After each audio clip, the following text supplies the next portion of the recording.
reacted with horror and shock to the brutal assassination of Charlie Kirk in cold blood. And there is never any warrant for political violence in America.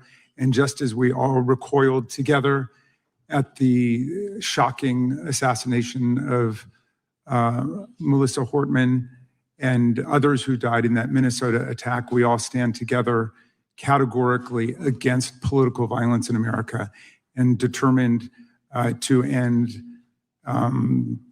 these cycles of political violence that have traumatized the country. Well said. Chair now recognize the gentleman from Kansas, Mr. Schmidt, to lead us all in the Pledge of Allegiance.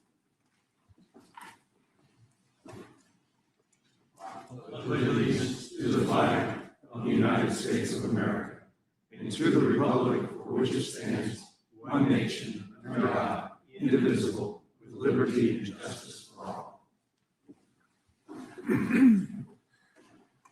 As is customary, we will begin with opening statements. 5 weeks ago, because of the work of Director Patel, we learned that the former chair of the House Intelligence Committee and current United States Senator leaked classified information. We learned this because a whistleblower came forward. Whistleblower with 23 years experience in the intelligence community, a Democrat staffer on the committee, said this: they were pressured to leak classified information, which sort of raises the obvious question. Why would the head of the Intelligence Committee, the chair of that committee, who's supposed to be guarding our secrets, why would he be encouraging the leaking of classified information? Whistleblower told us that answer as well. The leaked information was supposed to be used, the leaked information, false information, was going to be used to indict President Trump. Now, the former chairman wasn't the only person leaking information. Jim Comey was also sharing things he wasn't supposed to share. Again, don't take my word for it. The Inspector General told us this. In his report, he said, quote, James Comey violated FBI policy by disclosing classified information. And what was Comey's motive? Same as the senator from California: to sabotage and undermine President Trump's first term. And we know that Mr. Comey's not been shy about what his objective was. In fact, 4 months ago, he told us. Remember this? 8647, Jim Comey told us just 4 months ago. Now, how'd they do it? How did the former chair of the Intel community, the former FBI director, and others in our government attempt to undermine President Trump's first term? 7 weeks ago, because of the good work of the Director of National Intelligence, Tulsi Gabbard, we learned from another whistleblower, a second whistleblower, that in the closing days of the Obama administration, the intelligence community assessment was changed. On December 5th, 2016, they had one assessment. That assessment said Russia did not impact the election vote count. There was a meeting at the White House on December 9th, 2016, where it was decided, no, we're not going to have that. We're going to come up with a new one. And the new one said Russia was trying to influence election and did influence election, which just wasn't accurate. And that new one is published on January 6, 2017. Let's just show you a few things that took place. I want to show you first this email from Admiral Rogers, the head of the NSA. You can see it was December 22nd. Says to Jim, John, and Jim Clapper, John Brennan, Jim Comey. And he says, I asked my team if they've had sufficient access to the underlying intelligence, sufficient time to review that intelligence. On both points, my team raised concern. Further states, my folks aren't fully comfortable. A few hours later, there's an email back to Admiral Rogers. This one is from Jim Clapper, and it says this: it is essential that we be on the same page and all of us are supportive of the report in the highest tradition of, that's our story and we're sticking to it. We may have to compromise on our normal modalities. This is one project that has to be a team sport. That's our story, and we're sticking to it. Compromise on normal modalities, that's a fancy way of saying, that's the government speak for we're going to have to change the rules. In fact, we're not going to follow our own rules. And that's exactly what they did to get the objective they wanted, to undermine President Trump. Now, How did it specifically take place? The whistleblower said that the government officials ignored concerns about discredited information. And what was that discredited information? What was the discredited information that they didn't ignore the concerns about? What did they use, that discredited information? Of course, it was the dossier. The now famous Steele dossier that was paid for by the Clinton campaign when they hired the law firm Perkins Coie, who hired Fusion GPS, who hired the foreigner Christopher Steele, who wrote all this garbage and lies down. That is what was used to change the intelligence community report. And what happens next? What do Jim, John, and Jim do next? They go to Trump Tower on January 6, 2017 to brief then President-elect Trump about the dossier. Again, the Clinton-financed, foreign-authored dossier that the whistleblower knows is garbage and that they know is garbage. And then there's one final step. One final step. Jim Comey leaves that meeting with the president and immediately leaks to the press that they briefed the president on the discredited information. They briefed the president on the dossier and thereby giving it some credibility and creating the basis and the predicate for all they did to the president. They leaked false information. They leaked classified information. They used and leaked discredited information, and they didn't follow their own rules, all to sabotage President Trump's first term. And but for this guy, Kash Patel, but for this guy, we would never have known this information. The good people of this great country would not have known what took place 8 years ago when they were trying to undermine the guy elected by we the people. And I want to thank Attorney General Bondi. She set up a special strike force, a special team to look into this and see if there's any criminal liability that exists in what took place. Now, in addition to getting the truth to the people, Director Patel is getting the bad guys off the street. He's moved agents out of Washington, got the focus off of politics here in D.C., and is instead putting bad guys behind bars. 21,000 violent criminals have been taken off the streets, which is a 125% increase from the comparable period in the previous administration. He's rescued 4,000 kids. He's got 1,300 predators who he's arrested. He's also ended the weaponization of the FBI. No more spying on parents at school board meetings. No more pre-dawn raids on pro-life Catholics. No more retaliation against whistleblowers. And he's given us information that Chris Wray didn't. Maybe said better, he's given us information that Chris Wray wouldn't. Director Wray didn't tell us that there were 26 confidential human sources at the Capitol on January 6, 2021, even though he was repeatedly asked about that by members of this committee. Director Wray didn't tell us that there were 17 of those confidential human sources who entered restricted space. 4 went in the Capitol. None of them were arrested. They weren't authorized to do that. They broke the law. None of them were arrested. Lots of American citizens were arrested, but the guys whose whose American tax dollars was used to pay these guys who broke the law, none of them were. One was recommended for charging and was not charged. And remember when Chris Wray told us that the Richmond field office memorandum on pro-life Catholics was just a one-off? Turns out he wasn't being square with the Senate either. Director Wray wasn't square with us. He told us that multiple other offices were involved in targeting the Catholics. We got that information from Director Patel. We learned from Director Patel the FBI actually surveilled a priest, tried to get the priest to divulge information, break the priest-penitent relationship and confidence that exists. And Director Patel is saving taxpayers' money. He's not going to build a new headquarters outside of D.C. He's going to keep the headquarters right here in the capital city. Save Americans money. Save the taxpayers' money. In 8 months, Director Patel has given us the facts.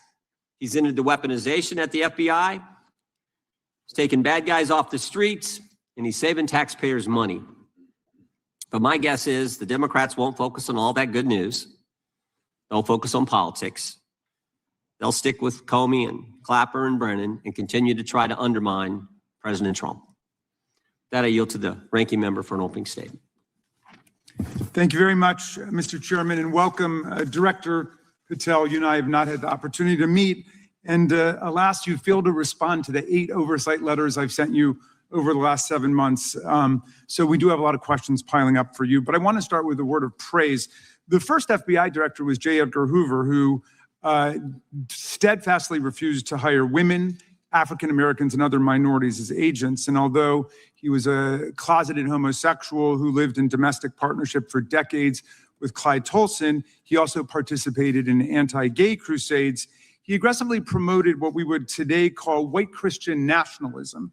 And he would undoubtedly be turning over in his grave to see as one of his successors a first-generation Indian American and a proud Hindu. So I congratulate you on being a breakthrough in this sense and being a beneficiary of the civil rights movement that opened up the FBI and the federal workforce to lots of people who never would have been hired in its first decades.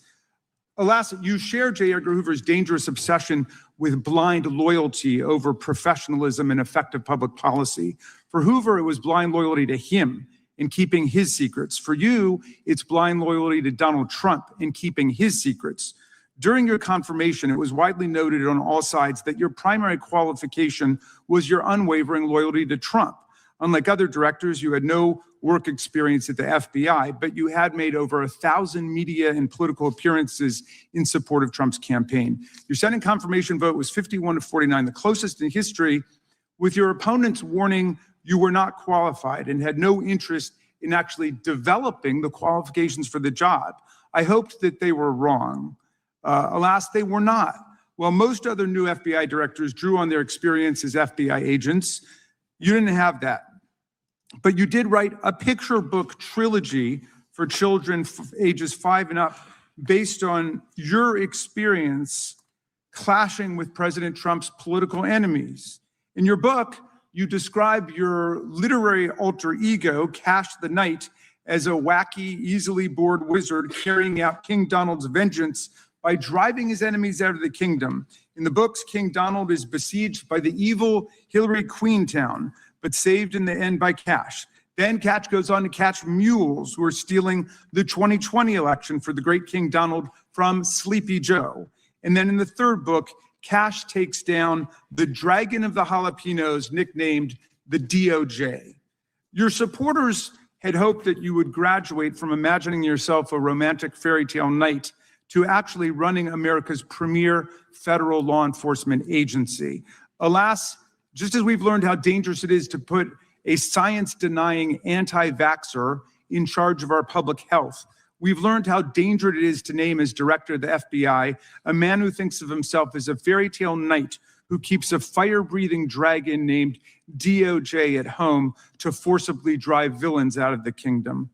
When Charlie Kirk was assassinated, while his killer was still on the loose, you decided you didn't need to be at FBI headquarters in Washington to work with your team while the chaotic manhunt unfolded. You spent your evening dining in a swanky Midtown Manhattan restaurant and tweeting out false information that the subject of the shooting was in custody, a statement you had to retract 1 hour later. Your performance was so disturbing that even the MAGA base was alarmed. Culture warrior Christopher Rufo, who just a few months ago sat in your chair as a Republican witness, observed that you performed terribly, and he called for your ouster.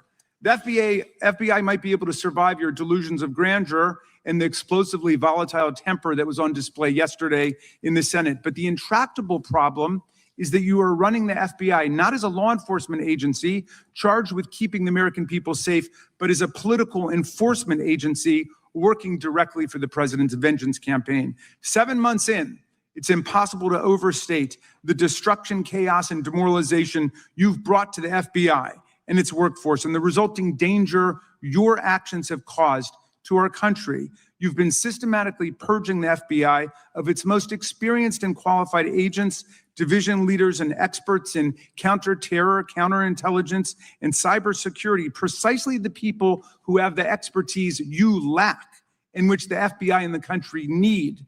They've been expelled from the ranks of the Bureau simply because they did their duty investigating crimes, including those committed by the mob that attacked the Capitol on January 6, 2021, and beat the hell out of more than 140 police officers, or simply because you suspected them of being insufficiently loyal to Donald Trump. You illegally sacked Brian Driscoll, the former acting director of the Bureau and a decorated counterterrorism expert who worked at the FBI for nearly 20 years. According to Driscoll, you told him your own job, quote, depended on the removal of agents who worked on the cases against the president, regardless of whether the agents chose to work on those cases or not. You added, quote, the FBI tried to put the president in jail and he hasn't forgotten it. You forced out the leader of the Salt Lake City field office, Mehtab Saeed, just weeks before Charlie Kirk's assassination, depriving the FBI of an experienced counterterrorism expert described by her colleagues as absolutely the best and legendary. She would have led the FBI's manhunt had she not been fired.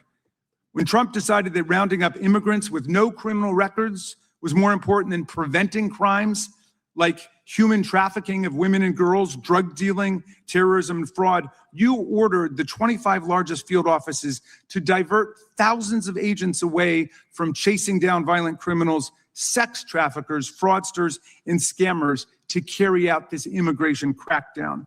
Director Patel, you treated the men and women at FBI with disrespect and paranoia. You've assembled a roving band of freelancing henchmen within your office and charged them with conducting unauthorized investigations, targeting and harassing career FBI employees. Amazingly, you forced senior leadership to repeatedly take polygraph tests to prove their political loyalty and pushed out leaders who refused these demeaning exercises. And now we're seeing one very clear reason why you want to build a political FBI. The Epstein files. You want an FBI blindly loyal to Trump and to you as his enforcer so you can continue your cover-up of a massive international sex trafficking ring with more than 1,000 victims, betraying all of the survivors of the sexual violence. Before you got in this job, you called for full release of Epstein files, telling podcaster Benny Johnson that the only reason the list was not released by DOJ and FBI was, quote, because of who's on that list. Upon your confirmation, you promised that, quote, there will be no cover-ups, no missing documents, no stone left unturned. And anyone from the prior or current bureau who undermines this will be swiftly pursued.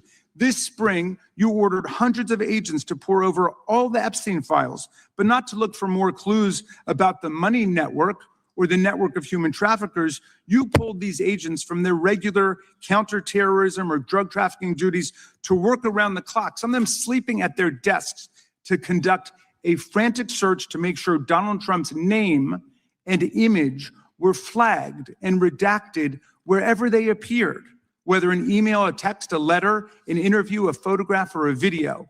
In May, Attorney General Bondi reportedly told Trump that his name had indeed appeared multiple times throughout the Epstein files. And not long thereafter, in July, you and the Attorney General released a memo claiming that, quote, no further disclosure would be appropriate or warranted. In a few short months, how did you go from being a crusader for accountability and transparency for the Epstein files to being a part of the conspiracy and cover-up? The answer is simple. You said it yourself, because of who's on that list.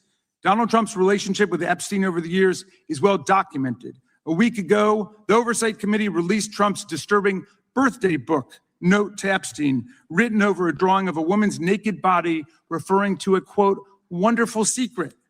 The Oversight Committee obtained the note from the Epstein estate, not from the FBI, raising questions again of whether the FBI has been withholding documents. While you're unleashing the FBI to cater to Trump's desire to shut down the Epstein inquiry, the first 9 months of the Trump presidency have seen a spate of political violence and domestic terror events. We saw deadly attacks on political figures on both the left and the right. The brutal assassination of Minnesota Democratic House Speaker Melissa Hortman and her husband, and the attempted murder of Democratic State Senator John Hoffman and his wife, who miraculously survived a combined 17 gunshots.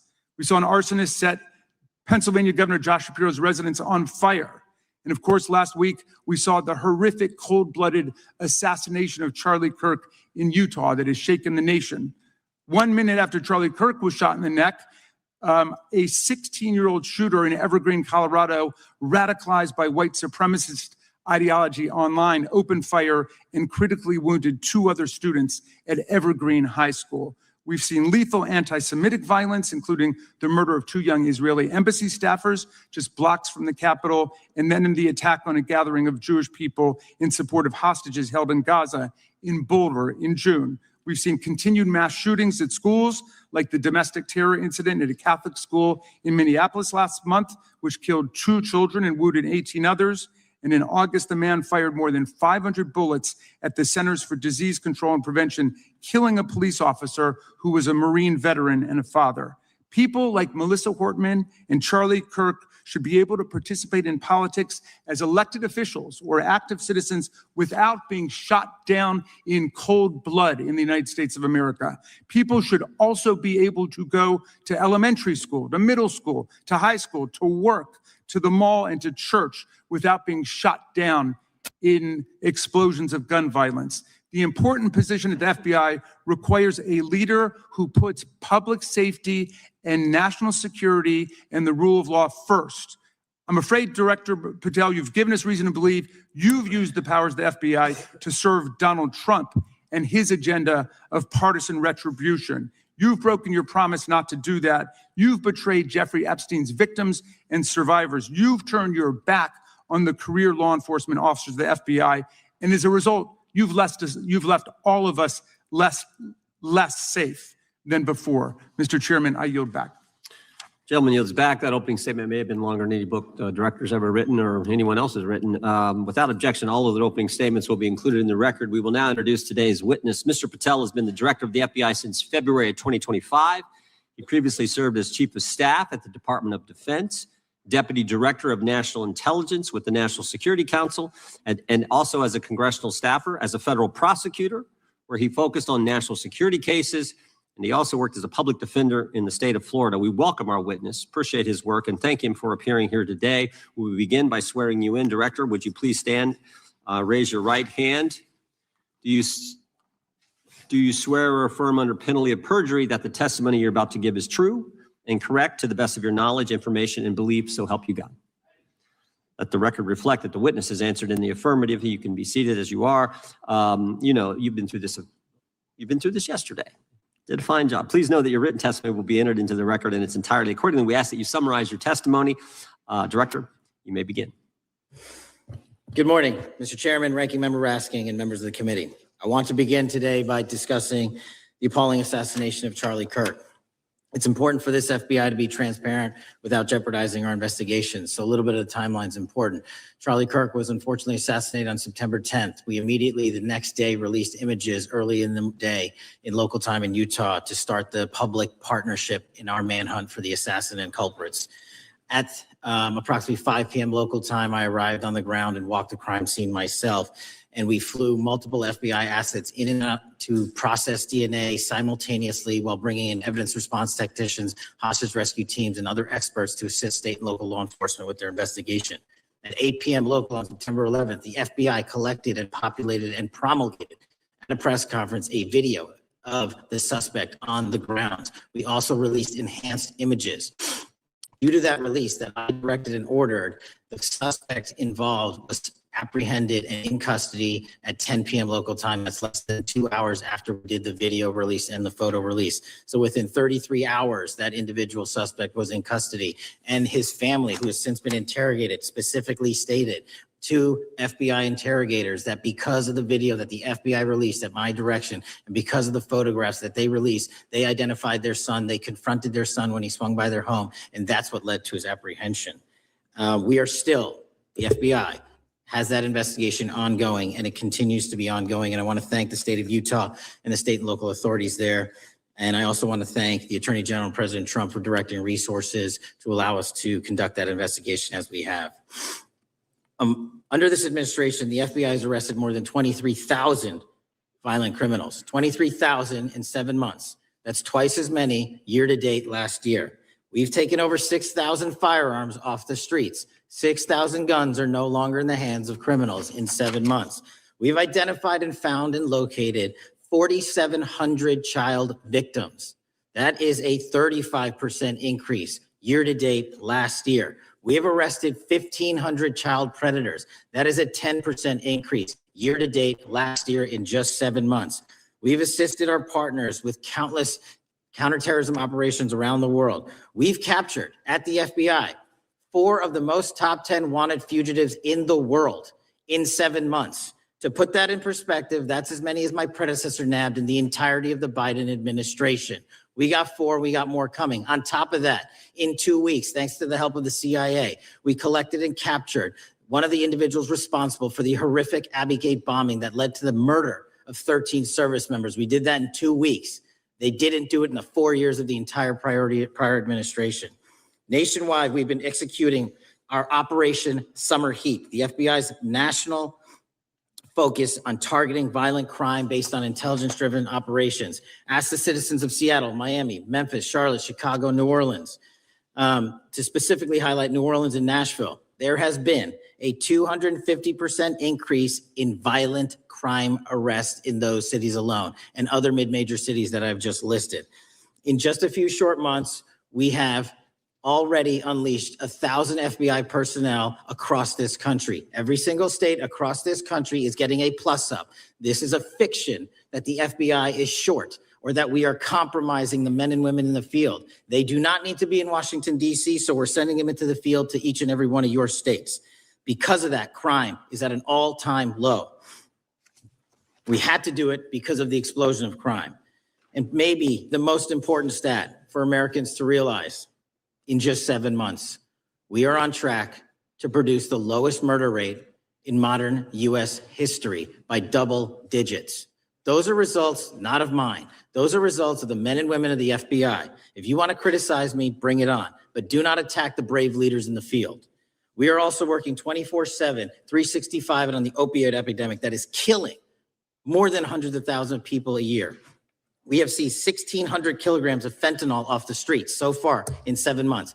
Year to date, 25% increase. To put that in perspective, that's enough to kill a third of the American population, 120 million Americans. 100,000 kilograms of cocaine and meth gone off the streets. Earlier this year, I highlighted in Cincinnati, Ohio, how we're getting creative to chase down those that were willing to do harm to our citizens, not just by striking at the heart of the fentanyl producers, but the fentanyl precursor companies in China. And we indicted for the first time multiple companies and individuals, not just in America, but in mainland China, that are producing the ingredients that produce and make fentanyl that kill our children. And we're going to keep going. Counterterrorism work, cyber attacks, and foreign adversaries are something the FBI must never sleep on, and we are not sleeping. In the counterintelligence space alone, this year, year to date, 30% increase in counterintelligence arrests from the DPRK, Russia, Iran, and China. And I want the American people to know, in this setting, there's a lot of work that the brave men and women in the FBI are doing we just can't get into, but they don't stop. Our cyber threats, ransomware attacks, those harming our children online. We have nearly a 20% increase in indictments arrests in 7 months alone this year. We're going after those that harm our malware, infrastructure systems, telecom systems, and energy structure. Combating SALT and Vault typhoons are just a little bit of the examples we're doing. Maybe most importantly, under the counterterrorism and domestic terrorism umbrella, are nihilist, violent extremists, and those that label themselves 764, who wish to go online and convince children to maim and mutilate themselves and commit suicide. And we are producing record numbers of arrests under that umbrella organization. We even stopped an individual in the 764 network who wanted to conspire to kill an adolescent girl. He is now in custody. Transparency remains one of my main priorities at the FBI. And this is what I've done in my 7 months at the helm. We've produced more than 33,000 pages of documents to Congress to a variety of committees, including, I believe, 7,500 to this committee alone, if memory serves me correct. To put the 33,000 in perspective, my predecessor in 7 years produced 13,000 pages in total to the United States Congress. His predecessor in 4 years produced 3,000 pages in total. I repeat, I have produced 33,000 pages in 7 years to this Congress and will continue to do so. I'm dedicated to restoring the trust and the mission and the integrity of the FBI, and we cannot do so without congressional oversight, and I promise you I will continue to do so. On the Epstein case, the original sin on the Epstein case was how it was handled by Mr. Acosta when he first brought the case in 2006, 7, and 8. The original case had a very limited search warrant, had a very limited search window, had a very limited investigative window. I was not there when those search warrants and that investigation was launched. I would not have done it that way. They were limited to only 3 to 4 years of investigations from 97 to approximately 2001 and 2002 to 2005. Mr. Acosta allowed Mr. Epstein to enter into a plea agreement where he served weekend jails for trafficking minor women. He also was allowed to leave jail to go home on the weekends. Plus, he allowed a non-prosecution agreement to be signed as part of that plea deal, prohibiting future investigations from that prosecution and from that evidence, and prohibiting the collection of further material. That is the original sin. We are working with Congress to produce more than any administration ever has material on Epstein. And I welcome the challenge to tell us that we are not being as transparent as the law allows. We even went to court and asked the judges to lift those prosecutorial agreements and to lift those court order seals, and they denied us 3 times. Congress is welcome to do the same and join the fight. And I'd lastly like to focus on operation that the president led in DC. Because of this, we are taking this fight in DC to every single city across the country. 2,100 arrests in the last month alone. DC has seen a 60% decrease in gun crimes, 75% decrease in carjackings, and 53% decrease in homicides in our nation's capital. And rightly so. We're bringing that fight to the streets of America. I want to thank you for your support, and I'm proud to be the director that leads this FBI into a new headquarters building that they've needed for decades, saving the taxpayer $3.5 billion, and also providing our workforce a safe environment. If you don't know the calamity that is the Hoover Building, I invite each and every one of you to walk around. I'll give you a tour myself, and you can see where the cement falls on the heads of our employees that is only to be saved by netting. Just to give you an example. Thank you for support to our mission. And I do want to highlight one thing about DC. It's because the FBI gathered sources and evidence that we were able to, through our source network, identify the horrific murder of the DC intern, Eric Tarpinian. And I've spoken to his family, and we are working to bring them justice. And Mr. Chairman, in my 16 years, now my 17 years of government service, if anyone has any questions about my service, bring it on. Yeah. Thank you, Director. We will now proceed under the 5-minute rule. The chair recognizes the gentleman from California, Mr. Ison. Director, delighted to have you here. You are a breath of fresh air. As you outlined, and I won't repeat it, the accomplishments, you did so with the same resources as your assessor, roughly. Is that correct? I believe so, yes. And so how much of that has to do with taking people out of the backside of the FBI and moving them into the field, into doing the job for which we primarily pay the FBI? It's exactly what we needed done. 1/3 of the FBI's workforce resided in the national capital region before I got there. 1/3 of the crimes do not happen in Washington, D.C. Not anymore. Not anymore. So 1,000 personnel of the FBI were deployed across this country on a permanent basis, and every single state in this union is getting a plus up, not a reduction, a plus up of 1811s of intel analysts and support staff. And that is why the crime rates are going down in record numbers. Thank you for doing that. And it's perhaps the hardest thing for a bureaucrat to do is to lower the head count around them that support them. And I appreciate your willingness to do it different than your predecessor.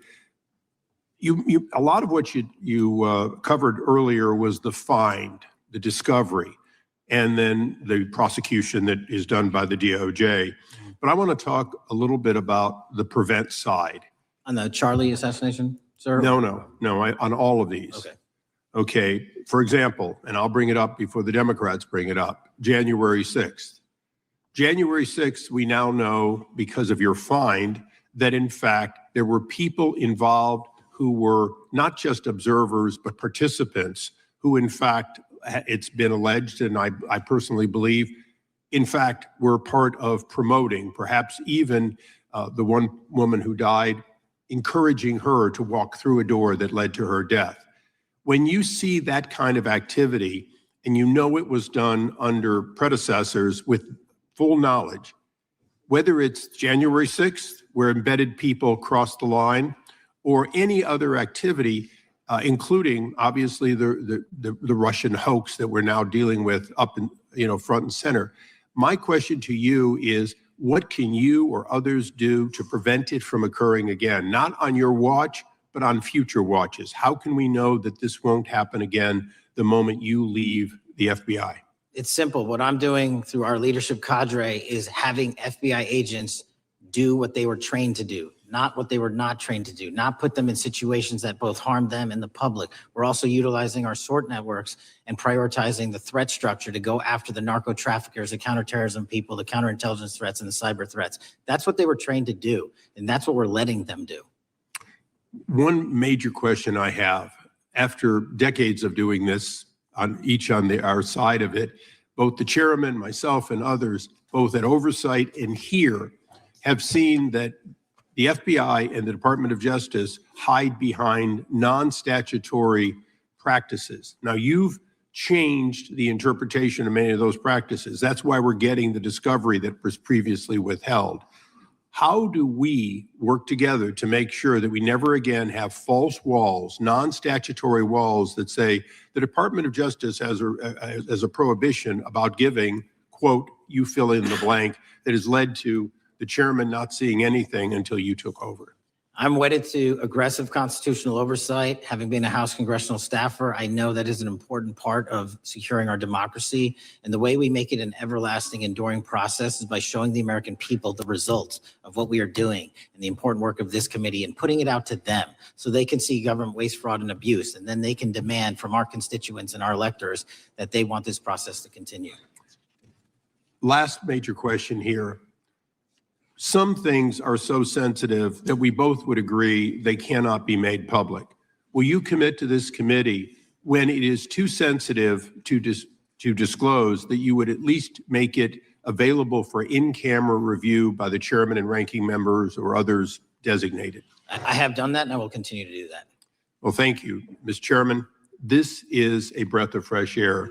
This is the beginning of what we need. But my questions today for the director are ones in which I believe that we do need to codify by agreement or by statute, if necessary, the kind of openness and transparency that we're seeing from this administration, the kind of discovery that's allowing us to do our oversight properly. And I would hope that that be the follow-up to this, obviously along with the Attorney General. And I yield back my 4 seconds. Thank you. The gentleman yields back. The gentleman from New York is recognized. Thank you, Mr. Chairman. Welcome, Director Patel. In the wake of the tragic murder of Charlie Kirk, Donald Trump said, quote, "Violence and murder are the tragic consequences of demonizing those with whom you disagree, day after day, year after year, in the most hateful and despicable way possible," close quote. I would note for the record that Donald Trump has famously demonized practically every person he has ever disagreed with, and therefore, using his own logic, he has put their lives at risk. I should know, about 2 weeks ago, when I announced my decision not to seek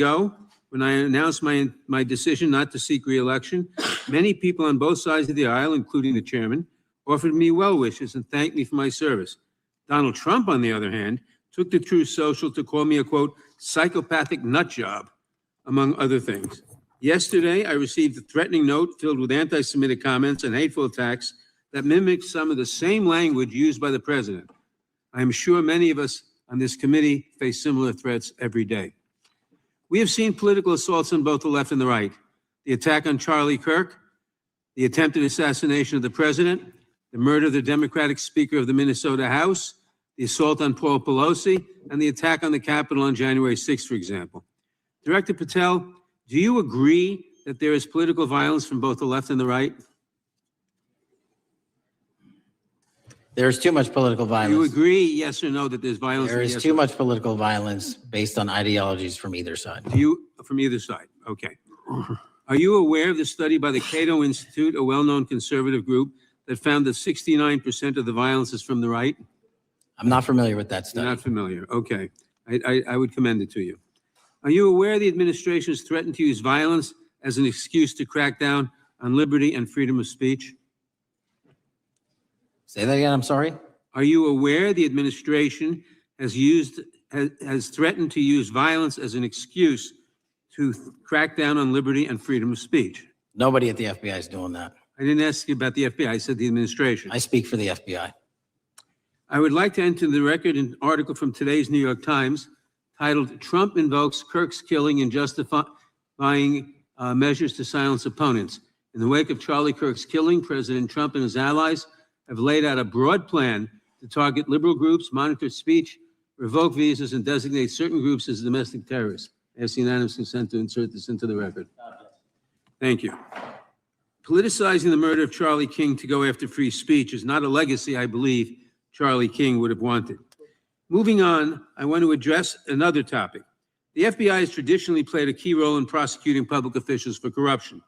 But I fear that at a time when the president is accepting planes from Qatar for his post-presidential personal use, issuing pardons to major donors, and personally profiting from the office of the presidency, the FBI may be abandoning its commitment to investigating public corruption. Since its creation in the wake of the Watergate scandal, the Public Integrity Section has been one of the crown jewels of the Department of Justice, investigating and prosecuting corruption among the nation's public officials and acting as a key safeguard against politicized prosecutions. This section's work has been supported by an elite squad in the FBI devoted specifically to rooting out corruption. But according to reports, the Public Integrity Section has now been decimated, and the FBI's Public Corruption Squad has been disbanded. I would like to submit for the record a New York Times article entitled, "FBI Dismantles Elite Public Corruption Squad." I ask unanimous consent. Thank you. These actions are an invitation to corrupt politicians to break the law, since they know that the government is asleep at the switch. Last month, Senator Warren and I, along with dozens of other members of Congress, wrote to you and Attorney General Bondi expressing grave concern over your decision to effectively legalize corruption and politicize prosecutorial decisions. And he asks unanimous consent to enter this letter into the record. Thank you. I don't have time today to walk through all your questions, all of our questions and concerns, but will you commit to answering this letter in short order so that we can understand what factors led to this decision and how it has impacted the ability to hold corrupt officials accountable? I will review your letter with my team and respond as soon as I You can. will respond. Thank you. I yield back the balance of my time. Gentleman yields back. Gentleman from Arizona is recognized for 5 minutes. Thank you, Mr. Chairman, and thank you, Director, for being here. I appreciate the change in the FBI and the tone since you've been there. We heard the ranking member, however, describe the FBI under your leadership as being resorting to political enforcement and you personally as being paranoid. I would just suggest that perhaps that is the projections of the ranking member himself and not you, sir.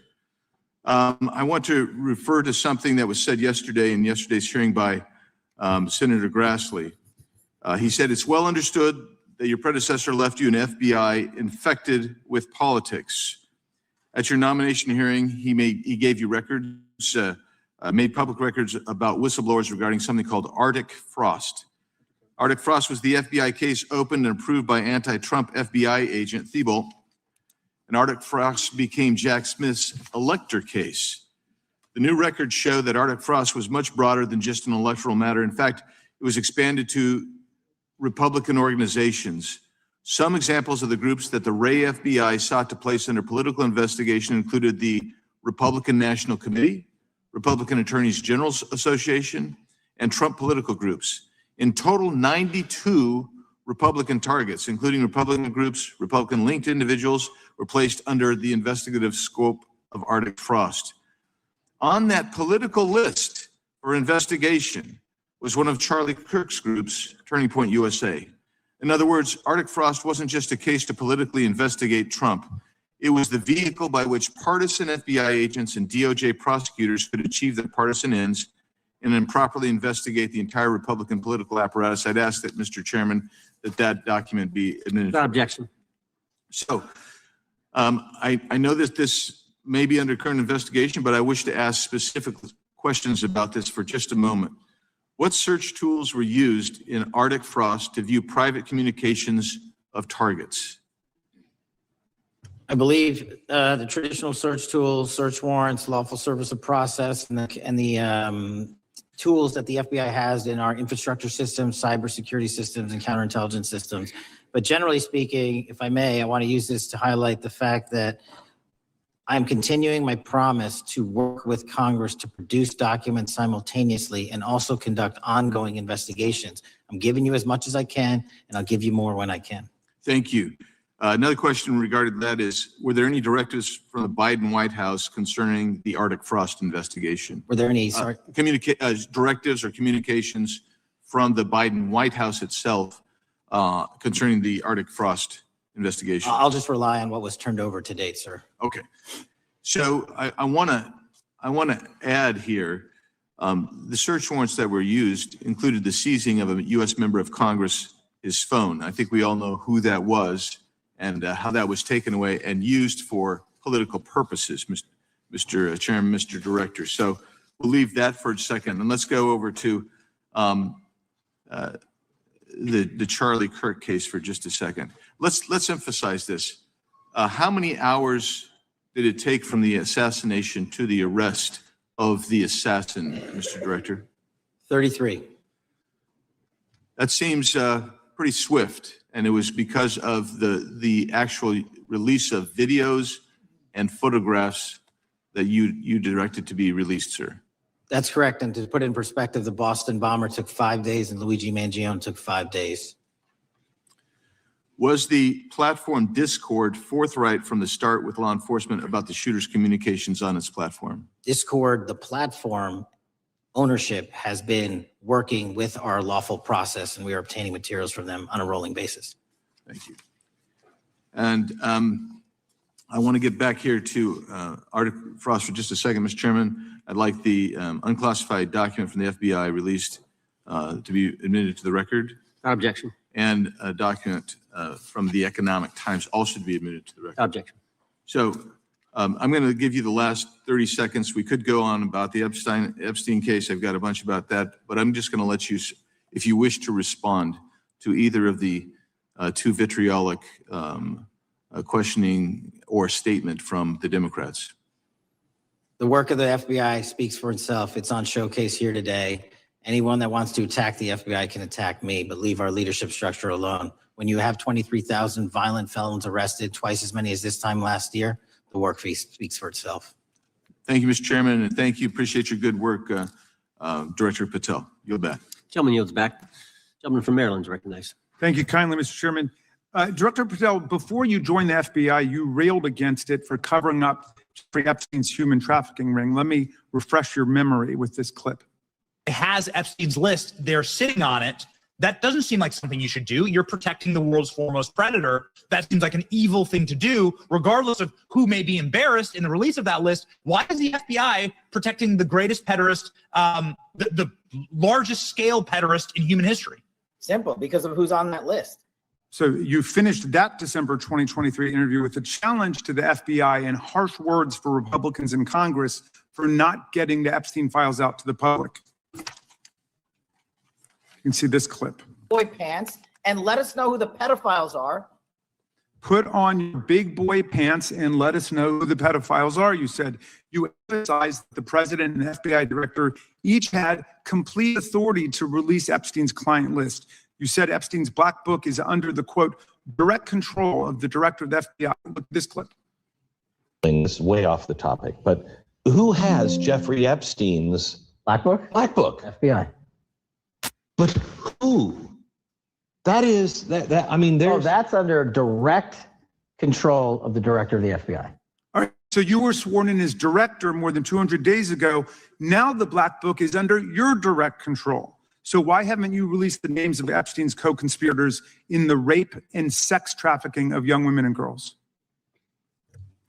The Rolodex, which is what everybody colloquially refers to as the black book, has been released. Oh, no, you're talking about what the journalist got 5 years ago? No, that's not what we're talking about. We're talking about what you were talking about there. That's the black exactly book what I under was the direct control of the FBI director. We have released more material than anyone else before. The Biden administration, Obama administration had the exact opportunities to release this material, and they never did. And if you are selling the men and women of the FBI, Why we're have not you going after changed your child predators. position? Hang on, you said we're not going after child predators. 1,500 child predators arrested this year, 35% Okay, increase, I'll reclaim my time. 4,700 child victims Mr. Chairman, I'm going to found. reclaim my time if you could instruct the witness. Why have you changed your position? There you were saying it's under the direct control of the FBI director and all of it should be released. Why have you changed your Everything position? that has been lawfully permitted to be released has been released. And as I told you, Really? the investigation was limited. And let me make something crystal clear. I never said Jeffrey Epstein didn't traffic other people, other women, and they're not other victims. This is the investigation we were given from 2006, 7, and 8, and the search warrants from 2006, 7, and 8. That's what we're working with. Well, wait, have you released all of the stuff that the FBI has seized from Epstein's house? The computers, the emails, the file cabinets, the documents? What about the financial records? Have you released all of that? Everything the court has allowed us to Which release. court are you talking about? 3 separate federal courts have come in and said. We're there are talking about the 3 evidence you've got. It's got nothing to do with what those courts have. Do you have any We're talking idea about the how the evidence- law works? Wait. Do you want me to break the law in a federal judge's order? No, I want you to satisfy follow your own curiosity? word, Director Patel. You said up there it was under the direct control of the FBI director. He had the black And book. everything I have direct control over, we have gone to court. You haven't. Complete your We went sentence. to court. Everything you have direct We- control over, you we said. Have gone to court, and everything we have direct Director control Patel, over. complete your and sentence. can You said everything- lawfully I'd like to release. the We're gentleman- releasing. He'd like to complete his answer. You began the sentence, everything you have direct control over, and then you stopped that sentence. You've released everything that you have direct control over? And I have direct control over and can lawfully release. If you're not familiar with the court orders, that's not my fault. Oh, I'm Go look perfectly, at them. I'm perfectly to familiar court. with them. But how did we prosecute Ghislaine Maxwell? She was prosecuted with the investigatory material that was collected from 2001 and 2005 because of the non-prosecution agreements and the court orders on the investigations and search warrants. We were not able to develop new information. And oh, by the way, Jeffrey Epstein was out for 12 years and the Obama and Biden administration did nothing to look at his work, his pedophile network. If you want to blame me, that's fine. But now you're blaming the men and women who conducted No, this stop great that. search. I'm not blaming anybody other than you. You're not keeping your word. You said that you would release all of the materials Has under your anyone direct released control. more information on Epstein than I have? Has Well, anyone? Much Did more. Comey, did Ray? Much Did more. they? Excuse me. Much more has come out in the days since the American people in Congress have been demanding it. But it's coming out in dribs and drabs. Why don't you just release the entire file as you promised to do? I literally just told you, there are multiple federal court orders. I'm not going to break the law to satisfy your curiosity. You didn't join us when we filed court to release the court orders. You could have. You have lawyers. You could have shown up. You didn't do that. That's a tiny fraction of the material we're That talking is about. not. It is How a do you- tiny the fraction. How do you know that? Have you seen No. everything? I'm It's the all gentleman. misdirection. How do you know Time that? of the gentleman has expired. The gentleman from California is recognized. Well, thank you, Mr. Director. Just to be clear, how many of the Epstein files were released in the 4 years of the Biden administration? 0. And how many have you released? I don't have the number, but it's got to be thousands of pages of stuff. I was going to ask you to begin whether Americans are safer today than they were 9 months ago, but you cited dramatic increases in criminal arrests since you've taken office, a dramatic decrease in crime that's resulted. Who would have thought that taking criminals off the streets would reduce the crime rate? But somehow we have stumbled upon that new truth.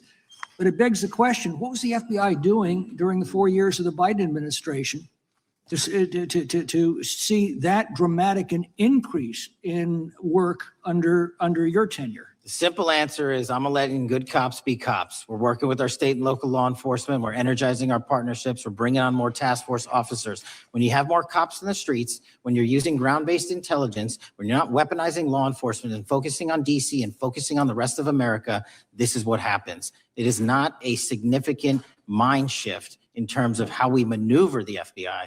They've wanted to do this work since they signed up. We're just letting them. And we've seen many prominent Democrats oppose your efforts to restore law and order to the streets of our nation's capital. I mean, all of us here have seen a dramatic change for the better here in Washington, D.C. Why are so many Democrats attacking you for that? Sir, Democrats have been attacking me for a decade, as is the fake news media. They didn't like the fact that I exposed the Russiagate host and the largest weaponization of the FBI and DOJ in U.S. history. We proved it to be true with congressional oversight. I'm wed to that congressional oversight and will continue to do that work. Christopher Wray repeatedly warned this committee that the Biden open borders policy had produced a significant increase in terrorist threats that he said kept him up at night. A particular concern, he said, was the 2 million gotaways that entered the country during the Biden administration. That's an average of 41,000 every month. What are the monthly gotaway numbers today?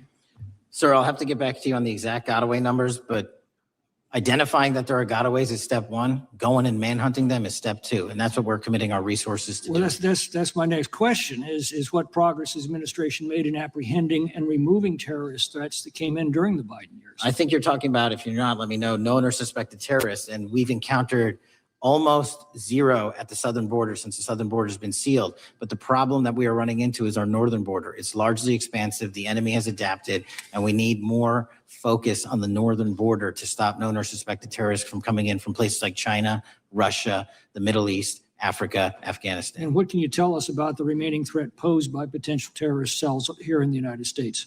The terrorist threat that continues to be posed by international terrorists here in the United States is one of my highest priorities.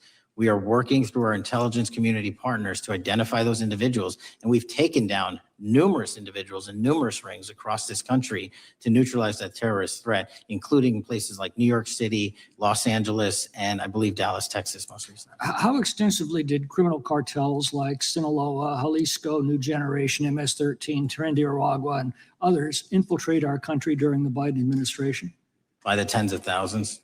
Well, and what progress have you been making in combating their presence? I think the DHS is best to speak to that, but I think I can't remember the numbers of tens of thousands or hundreds of thousands of individuals they found that came in illegally, and the tens of thousands that associations to criminal networks have all been deported. And that effort is being opposed every step of the way by Democratic leaders in our cities, some of our states, and right here in the Congress. Isn't that true? Well, we're just working where we can in every single city we can, and I welcome the opportunity to partner with Republicans or Democrats on fighting violent crime like we're doing. Mr. Biggs asked about Arctic frost. What else can you tell us about that and what we need to do to assure that it never happens again? Continue the congressional oversight work that you're doing on Arctic frost. Let me provide you with more documentation on Arctic frost, and also call in witnesses from the paperwork that we have given you. You have that right, and the American public deserves to hear what those people have to say. As for my ongoing investigation, there's not much I can say. What role did the FBI play in suppressing the Hunter Biden laptop story during the 2024 election? Off the top of my memory, sir, I believe the FBI was in possession of verified information from that laptop, and it was improperly publicized that they did not have information and masked it as Russian disinformation. We now know that was categorically false. I don't know why the FBI did that, when they did that, but we've released all the materials related to that. Thank you. Gentleman yields back. The gentleman from New York is recognized. Mr. Goldman. Mr. Patel, does Donald Trump appear anywhere in the Epstein files? I'm sorry, could you say that again? It's not a complicated question. Does Donald Trump appear anywhere in the Epstein files? I didn't say it was a complicated question. I just didn't hear you, so my apologies. We have released where President Trump's name's in the Epstein files, and everybody else, and all credible information that we are legally allowed to release has been released. All right, so let's go through that. You're referring to court orders that prohibit you from releasing grand jury testimony under Rule 6E. Is that what you're referring to when you say as the law allows? That's a piece of it. Really? What other evidence do those three court orders you cited prohibit from being released?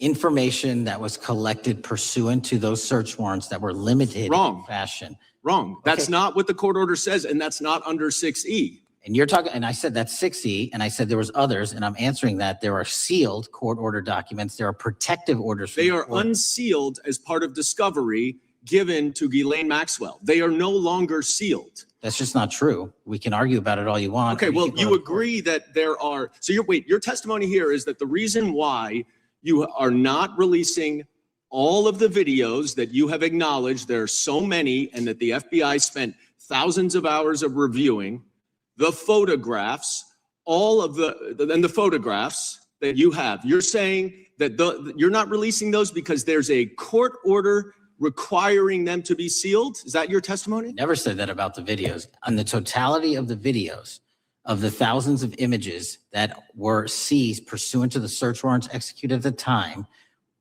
the overwhelming majority of that video is pornographic material that was downloaded from the internet and child sexual abuse material. We will never release that. Well, as you should not release the victims.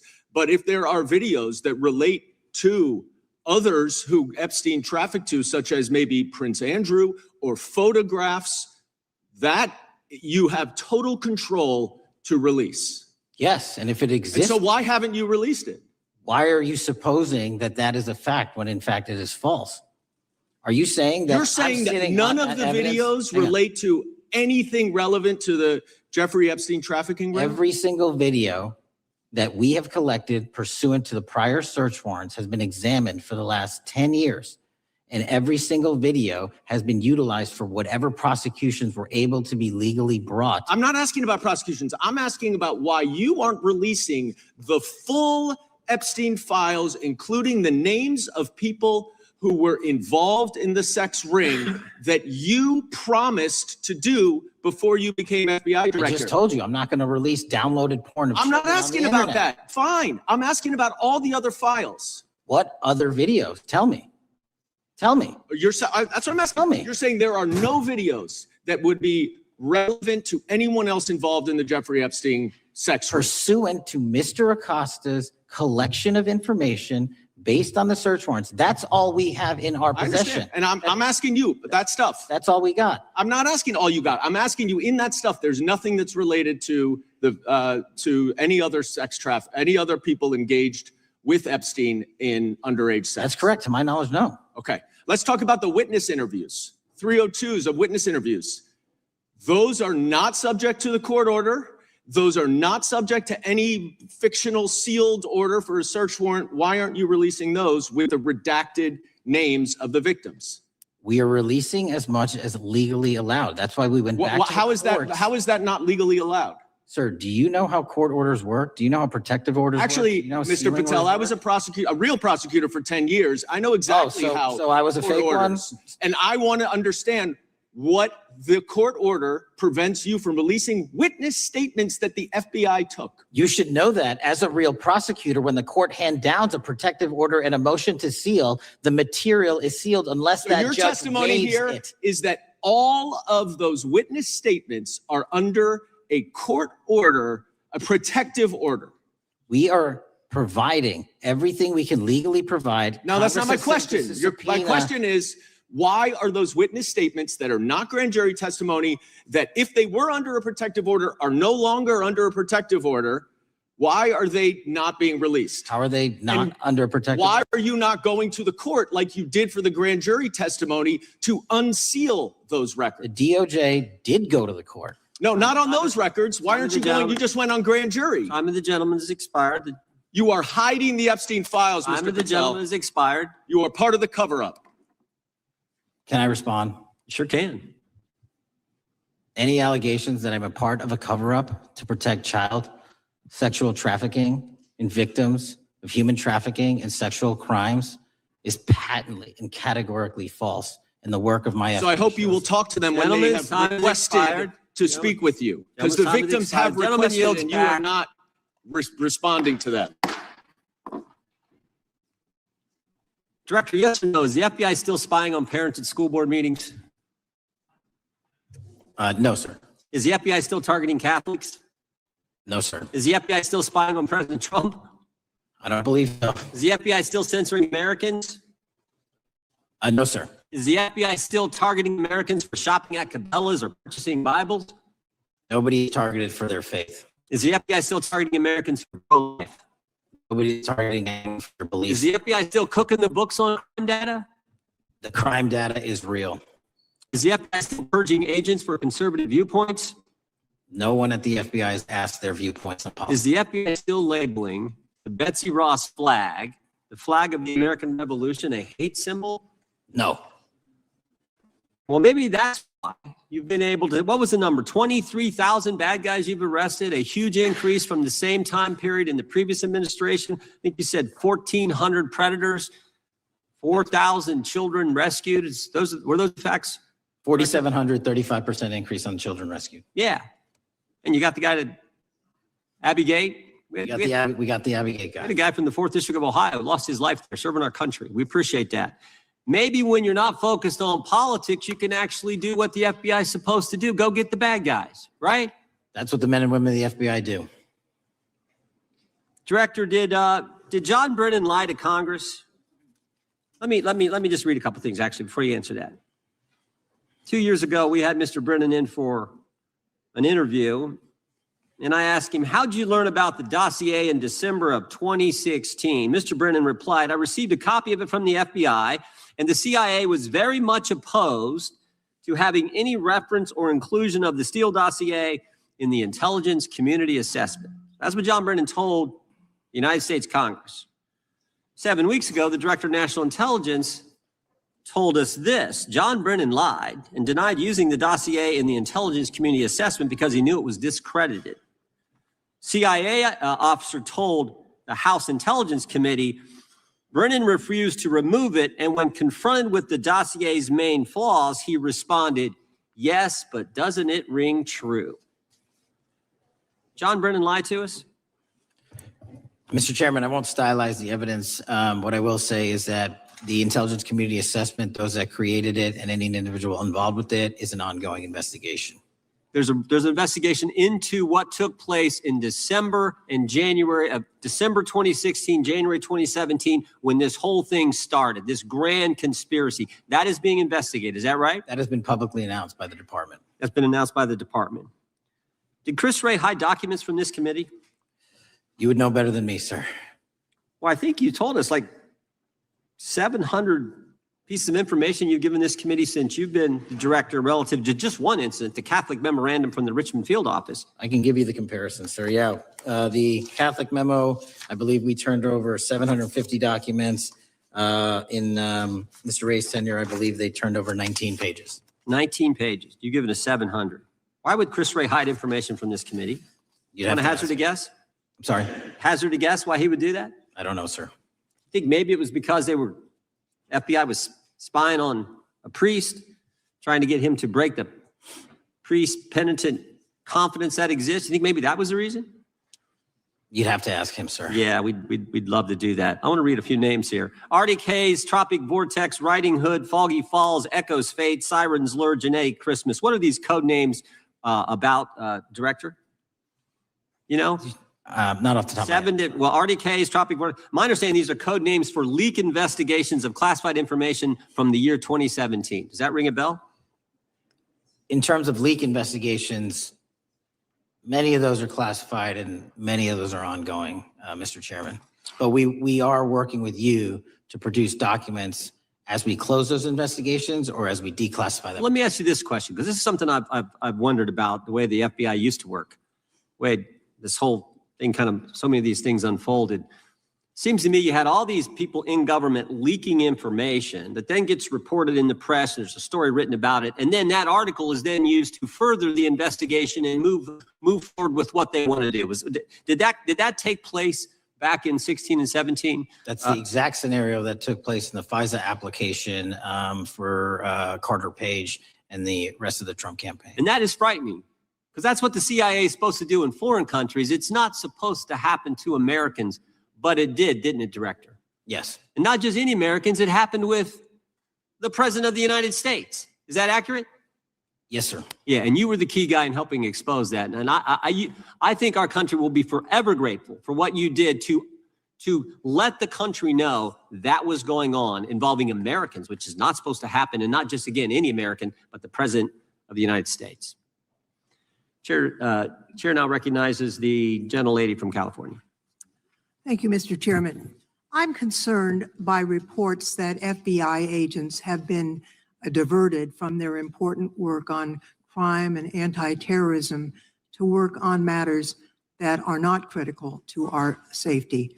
I'd like to play the video, the whole video. Jeffrey clip. Epstein's Black Book? Black Book. FBI. But who? That is, I mean, Oh, there's. that's under direct control of the director of the FBI. But the Black Book, it's not just sitting, I mean, that's Hoover power times 10. And to me, that's a thing I think President Trump should run on. On day one, roll out the Black Book. In contrast to that attitude of let it all out, we're getting reports of actions that run contrary to getting everything out, and that also involve diversions of FBI resources. For example, an FBI whistleblower reported that you were pressured by the Attorney General to place 1,000 personnel on 24-hour shifts to mine roughly 100,000 Epstein-related records to redact President Trump's name from the files. Bloomberg reported this, that you directed FBI special agents from the New York and Washington field offices to join the Bureau's FOIA employees in Winchester and another building a few miles away, and that while reviewing the Epstein files, FBI personnel identified numerous references to Trump in the documents, and people familiar with the matter said that Trump's name, along with other high-profile individuals, was blacked out. Now, the New York Times reports, and this is a quote, Justice Department officials diverted hundreds of FBI employees and federal prosecutors from their regular duties to go through the documents at least 4 times, including once to flag any references to Mr. Trump and other prominent figures.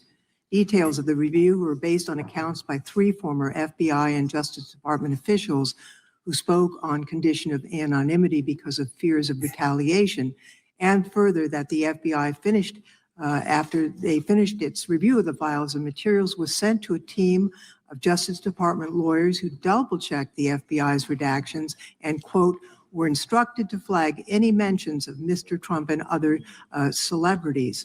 Now, I have 3 questions for you, Mr. Patel, about this. First, how many times did President Trump's name appear in the Epstein files? Was it more than 100, more than 1,000? Were the agents who were pulled from their duties to redact the president's name from the Epstein files working on criminal cases or national security cases or child sex trafficking cases?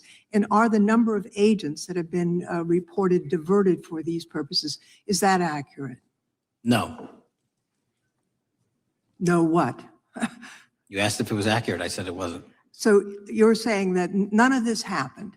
That, No, I'm saying it was inaccurate. okay. How many times did President Trump appear in the Epstein files? More than 100, more than 1,000? No, and what we've been able to release is what we've been legally able to release, and that has. No, been that's not the public. question. I asked you, how many times did the president's name appear? I don't know. It's your testimony. You do not know that The answer. number of times, no. Could you tell us how many agents were diverted for this task and what they were working on? When you say diverted, you make it seem as if agents were pulled off what they do all the time. Agents at the FBI masterfully do double duty and triple duty. And because of the public's interest in this case, we flex resources to make sure that we could answer the public signal demand. So do you want us to look through the material and provide it to you, or you do not want us to do that? So it's Which your one is it? it's your testimony that no one was diverted from a criminal matter, that this was a top priority to go through these this material to look for Mr. Trump's name. Is that your testimony? That's the highest priority for the FBI? What's one of the most impressive things about the FBI leadership and the careers that are in place is that they make the decisions on who to send where on priorities and make sure the mission needs are not hurt. And that's what happened here. It's shocking to me that the FBI would think that erasing Mr. Trump's name from the Epstein files is a high priority when we have crime, we have national security threats, we have terrorism threats, we have murders such as that occurred, unfortunately, with Mr. Kirk. It's shocking to hear that that's your highest priority. And with that, Mr. Chairman, I That's yield literally back. not what I said.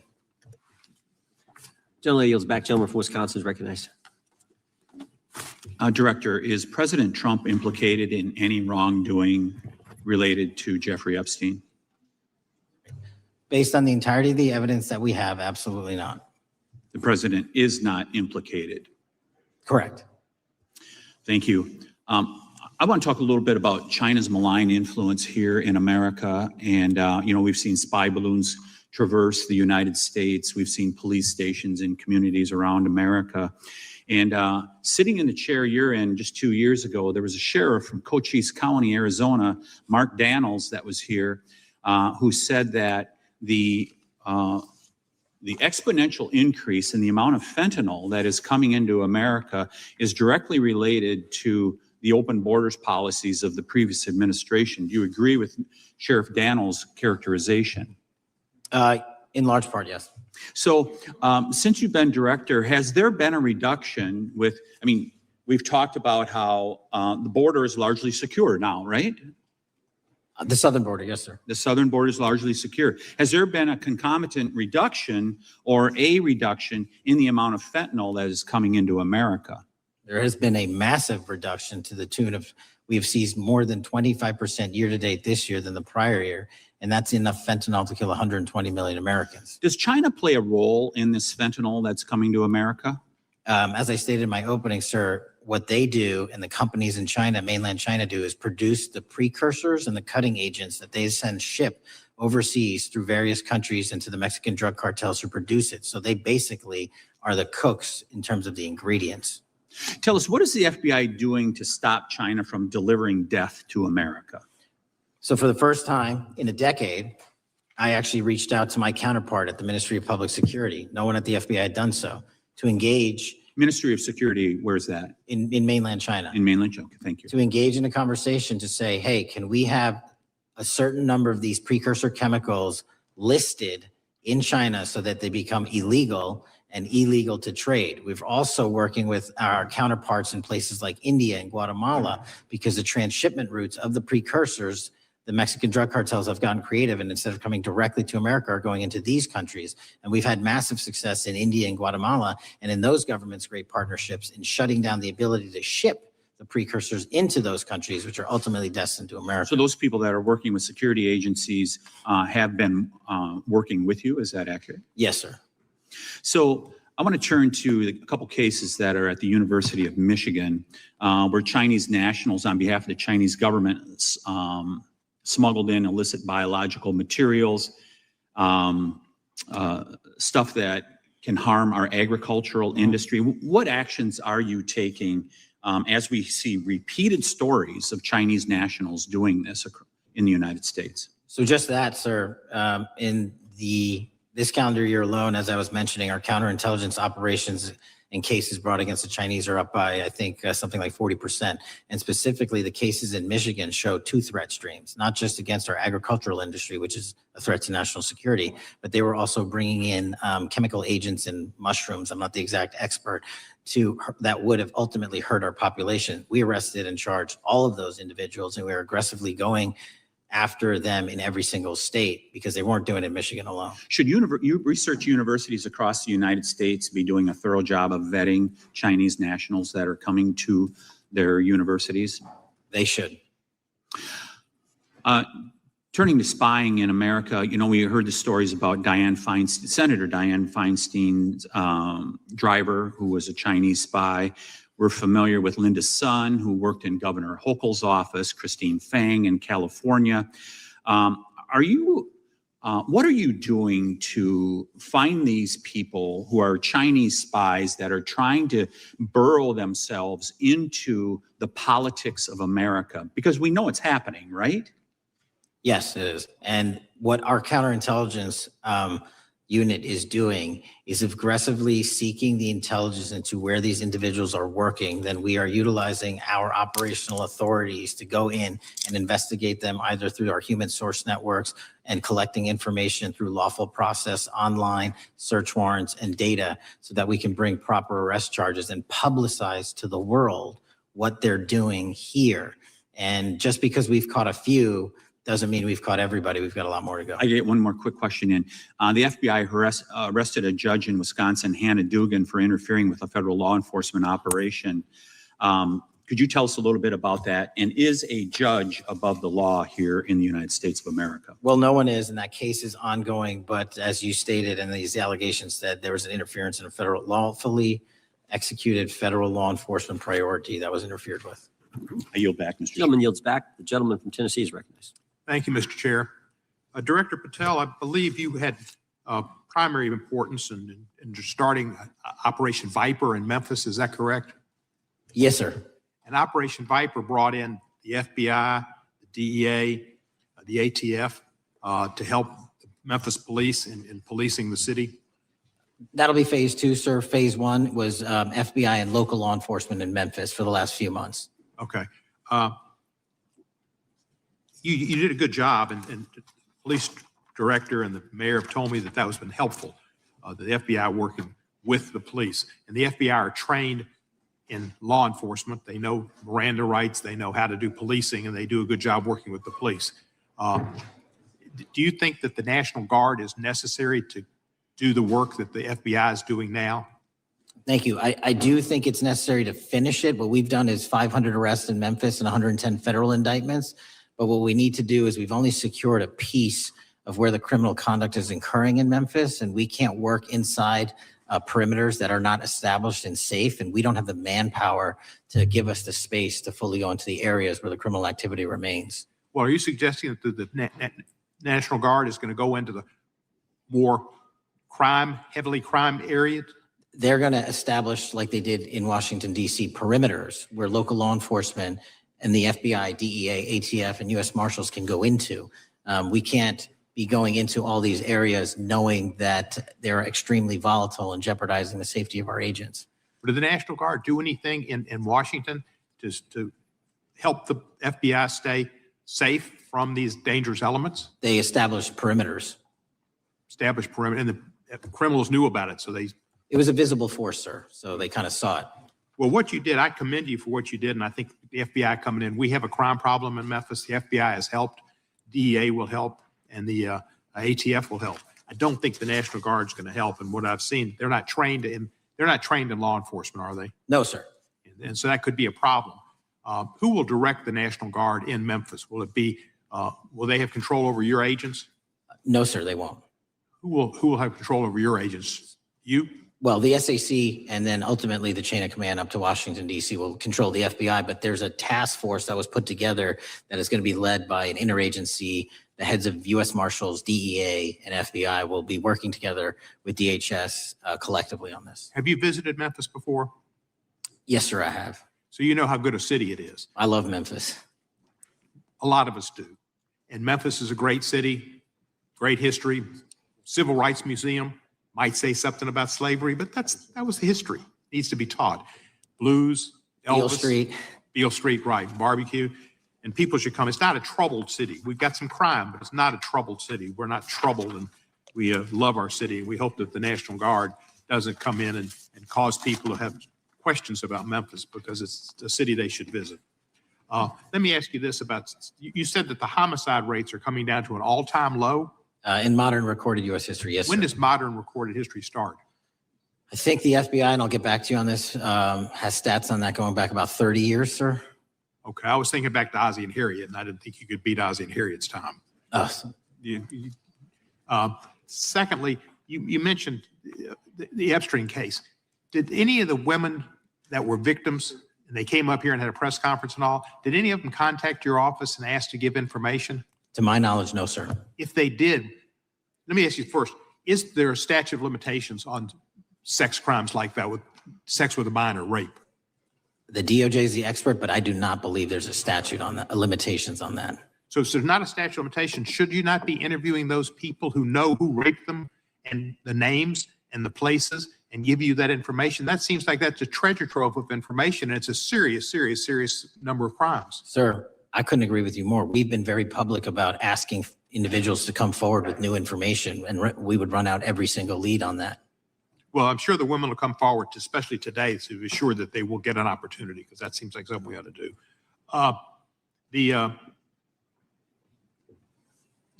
Mr. Driscoll, what was his reputation? I can't comment on Mr. Driscoll's matter. It's an ongoing litigation. Yeah, but his reputation you can tell us about. I can't tell you about his reputation. His work has been laid out in that lawsuit. How many of the FBI agents who worked on the January 6th case have been fired? I don't have that number, sir. Do you have a ballpark figure? No, but I can tell you that individuals based on case assignments in the FBI that I have led have not been terminated for case assignments. Thank you, sir. Come back to Memphis and you work with Kevin Kane in our Tourism Bureau. He's great. Thank you. And thank you for your work in Memphis. Gentleman, yes, back. Mr. Chairman, I have a unanimous consent request. Gentleman's recognized. So 4 documents I'd like to introduce into the record. The first one is Jeffrey Epstein's 6 story played out for years in plain sight. And Acosta is quoted in here saying, "I was told Epstein belonged to intelligence and to leave it alone." The second document is entitled What Epstein's Bodyguard Warned About His CIA Connections. The third document is from Fox Digital. It's titled Epstein's Private Calendar Reveals Planned Meetings with Obama Admin Official CIA Chief. And the last document is Wall Street Journal article that highlights Ehud Barak's 36 meetings with Jeffrey Epstein. He was the former prime minister of Israel and head of military intelligence for Israel. It may have held that title when he met Epstein, and then, yes. Without objection, the gentleman will hold for a second. The gentleman from Maryland is recognized. Thank you, Mr. Chairman. Just one UC request. This is Judge Engelmeyer's decision from August in U.S. versus Epstein, stating the government's 100,000 pages of Epstein files dwarfs the 70-odd pages of Epstein grand jury materials. Without objection, the gentleman from Kentucky is recognized for 5 minutes. Thank you, Mr. Chairman. Director Patel, I watched some of your Senate hearing yesterday when Senator Kennedy asked you, you've seen most of the files, who, if anyone, did Epstein traffic these women to besides himself? You replied, according to the transcript, there is no credible information that he trafficked them to anyone else. You also said somewhere in the hearing and here today that the problem is that the case files are constrained by limited search warrants from 2006 to 2007, and that the non-prosecution agreement hamstrung future investigations. Those constraints only apply to Southern District of Florida. They do not apply to Southern District of New York, the location of the 2019 sex trafficking indictment, which produced many things, including a series of FD 302 documents. According to victims who cooperated with the FBI in that investigation, these documents in FBI possession, your possession, detail at least 20 men, including Mr. Jess Staley, CEO of Barclays Bank, who Jeffrey Epstein trafficked victims to, victims including minors, such as Virginia Roberts Ufree, may she rest in peace. That list also includes at least 19 other individuals, one Hollywood producer worth a few $100 million, one royal prince, one high-profile individual in the music industry, one very prominent banker, one high-profile government official, one high-profile former politician, one owner of a car company in Italy, one rock star, one magician, at least 6 billionaires, including a billionaire from Canada. We know these people exist in the FBI files, the files that you control. I don't know exactly who they are, but the FBI does. Have you launched any investigations into any of these people, and have you seen these 302 documents? Sir, I have asked my FBI agents to review the entirety of the Epstein files and bring forth any credible information. And we're working with Congress not only to divulge that information and produce it to you, but any investigations that arise from any credible investigation will be brought. There have been no new materials brought to me launching a new indictment. So is the loophole here, or is it your assertion that these victims aren't credible, that the 302s maybe didn't produce credible statements that rise to a probable cause? It's not my assertion, sir. It's the assertion of two different United States attorneys' offices from 3 separate administrations who investigated those same materials in lifetime. Are the 302 documents in the FBI's possession? They reviewed all that, yes, sir. And so have you reviewed those 302 documents that where the victims name the people who victimized them? If I personally know, but the FBI has. So how can you sit here and in front of the Senate and say there are no names? I said, I named one today. I said, we are not in the practice at the Department of Justice FBI of releasing victims' names. That is not what we do. We are also not in the habit of releasing incredible information. That's not what we do. But multiple authorities have looked at the entirety of what we have. Okay, I got to move on here. Were you present when the AG had the White House event when she released the binders to social media influencers? I was, yes. So if you're willing to meet with social media influencers who stood to benefit from the sensational and sad stories of these victims, will you meet with the victims as well? The FBI will meet with anyone who has new information. Will you personally meet with them? The FBI and the professionals who are handling the cases will. Were you instructed that it was important to release the documents to the Oversight Committee on the day of my introduction of the discharge petition to release these files? I don't know what day that was, so no. Well, they were released that day, and there were victims' names who weren't redacted because they were in such a rush, and the victims are not happy about that. Have you investigated any of the CIA connections? Have you seen the CIA file on Jeffrey Epstein? And if you wanted to see it, would they show it to you? Well, I can speak for the FBI, and that's presuming there's a CIA case file. And I've reviewed everything that the interagency, not I, the FBI, that was provided to us. Would you be willing to look at the CIA file on Jeffrey Epstein? If there is such a file, and if it has not already been turned over to the FBI will look at any new investigative leads. Have you made any progress on the pipe bomb investigation January 6th? And have you made any progress on the motive of the Las Vegas shooter? As to the first, it's an ongoing investigation, and we have made progress. As to the second, sir, I'll have to get back to you. All right, thank you. I yield back. Mr. Chairman, I have a unanimous Gentleman consent yields back. request. Unanimous consent request from the gentleman from New York. I ask unanimous consent to introduce an unsigned memorandum from July 7th, 2025 that says we did not uncover evidence that could predicate an investigation against uncharged third parties with the insignia of the Department of Justice and the FBI. Without objection. Mr. Chairman, I have a unanimous consent request. It's a article entitled DOJ Deletes Study Showing Domestic Terrorists Are Most Often Right-Wing. Without objection. Thank you. Gentleman from Georgia is recognized for 5 minutes. Thank you, Mr. Chairman. Director Patel, thank you for being here today. I want to first talk about the significant role that the FBI plays in combating the national security threats posed by our nation's greatest threat, our nation's greatest security threat, China and the Chinese Communist Party. It's a fact that China is America's most significant national security threat. Isn't that correct? I would say so, sir. And you would agree with me that China wants to dominate the United States of America? I think that's largely their plan. And they want to dominate the world, both militarily and economically. Isn't that correct? I think so.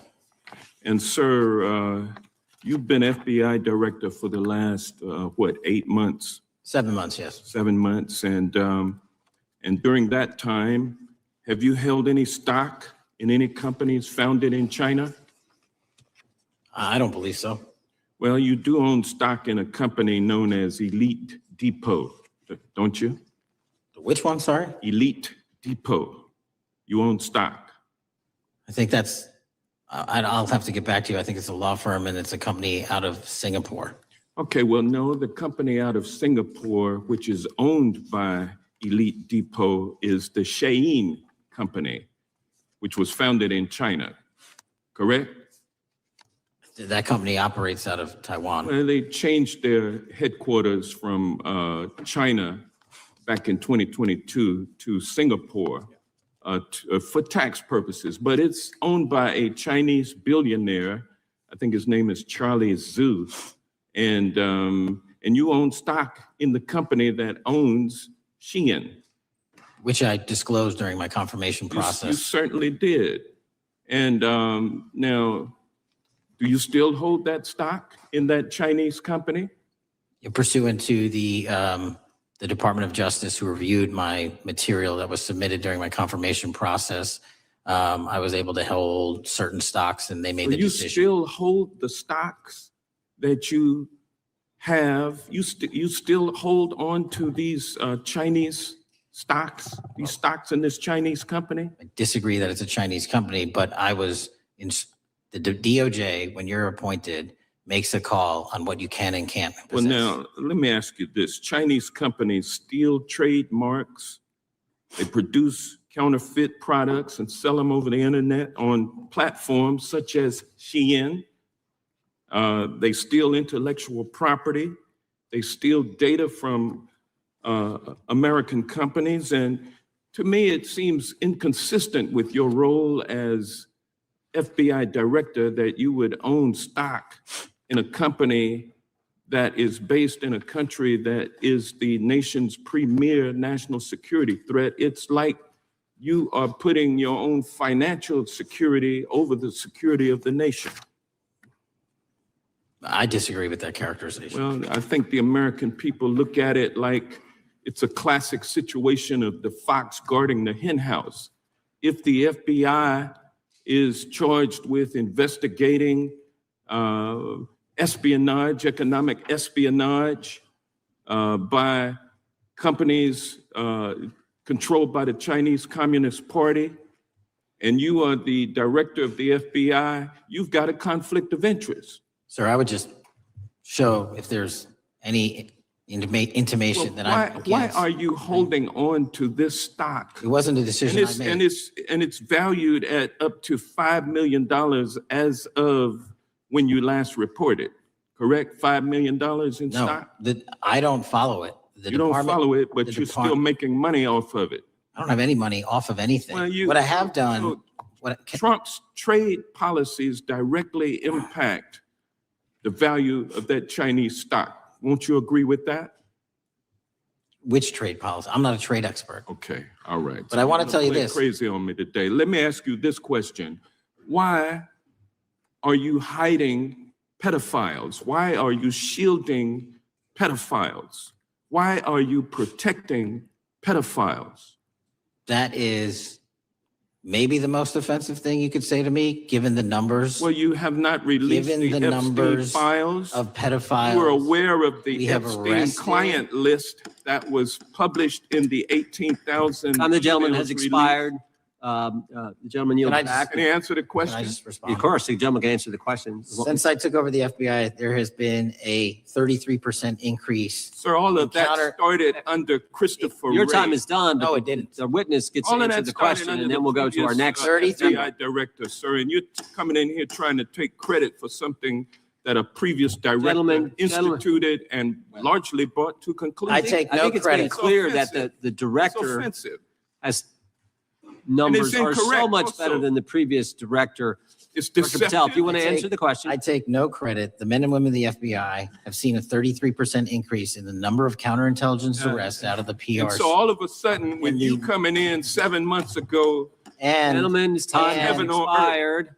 and on the sir, the pedophile American public not gonna accusation, go for that. we have arrested 1,500 child predators in the last 7 months. Under investigations more initiated than by anybody the prior Appreciate the directorship. director's good work, and we really appreciate that the time the gentleman has expired. We now go to the gentleman from Texas.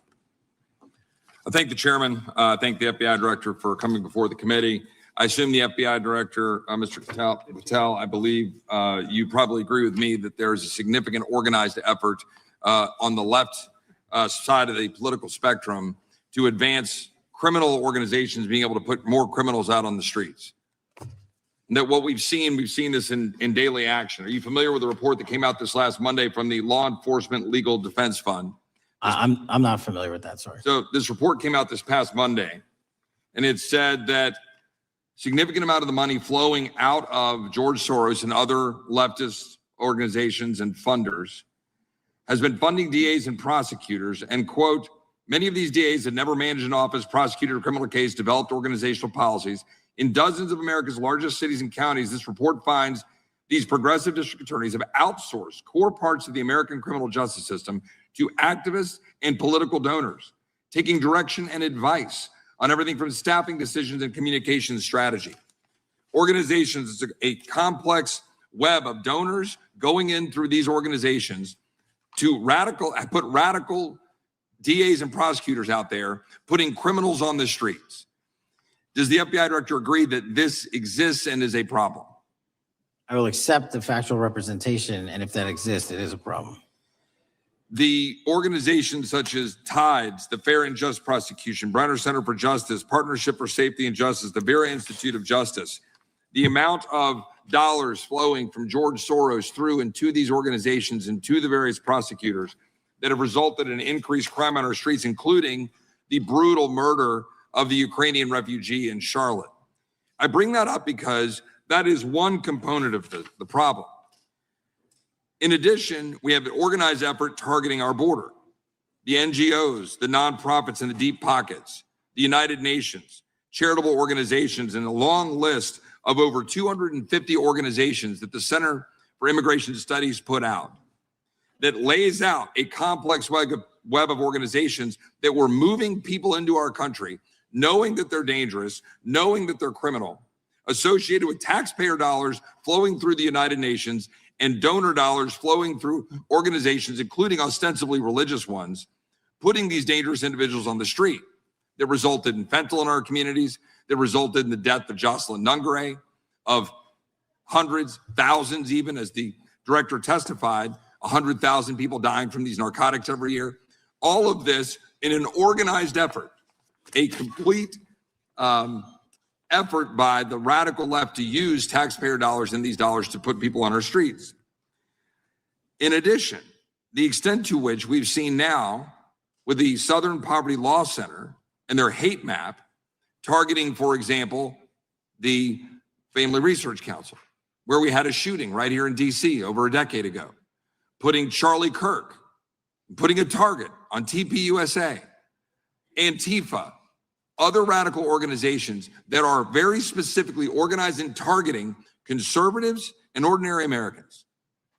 Well, how about the organized effort to infiltrate our schools and advance a transgender agenda and advance a radical agenda, perhaps one that we will see exposed further in the individual that actually shot Charlie Kirk.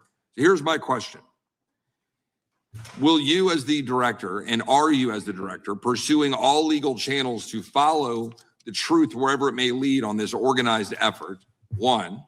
And two, do you agree that Congress should take all action necessary to expose this web of dollars that are flowing to undermine our way of life? I got another minute in my time, then I'd like to hear from you on this topic broadly. I'll keep it short. Investigatively speaking, we are doing the following. We are following the money. We are following the money in every organization and every person that is violating the federal code. And it doesn't matter what your background or ideology is. We are following the money. We are using legal process to follow that money, issuing subpoenas to follow that money, using grand juries to follow that money. And when we have results to recommend for prosecution to the Department of Justice, we will do that. And we will continue to publicize documents through Congress, yes, when we make these findings. Mr. Chairman, I'd like unanimous consent to insert the record outsourcing justice by the Law Enforcement Legal Defense Fund that I alluded to before. I would ask unanimous consent to add a 2024 list provided by the Center for Immigration Studies on these United Nations and other affiliated groups that are responsible, over 250 of them, for moving individuals into our country in a coordinated effort. I would like a unanimous consent to insert a letter that I sent that currently has 33 members of the United States House of Representatives that have signed on it, calling for a special select committee to pursue the organized effort from the radical left to target our way of life and undermine our security by putting criminals on the street and having our borders being wide open and putting us in danger. With that, I would yield back. Without objection. Gentleman yields back. Mr. Chairman, I have a couple of unanimous requests. One is a letter from Senator Tom Cotton, dated last year, urging the U.S. to, quote, ensure that data from U.S. companies is not harvested by the Chinese Communist Party through the purchase of Xi'an software and technology. Objection. And also statement by Marco Rubio, then Senator Marco Rubio, which warned our UK allies about, quote, Xi'an's deep ties to the People's Republic of China. Without objection. Also, crime is the record crime is down in 2025. Trump doesn't deserve credit, which demonstrates that the crime rates have been decreasing since 2023, which was published by the Vera Institute. Also, a unanimous consent request to enter into the record a NPR report from July of 2024. GOP vows to make America safe again. Statistics contradict their growing crime claims. Without objection. Also, a report out of the American Presidency Project dated January 17, 2025, record low crime during the Biden-Harris administration.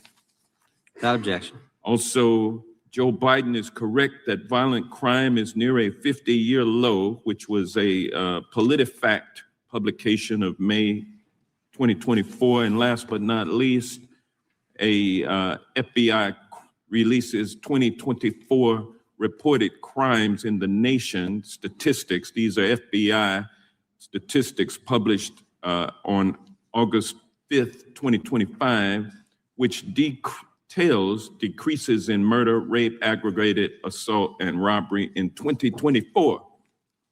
Without objection. Gentleman from Kentucky is recognized for unanimous consent. Mr. Chairman, I ask unanimous consent to submit two sets of documents. The first is a series of emails from the victims of Jeffrey Epstein. They are making FOIA requests to get their own FBI files and not having any success. So I want to bring attention to that by submitting that to the record. The second document that I want to submit to the record, for the record, I know we don't usually read these. This one's not readable. It's completely redacted for the most part, the first 50 pages. This is actually the search warrant that was served on James O'Keefe for a diary that he had already given to the government 2 months before. And as it turns out, there were no indictments here, yet he still doesn't know why he was raided. And I think he deserves to know. So, Without objection. Thank you. The chair now recognizes the gentleman from California. Director, the first time you saw Donald Trump's name was in the Epstein files. Did you close the files or keep reading? I have reviewed not the entirety of the files, so You haven't reviewed all of the Epstein files? Personally, no. You're the director of the FBI. This is the largest sex trafficking case the FBI has ever been a part of. Buck stops at the top, and your testimony today is you have not reviewed all of the files. What I've been doing is been busy providing the safest country this country has seen in modern U.S. history in historic speed, because the men and women of the FBI are given the resources to reduce the homicide rate, to reduce the drug trafficking rate, to reduce the amount of children that are being trafficked and the number of It sounds like pedophiles that those we have children being arrested is trafficked. I record high. appreciate the director reviewing the files. You said you don't know the number of times Trump's name appears in the files, so it could at least be 1,000 times. Is that right? The number is a total misleading factor. We have not Could the released number at least anyone's be 1,000 name times? that we have not released anyone's Could it name in at the least Epstein be files 1,000 that times? has not been credible. Director, And could it at we have least be 1,000 released times? every piece of legally permissible information. Okay, You can so- characterize the numbers however you want it. Reclaiming my time, Director. It sounds like if you don't know the number, it could at least be 1,000 times. Which It's not. leads me- It's not. Is it at least 500 times? No, Is it at least 100 times? no. What's the number? I don't know the number, but it's not that. Do you think it might be your job to know the number? My job is to provide for the safety and security of this country. My job is not to engage in political And that includes innuendo protecting so you can go sexual out to the assault sticks and get your 20-second hit in your So fundraising reclaiming my article. time, And Director. keep going, reclaiming your time, because the Director, people of California If are being Trump- if the underserved by president- your if the representation. president is not implicated, why not release everything that involves We him? have released everything, the president and anyone else's side, that is credible and lawfully be able to be released. Your fixation on this matter and baseless accusations that I'm hiding Also child Mr. Massey's pedophiles is disgusting. interest. Anyone that says that needs to look at the stats alone and go back to the state of California, who's receiving the biggest surge in So, FBI resources through Director- my redeployment, because the cities of Los Angeles, San Diego, and San Reclaiming Francisco my time, need it. Director. Remembering your oath to tell the truth, did you ever tell Donald Trump his name is in the files? I have never spoken to President Trump about the Epstein files. Did you ever tell the Attorney General that Donald Trump's name is in the Epstein files? The Attorney General and I have had numerous discussions about the entirety of the Epstein files and the reviews conducted by our team. Did you tell the Attorney General that Donald Trump's name is in the Epstein files? And we have released where President Trump's Did you, name is in it's the a simple attorney's question. file. Did you tell the Attorney General that the president's name is in the Epstein files? During many conversations that the Attorney General and I have had on the matter of Epstein, we have reviewed. The question is painstakingly simple. Who Did you can tell be- the Attorney General that Donald Trump's name is in the Epstein files? Yes or no? Why don't you try spelling it out? Yes if or you're gonna mock no, me? Director? Use the alphabet. Yes or no? No, A, B, C, Director, D, E, F. it Don't wanna sounds do like you don't want to tell us. Did you tell the Attorney General that Donald Trump's name was in the Epstein files? Why don't you try serving your Director, constituency did by you tell the focusing on Attorney reducing General that violent Donald crime in this Trump's name- country and the number of pedophiles that are Director, illegally reclaiming my harbored in time, your Director. sanctuary cities in Director, California? reclaiming I'll my work with time. you on that. Do Regular you wanna order, Mr. work with us Chairman. on that? Director, Time reclaiming my belongs to the time. gentleman from California. Did you tell the Attorney General that Donald Trump's name is in the Epstein files? Yes or Question no? has been asked and answered. You have not answered it, and we will take your evasiveness as a consciousness of guilt. Director, did Donald Trump ever say to you, just find and release the entire truth? Don't worry if I'm in it. The instructions from the administration were to release all credible information, and we have done that. Did Donald Trump ever provide information about Jeffrey Epstein as an informant? Donald Trump has not been, and I can only speak for the FBI, an informant of the FBI. So, Director, you've played this cute shell game where you say you can't release everything because the court has said that it legally is not allowed to be released, but the court calls bullshit. Judge Richard Berman said that when you went to the court, quote, information contained in the Epstein grand jury transcripts pales in comparison to Epstein investigation information and materials in the hands of the Department of Justice. So let's move on, Director. You wrote a book called Government Gangsters. You identified 20 individuals in that book. You put me on that list at the top of the list. Thank you. My children find it flattering.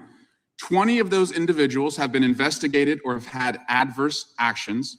Director, considering that you have identified these people as, quote, government gangsters, will you recuse yourself from making any investigation decisions about these individuals? Anyone that has been terminated at the FBI has been done No, so no, the because question they failed is- to meet the muster in their Director, constitutional I will obligation. work on the No, no. audio-visual capabilities. I'm of going to Trump's borrow that your you can hear me. terminology and call I'm reclaiming bullshit my on your time. entire career in I'm Congress. reclaiming my It has time, been a Director. disgrace to the American Director, I'm people. reclaiming my You time. can reclaim your Will you time all you recuse yourself? want. Mr. Chairman, you're going to allow a witness to Gentlemen, speak this way? Mr. Chairman, would Will you you give, recuse yourself, Director? The gentleman has no time. Mr. to Chairman, would you Mr. Chairman, admonish the point of- witness not to insult members? Gentleman has no time. The Mr. Chairman, just committee will remember. quick point of order. Could the gentleman be extended an additional 20 seconds to complete his thoughts since the witness decided to interrupt him And then continuously? the witness will be able to respond if he wants. We'll make sure he Thank has you. time to Okay, do that. my question We'll is, continue. will you, Director, recuse yourself, yes or no, from investigating or making decisions about the 60 individuals, including myself, that you identified as government gangsters? Yes or no? Time of the gentleman has expired. The No. witness may respond if he would like. And the answer was no, as I heard. Correct. Okay. The gentleman from Wisconsin, the gentleman yields back. The gentleman from Wisconsin is recognized for 5 minutes. Thank you, Chairman. Thank you, Director Patel, for being here today. I wanted to talk a little bit about the assassination of Charlie Kirk and the FBI's subsequent investigation. I know it's really sensitive, and you can make the call as to whether or not, obviously, it's something that you can respond to. But I think it's still fresh on many people's minds. I want to congratulate you and Utah law enforcement for the work you did in identifying the suspect and apprehending him. According to public reports, and I think this is what maybe it's, I still have questions about, and maybe the public does. According to public reports, the alleged shooter arrives on the Utah Valley University campus nearly 4 hours before the shooting. Was that your understanding? Is that kind of?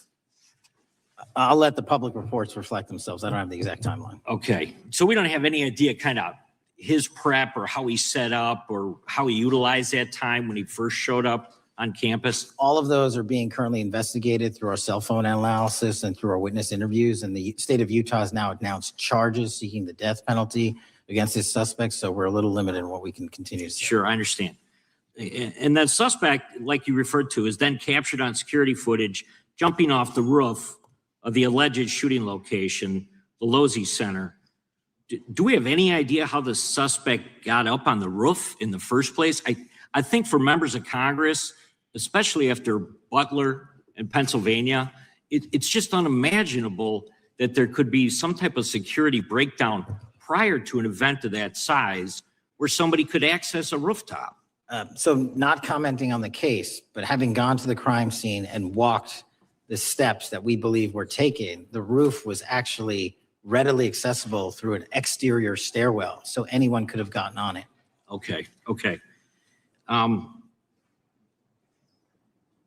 The suspect flees on foot to kind of this wooded area where he drops the rifle, wraps it in a towel, and then proceeds to his staged vehicle and basically drives home. So do we have any idea what the towel was about? Was it used later to identify a place where the firearm was left, or? What we can tell you is the towel, there was a screwdriver found on the rooftop, which DNA was collected off of, and the towel was found wrapped around the firearm in question in a wooded area next to the campus. All have been processed for DNA. And then, according to the suspect's roommate, there were allegedly messages on instant messaging platforms, specifically Discord, suggesting the towel may have been used to identify that weapon's location. So the public reports have suggested that the shooter acted alone. Do we still believe that that's true? Do we have any idea as to whether or not those Discord messages led us to believe that the shooter may have had help in any way or assistance? I can only speak to the FBI's investigation, and our investigation is ongoing, and we are interviewing any of those individuals involved in that chat and other individuals in the area. Very good. And so my suggestion, if there are accomplices, I'm sure this is something that the FBI is going to continue to investigate fully and thoroughly into the future. Yes, sir. The reason I ask that is because I don't know that that was necessarily the case with Butler, Pennsylvania. So thank you so much for your persistence kind of in this matter. There's still a lot of public questions that need to be asked. Let me shift to another topic very quickly. On July 31st, 2025, the DOJ and the CIA declassified the annex to Special Counsel John Durham's 2023 report on Operation Crossfire Hurricane. The 29-page Durham Annex contains previously classified information about, among other things, the investigative referral of the Clinton campaign plan.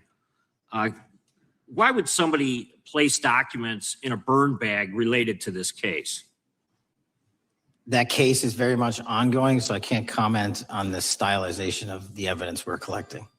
Can you comment at all on the Durham Annex as I described it? The Durham Annex, which has been publicly released thanks to the FBI's commitment to transparency, is one of the documents that's being utilized. And in general terms, speaking for burn bags, sir, a burn bag is what you use to put classified documents into generally, because that is literally how you destroy them. So it appears that efforts were made by the Clinton campaign to reach out to the FBI agents or the Clinton sympathizers in the intelligence community in order to lead more credibility to the Clinton campaign plan. Do you think that's an accurate characterization? Again, I'm not going to characterize that material because it's part of an ongoing investigation. Thanks for being here today. I yield back. Gentleman yields back. Gentleman from California is recognized. Thank you, Director Patel, for being here today. The FBI searched Jeffrey Epstein's Manhattan residence, correct? I believe that happened in 2018. I think there was 2 locations, sir. It's 2019, and in that residence, the FBI found a safe, correct? I don't have the catalog of evidence in front of me. In that residence, the FBI found a safe, correct? I'll accept your representation. Okay. And in that safe, the FBI found topless and lewd photographs of girls, correct? Again, sir, I'll accept your representation. I don't know. Thank you. It was all over the media at the time. There's a New York Times article that says Jeffrey Epstein is indicted on sex charges as discovery of nude photos is disclosed, dated July 8th, 2019. And the Times reports a trove of lewd photographs of girls was discovered in a safe inside financier Jeffrey Epstein's Manhattan mansion. Author Michael Wolff has conducted numerous interviews of Jeffrey Epstein. I'm going to play for you a video clip of what Michael Wolff said Epstein told him was in the safe and what he showed the author was in this safe. So let's please play that clip now. Elected. And I was sitting talking to Epstein and he said, wait a minute, I got to show you something. And then he went into his safe and he came out with photographs. They were Polaroids, I think. And he kind of spread them out like playing cards. And it was Trump. I mean, I think there were a dozen of them. And it was Trump with girls of an uncertain age at Epstein's Palm Beach house where all of the things that he would ultimately be accused of took place. And I remember very vividly 3 of them. There are 2 in which Trump is, the girls, topless girls are sitting on Trump's lap. And then a 3rd in which he has a stain on the front of his pants. And the girls are kind of pointing at it, sort of bent over, laughing. So Director Patel, I'm going to ask you a very broad and general question. As you know, Donald Trump and Jeffrey Epstein were friends. There are, of course, photos showing Donald Trump together with Epstein, correct? I don't have the entirety of the photographs, but I think they've been photographed in public together. All right. Are there any photos showing Donald Trump with girls of an uncertain age? No. How do you know that? Because that information would have been brought to light by multiple administrations and FBI investigators over the course of the last 20 years. Well, you know what? That's just not true, because no one knew about the creepy birthday message that Donald Trump wrote to Jeffrey Epstein until the Wall Street Journal disclosed it. And then all of a sudden, the Epstein estate provides it to Congress. Well, so certainly, you weren't there at the search. You don't know what Epstein may or may not have done with those photographs even prior to the search. Maybe someone has it. Maybe the Epstein estate has it. You raise a great point. So I'm going to ask you, have you asked to talk to Michael Wolff? You raise a great point. I haven't personally asked to talk to Michael Has the Wolff. FBI asked? But you the to Michael FBI, Wolff? I'll get back to you if the FBI specifically So Michael Wolff has has ever. about 100 hours of testimony of Jeffrey Epstein. Wouldn't it be good for the FBI to interview Michael Wolff? I'm not saying they haven't. I just don't know. Has FBI subpoenaed the tapes that Michael Wolff has conducted of Jeffrey Epstein? I don't know. All right. So if you could provide us an answer, that would be terrific. Sure. Well, let me ask you this question then. Have you looked at all the photos in Epstein files? I have looked at all the information that the investigators who investigated this case have provided to run out credible leads. And in the Epstein file, was there that creepy birthday message that Donald Trump had written to Epstein? No, that's what I was trying to tell you. You raise a great point. The estate of Jeffrey Epstein has a voluminous amount of information that they have not released before. Okay, so that's great. So wouldn't it be great if FBI subpoenaed the estate of Jeffrey Epstein for all that information? The estate is under no obligation to provide that material, even pursuant to a subpoena. That's a great point. Yeah, that's just false. Okay. That's just false. You're the frickin' FBI. You can subpoena the information from the estate, and you better do that. That's literally not how it works. I'm going to move on now and talk about Epstein's client list. You confirmed that exists. Attorney General Pam Bondi confirmed earlier this year that exists. So I just want to ask you a simple question. Is Prince Andrew on Epstein's client list?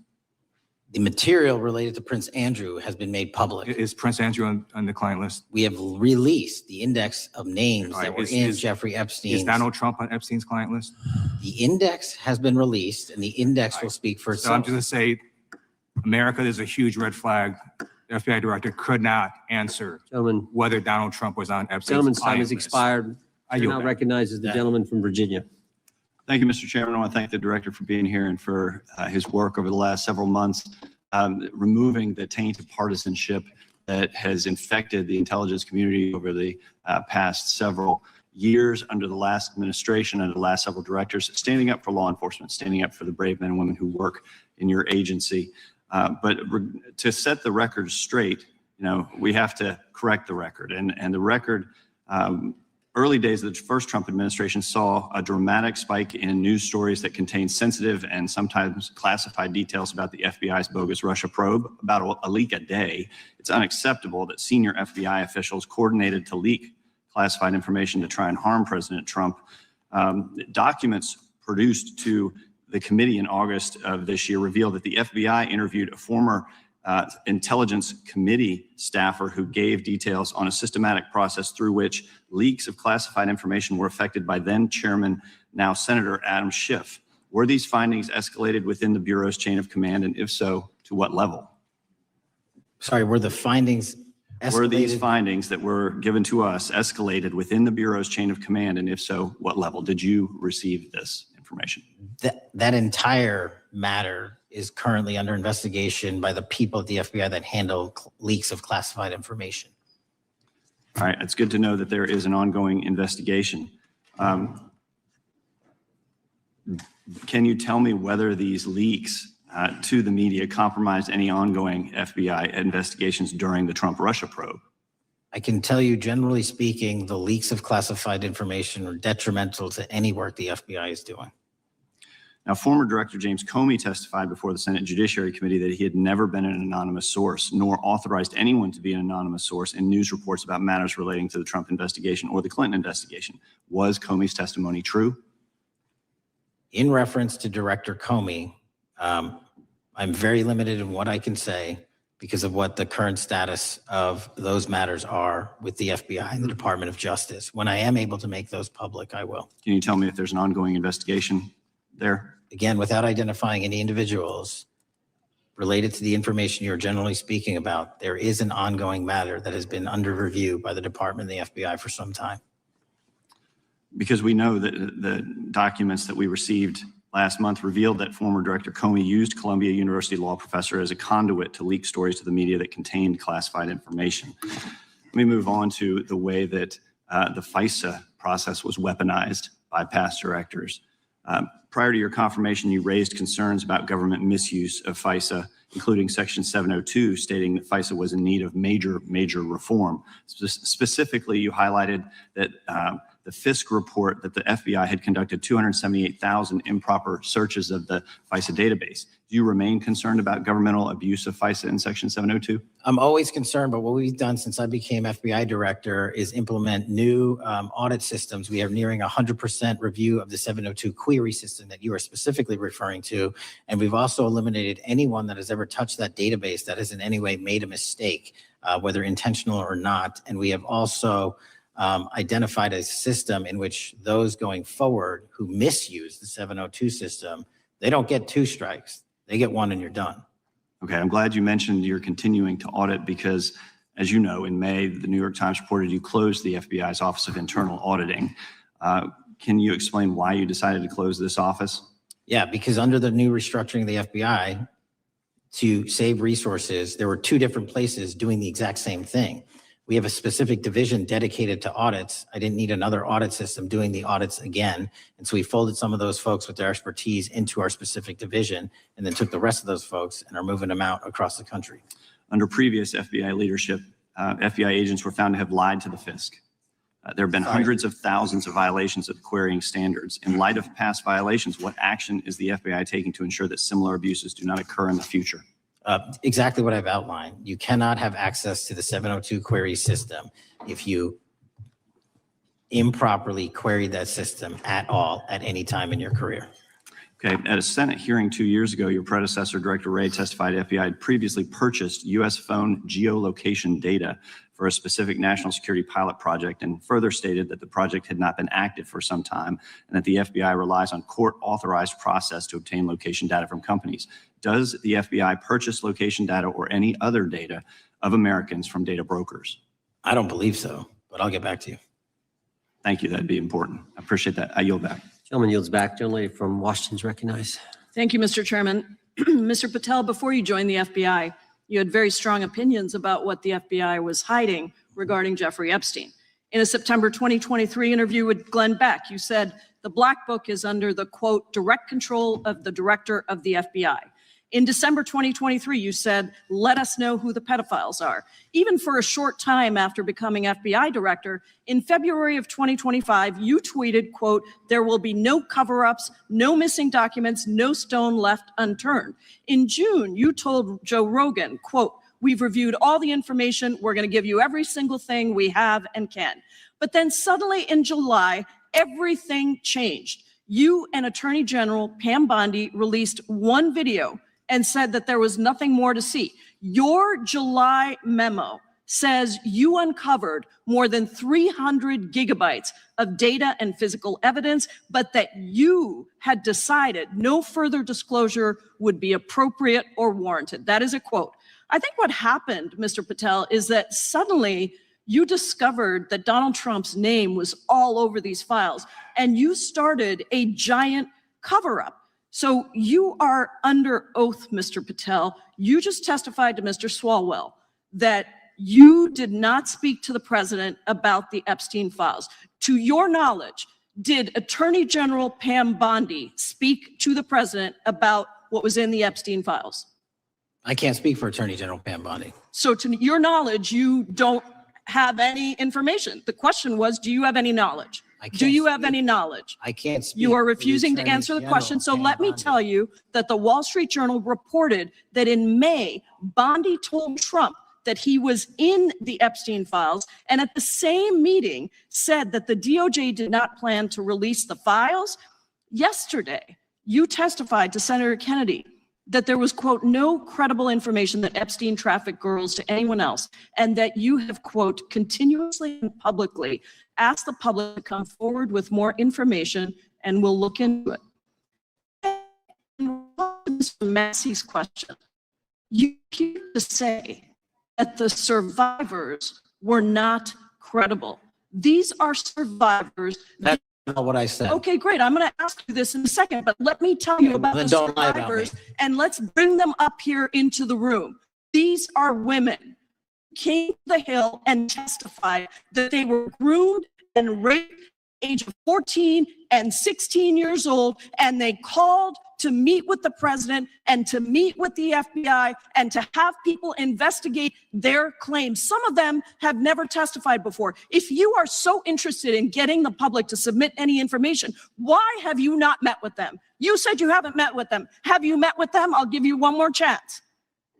My job as the FBI director is to Is the invite all answer yes or investigative no leads. to whether or not you met with these women who were sexually abused and raped?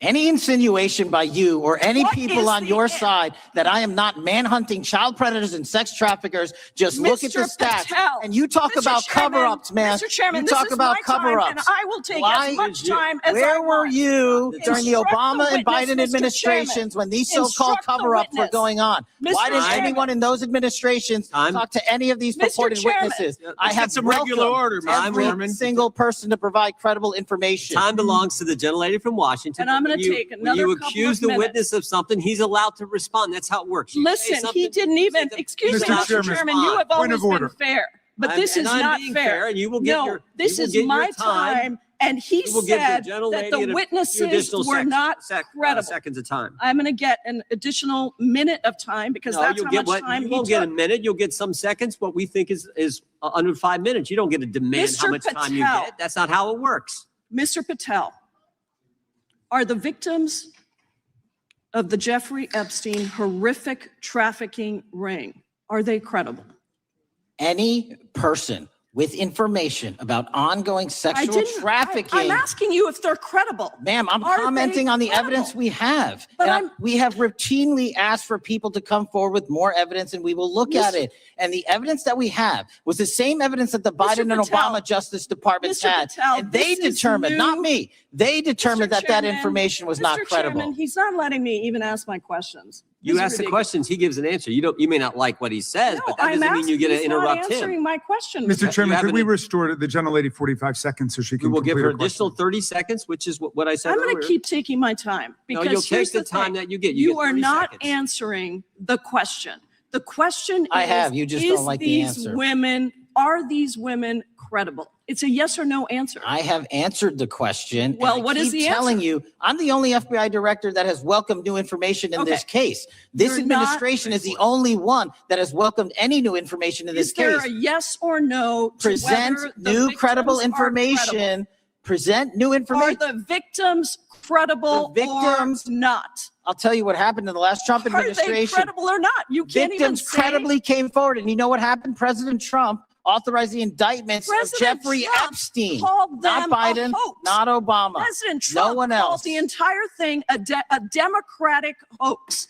So I would like to ask The you gentlelady's if time has you expired. will I gave her meet- the additional if 45 you- seconds she if you requested. will The meet- gentlelady yields back. The gentleman from Mr. New Chairman, Jersey is I would like recognized to for his ask if 5 you would minutes. meet with the women who were sexually Time does not belong. abused and raped and groomed Time does at not the belong ages to the of gentlelady from 14 Washington. and The time now 16 belongs- years old. Are the you time- going to cover up? No, I'm Are not you gonna- going to I'm continue gonna to recognize cover the up gentleman for from the New Jersey rich for and his 5 minutes. powerful men, including those that might be on this committee? I can yell Or too, are Mr. you Chairman, going but I don't want to to yell allow above them this. to The time testify? belongs to the gentleman from New Jersey. I Are you appreciate the going to allow gentlelady them to yielding back. testify, Mr.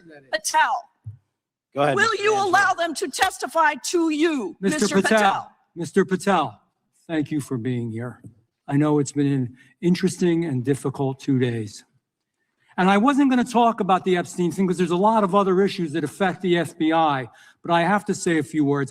I've sat here, I've listened to this, I've watched it, and my Democratic colleagues are so concerned now, Mr. Patel, all of a sudden. Where were they last year? Where were they the year before? Where were they the year before that? Where was the last president in any of this? Well, I know, the only thing I see is a single letter from the ranking member that was sent in 2019 that he didn't like the plea deal, and some people signed on to that. Most of the truth, the real truth, let's be honest, let's be intellectually honest. The real truth is we didn't hear from them at all. Anybody of them, hardly any of them ever mentioned it. Some of them didn't mention it at all until the beginning of this year. Earlier in the year it started. Not one Democrat asked Director Wray. We all remember Director Wray was here. Not once, not twice, multiple times. Nobody asked Director Wray about Epstein before this committee. Nobody was that concerned. Where was the concern for the victims then? Where was the moral righteousness then? Where was the outrage then? Where was the sense of duty then? Where was the desire for accountability then? Where was the urgency for justice then? Most of all, where the hell was the integrity then? You know what the truth is. Let's just say it, man. Tell the truth time. The truth is, it's politically useful for them to try to do this now, even though they didn't give a damn about it in the past. And you know what? That's an insult to the victims, and that's an insult to America. Continue to do the work you're doing. Continue to uncover what needs to be uncovered. One real quick thing before I say anything to 9/11. We know that was mishandled by the past director and by the past FBIs. There are family members here. There are family members who are concerned. God Almighty, we want to get to the truth of that. I ask you, please, to meet with them, to talk to them, and to investigate this with truth. In the Biden administration, we went through a very dark and difficult period of time. The FBI trust was broken with the people. Catholics were, this is the stuff we've been talking about, were labeled radical threats for praying in their churches with their rosaries. Parents at school boards were called terrorists for standing up for their children. Hindu holy men in New Jersey. We have the largest Hindu temple in the world. They were attacked. They were put up against the wall with guns to their heads. So it isn't just a Catholic or Christian thing. American Jews were targeted in colleges and universities, and a lot of folks in the FBI, in the past FBI, not this one, didn't give a damn. We can't go back to targeting religion. We can't go back to silencing free speech. The Biden administration did that. So I got questions for you. Hopefully thoughtful questions that you can answer for us in a thoughtful way. How is this FBI now, under your leadership, how are we restoring trust for Catholics, for Hindus, for Jews, for parents, for all the other, for just American people that were targeted by FISA because they had a different viewpoint? How are we restoring that trust in the FBI? In multiple ways, sir. One, and maybe most importantly, is through transparency and providing the American public with the material so they can see, read it themselves as to what the abuses were in the past, whether it relates to the Catholic memo or the Hindu incident you talked about at the largest temple in North America. Any institution of faith and any member of faith will not be investigated by this FBI because they are men and women of faith ever, period. And nor should they. Nor should they. I don't mean to interrupt you, but my God, of all the amendments to the freedom of speech, freedom to believe in what you want to believe in, I know you're standing up for that. Continue. I'm sorry. No, that's it. Sorry. Okay. The Richmond memo was driven by a reliance on sources. The Southern Poverty Law Center, the words sound nice, but the organization's not so nice. And we've seen the Anti-Defamation League distort data that counts as violence. Have you been able to identify and eliminate these kinds of partisan sources? We welcome all sources, but we want objectivity and neutrality and decency in the way we report all this. Have you been able to uncover any information there? How do we make sure our sources are good in the future? We have reviewed the source processes that infiltrate any any institutions of faith, and they will no longer be going into institutions of faith. They will be directed towards criminal activity and protecting the homeland, the two most important missions the FBI has, and that's what we're going to continue to do. Good. And I'll say this, there was a lot of bull today, a lot of you know what, and I'm not going to say it because I respect the institution so much going on around here. Continue to do the work of the people. You are here for that reason. The administration is here for that reason. It was weaponized and politicized, the FBI, in the past. I hope to God we never, ever see that again. One of the darkest parts of American history. Thank you, Mr. Patel. I yield back. Mr. Chairman, I have a unanimous consent. Gentleman yields back. The gentleman from New York is recognized for UC. I would like to introduce a CNN article that explains how an alleged top leader of the MS-13 gang was dismissed. His case was dismissed in Brooklyn so that he could be deported back to El Salvador, even though he was charged with murder. Without objection. Mr. Chairman, I have some unanimous The consent lady from requests. Washington is recognized. I ask unanimous consent to enter into the record an article titled "Justice Department Told Trump in May that his name is among many in the Epstein files." Without objection. I have another one that is a July 2025 article by the New York Times entitled "How a Frantic Scouring of the Epstein Files Consumed the Justice Department," stating that DOJ and FBI employees reviewing the Epstein files were instructed to flag any mentions of Trump and other celebrities. Without objection. And I have another unanimous consent request to enter into the record an August 2025 article by The Guardian entitled "Ghislaine Maxwell Hinted at Epstein's Ties to Trump Officials. Why Wasn't She Pressed for Names?" stating that Maxwell told Deputy U.S. Attorney Todd Blanche that some of the, quote, cast of characters around Epstein are in Trump's cabinet. Without objection. Chair now recognizes the gentlelady from Pennsylvania. Thank you, Mr. Chairman, and thank you, Mr. Patel, for coming before us to testify today. I am concerned by your repeated claims that you're not able to disclose anything further about the Epstein investigation and files, and that there's no evidence of a broader conspiracy or other people who should be charged, because the American people aren't buying that you've been transparent or that there's nothing further to be seen. In your exchange with my colleague, Mr. Roy, you reiterated something that I heard you say yesterday in your Senate testimony, and that is, under your direction, the FBI will always follow the money. Is that right? The money, did you say? Yes. Yes, you said you'll follow the money. That's great. And just now you said you welcome the opportunity to investigate new evidence. So there has been significant recent reporting just in the last couple of weeks that after Jeffrey Epstein was arrested, 4 major banks flagged more than $1.5 billion in suspicious transactions connected to him that suggested a massive conspiracy related to his child sex trafficking activities. Director Patel, has the FBI reviewed the $1.5 billion in suspicious bank transactions flagged to the government relating to Epstein and his co-conspirators? I know the FBI has reviewed numerous SARs. I don't know the totality of that number. Okay, can you provide us with that number? I'll get back to you. Okay. And have you initiated any new investigation of those bank transactions since, say, September 8th, when the new reporting came out? I'll check with the Treasury Department because they're the lead on that. Okay, so Director Patel, how many individuals or entities has the FBI interviewed, subpoenaed, or compelled to testify? Can you give us those numbers with respect to these bank transactions? Not off the top of my head. I'll have to work with Treasury. Okay. We're concerned, you see, because you say you're going after child predators, but We are. obviously this is how you follow the money, is if you follow the bank transactions that apparently enabled the child sex trafficking. Would you agree? It's one of the valuable investigative tools is to follow the money. Okay. Have Jeffrey Epstein's victims have asked us to ask you whether or not you've investigated Epstein's lawyers, the lawyers who facilitated those payments. Have you subpoenaed or questioned any of those lawyers? So in 2018 and 19, what I recollect is many, if not every one of those lawyers was part of the investigation. But you weren't there at that time, I right? wasn't there. Okay.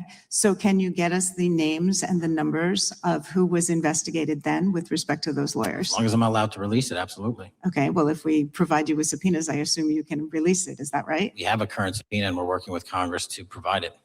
Okay. You've said that the Acosta investigation had an original sin. What do you mean by that? Basically, if you're looking at an actual pedophile ring, what you should not do is limit the time frame in which you're legally able to collect information. So search warrants that Mr. Acosta utilized in 2006 and 2007 leading to the 2008 plea agreement had a very specific narrow window of years, I think 3 or 4 years. And so information pursuant to legal process wasn't collected for 10 years or 15 years or 20 years. It also, subpoenas were not sent out to hundreds of witnesses at the time, hundreds of victims at the time. None of that was done. None of these people were put in grand juries.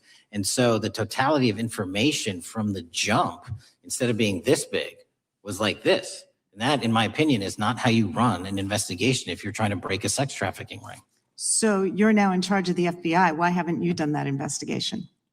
Great question. And here's the answer. Simply because I am not able to go back 20 years and collect information that the courts had decided was already subject to search warrants. They have said this was in the investigation. There's a non-prosecution agreement out of that plea. And when the case was reopened, and this is where it comes into play, when the case was reopened in 2018 and 2019, the search warrants, again, were limited to the conduct of Jeffrey Epstein. Now, whether that's right or wrong, that's a different discussion. But I'm telling you, that's the information well, we I think that reviewed. is a different discussion. And I think the discussion we'd like to have today is why you aren't following the money with respect to the broader conspiracy that it has been reported in the New York Times and elsewhere. And that if you really want to attack the issue, if you wanted to attack the issue, if you wanted to get to the bottom of it, if you wanted to disclose what really was involved in the Epstein files, the Epstein cover-up, that you would be taking very different actions that you are today. I do want to seek unanimous consent to enter into the record the New York Times September 8th, 2025 article, How J.P. Morgan Enabled the Crimes of Jeffrey Epstein. Objection. And also an article dated July 17th, 2025 in the Epstein case, Follow the Money. Objection. Okay, thank you. Gentlelady yields back. Mr. Chairman. Gentleman from Maryland is recognized. Thank you much. Pursuant to Clause 2K6 of Rule 11, I move that the committee subpoena the CEOs of 4 banks, J.P. Morgan, that's Jamie Dimon, Bank of New York Mellon, Robin Vince, Bank of America, Brian Moynihan, and Deutsche Bank, Christian Sowing, in order to get the suspicious transaction reports. These 4 banks have flagged to the government $1.5 billion in suspicious transactions related to the sex trafficking crimes and conspiracy of Epstein, Maxwell, and all of their collaborators. And as you know, Mr. Chairman, we got the SARS reports for Hunter Biden totaling around $20 million. And so these $1.5 billion in SARS reports we should get, especially since the director doesn't seem to be forthcoming. And I request that we do this immediately. I think the director's been very forthcoming. We will hold any motion to subpoena in abeyance until the conclusion of the hearing. The chair now recognizes the gentleman from Texas. Thank you, Mr. Chairman. Thank you, Director Patel, for being here. It is quite clear that certain members of this committee, they want their 15 seconds on TV, stamping and coming. Maybe it's for fundraising. Maybe they're struggling in their district. They need a little bump. But they turn a committee into a clown show, and that's what we're seeing. You're being unjustly attacked today. I watched the Senate hearings yesterday. You were attacked there. We know there's an agenda. There's always an agenda. It's the same characters with the same personalities, the same objective, and that is destroy the mega movement. You're being attacked, Director, is because you're effective. You highlighted what you've been doing in DC with the president and reducing violent crime. You're very effective. Another individual that was very effective with meaningful debate and dialogue was Charlie Kirk. And they killed him for it. Charlie Kirk was a man of faith. First and foremost, he loved his Lord Jesus. He loved his family. Beautiful wife, beautiful children.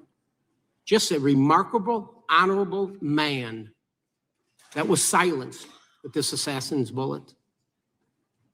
I would say if Charlie Kirk lived in the biblical times, he'd have been the 13th disciple. He'd have been the 13th disciple. We have a new committee, if you're not aware, a new select committee regarding January 6th. I'm honored to be on that committee.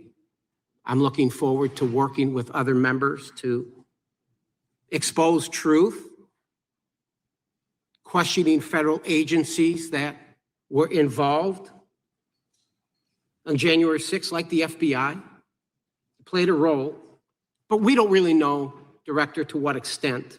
We don't know. The January 6th sham committee was not formed by Nancy Pelosi to seek truth. It was nothing about getting to the truth about January 6th. Their sole mission was to damage Donald J. Trump and end his political career. And everybody knows it. That's what the purpose was. You know what's nice? So I kind of get to ask the question, though, how did that work out for you? Donald J. Trump is back in the White House, and America loves him. I spent 30 years in law enforcement, retired sheriff from a large county in the great state of Texas. I have seen, Director, I have seen more enthusiasm and support for law enforcement today because of what you and Donald Trump have done over the last 8 months to protect the American people. The American people couldn't count on their government to protect them. Crime is rampant. And now we have a president and an administration that puts the American people and their safety first. It's interesting, a few minutes ago, a classmate reached out to me and sent me I told him, I said, yes, we got Director Patel in front of our committee today. And Andy Kane wanted me to tell you, he said, quote, tell him we love him. Tell him we love him and all the brave warriors exposing the deep state. Kash, you're a great American, sir. You're a great American. Your work as the director of the FBI is commendable.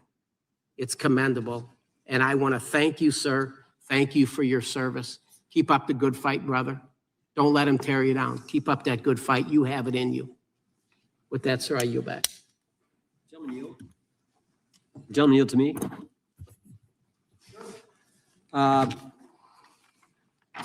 Director Patel, there were 26, the gentleman mentioned the select committee. There were 26 confidential human sources at the Capitol on January 6, 2021. 4 entered the Capitol and thereby broke the law. Do you know if those individuals were being paid by the Ray FBI? So we've provided 600 pages of documents to this committee alone regarding January 6th. That's 600 pages more than any of my predecessors. Yep. Generally speaking, confidential human sources are always paid by the FBI. That's how it works. I can't speak to the specifics on each one and how much they make. And we appreciate it. We've reviewed some of that material and you've given us a lot of material that we didn't get from Director Ray. That specific question I think is important to the American people. Were people who were confidential human sources of the FBI who broke the law, one was recommended for prosecution, my understanding is, by the information we've received from you. Were they actually paid by the very taxpayers who may have got charged with the same offense? I think that's important for us to understand. I'll get back to you on that. Thank you. Chair now recognizes the gentleman from California. Thank you, Mr. Chair. Welcome, Director Patel. I want to focus a little bit on domestic terrorism. We have a graph here, data up to 2021, but as you can tell, domestic terrorism is on the rise. Nation, our citizens under threat. We saw the assassination of Charlie Kirk, 2 assassination attempts on the president, school shooting, Minnesota last month, and closer to home, just a couple of days ago, Huntington Beach, peaceful vigil for Charlie Kirk, infiltrated by neo-Nazis who essentially made the local individuals attending that event fear for their safety. All of us know that a lot of these domestic attacks are by lone wolves, but yet they do leave clues, social media or elsewhere. Director Patel, you're it. You're the thin blue line. The FBI, your job to protect our citizens back home from those that would harm us. You have to find the needle in the haystack. Takes a lot of work, a lot of resources. Talking to my local sheriff this morning, who said they're concerned. Federal cuts to local grants that help them do the job. Then, of course, let's not forget about other threats that are coming before us, like high-tech fraud. Local senior recently was talking to me about a text she had gotten, a demand by the IRS to send a payment immediately, or the IRS agents were on their way to arrest this individual. Pretty gutsy stuff by folks probably from Europe, North Korea, Russia, China, people, okay, going after those precious savings our senior citizens rely on.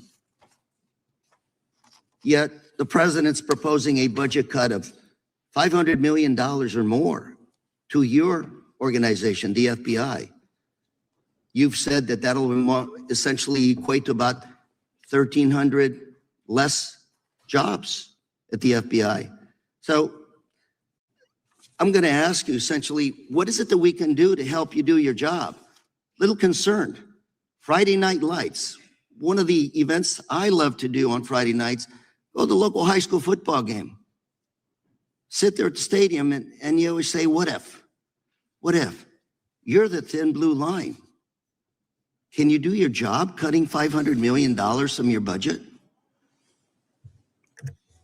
Thank you, sir. I think we are doing our job, and the distinction is with the budget that we have, we are flexing more resources to the field. California is receiving the largest FBI plus-up of any state in the union due to that plus-up. They're not getting a reduction. No state is getting a reduction. Every state is getting a plus-up. And so I'm utilizing the money that we have to first plus it up. And the empty vacancies that we have, those haven't been filled in years, not under my leadership. Here's my concern.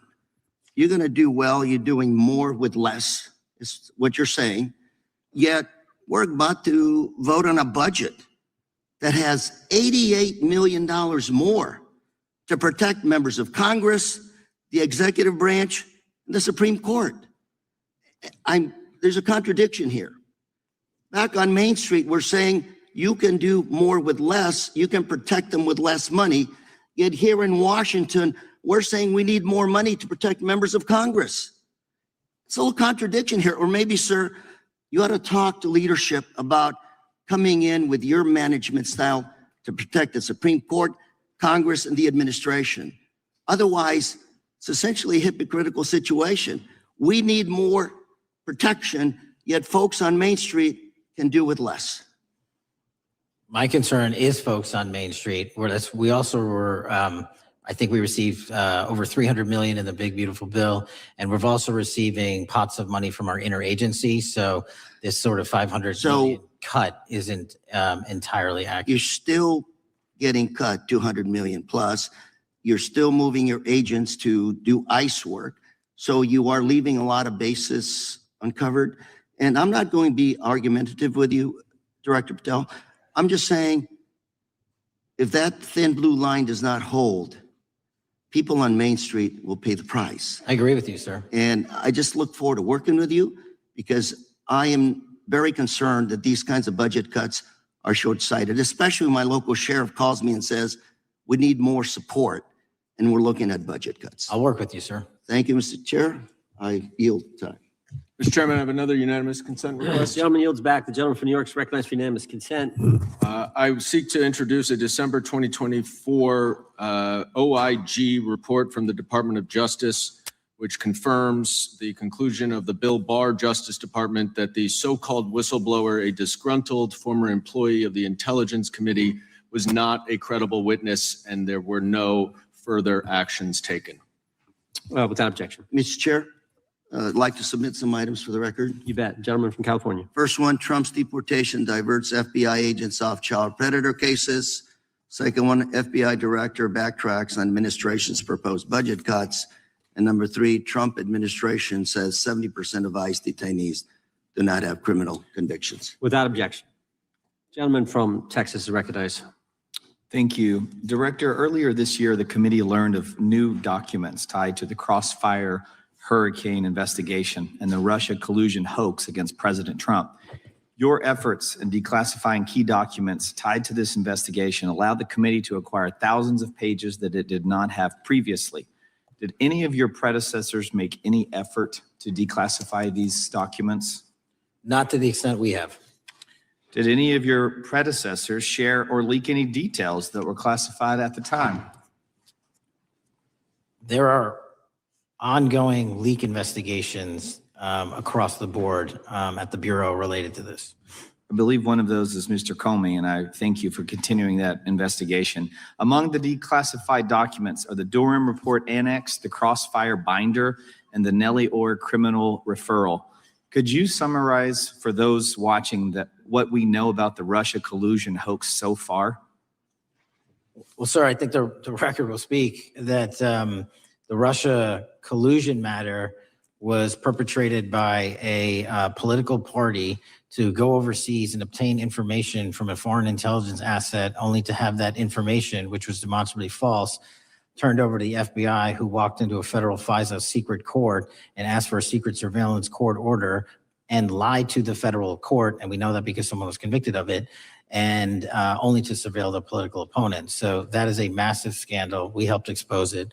And in terms of the pages of productions, I provided 1,400 pages of production related to Crossfire Hurricane, and my predecessors have provided 0.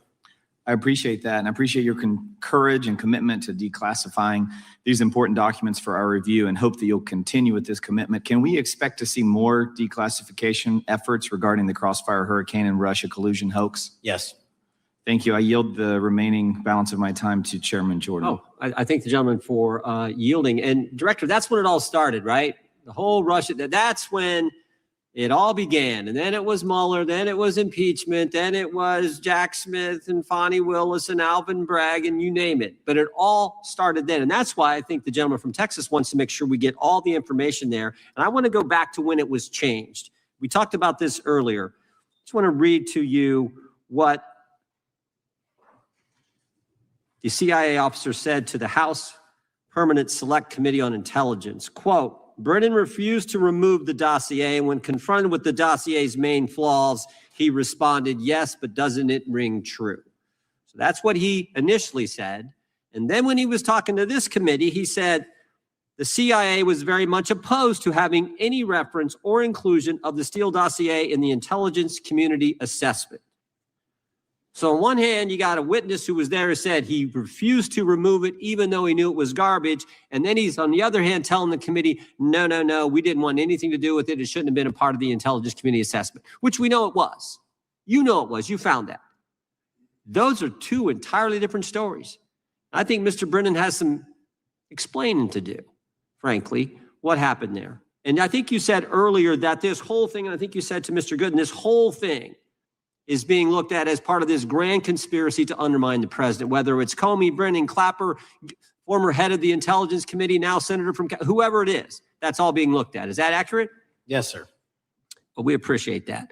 And part of what's also being looked at, and I think the gentleman from Wisconsin brought this up earlier, what is a burn bag for, by the way?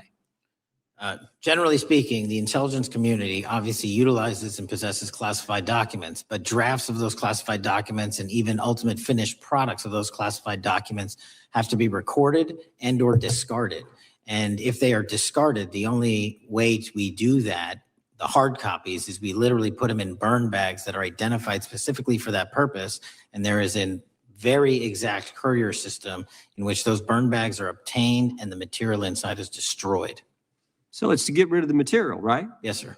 And it looks like the annex that Mr. Durham in his investigation had was put into a burn bag by your predecessor, I assume, to be destroyed. Is that accurate?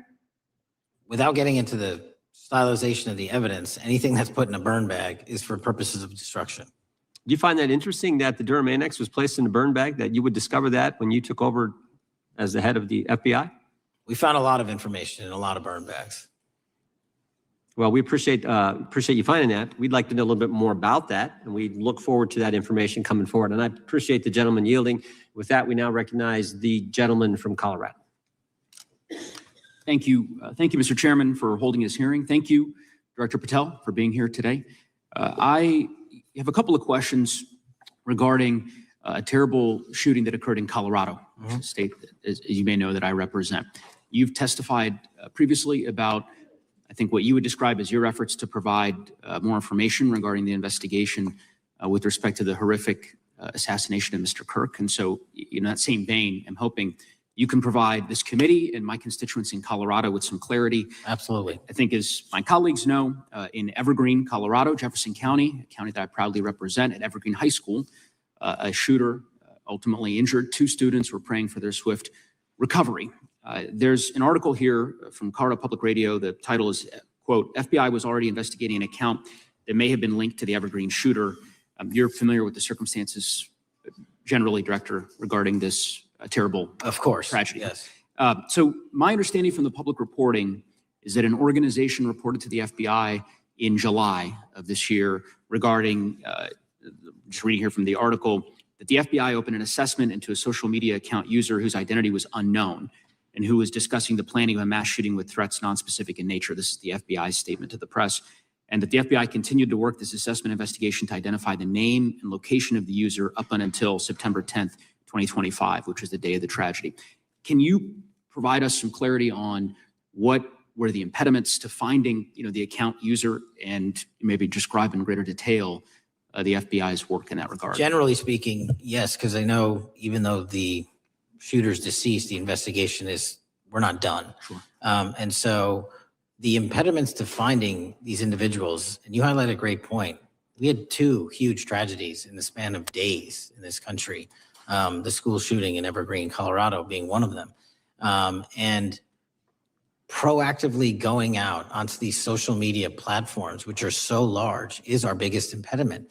And we need to rely on the service providers. There's actual legislation, I can't remember the name of it, that's up for renewal, which will, and I think at the end of the month, which gives service providers the ability to report that information in from their end without liability. We need that to continue, because while the FBI has so many people and the police are great at doing it, there's just too many platforms to cover down on. Well, I appreciate that, Director Patel, and I think we're certainly, I'm interested in continuing this conversation, because I think the reporting suggests that there's a pattern, and that ultimately, we want to make sure that law enforcement is able to prevent this kind of tragedy from happening in the future. I have a question. It's not meant as a gotcha question, so it just frame it there. But it is in regards to some reporting around a periodic transaction report that you had filed earlier, this year. So this is in July, pursuant to the ethical obligations as a senior executive official. You remember filing that in July? Yes. Yeah, so in that report, as best as I can surmise, you disclosed that you divested $100,000 or more in a variety of different stocks, which I presume was pursuant to the ethics agreement that you negotiated with the Department of Justice.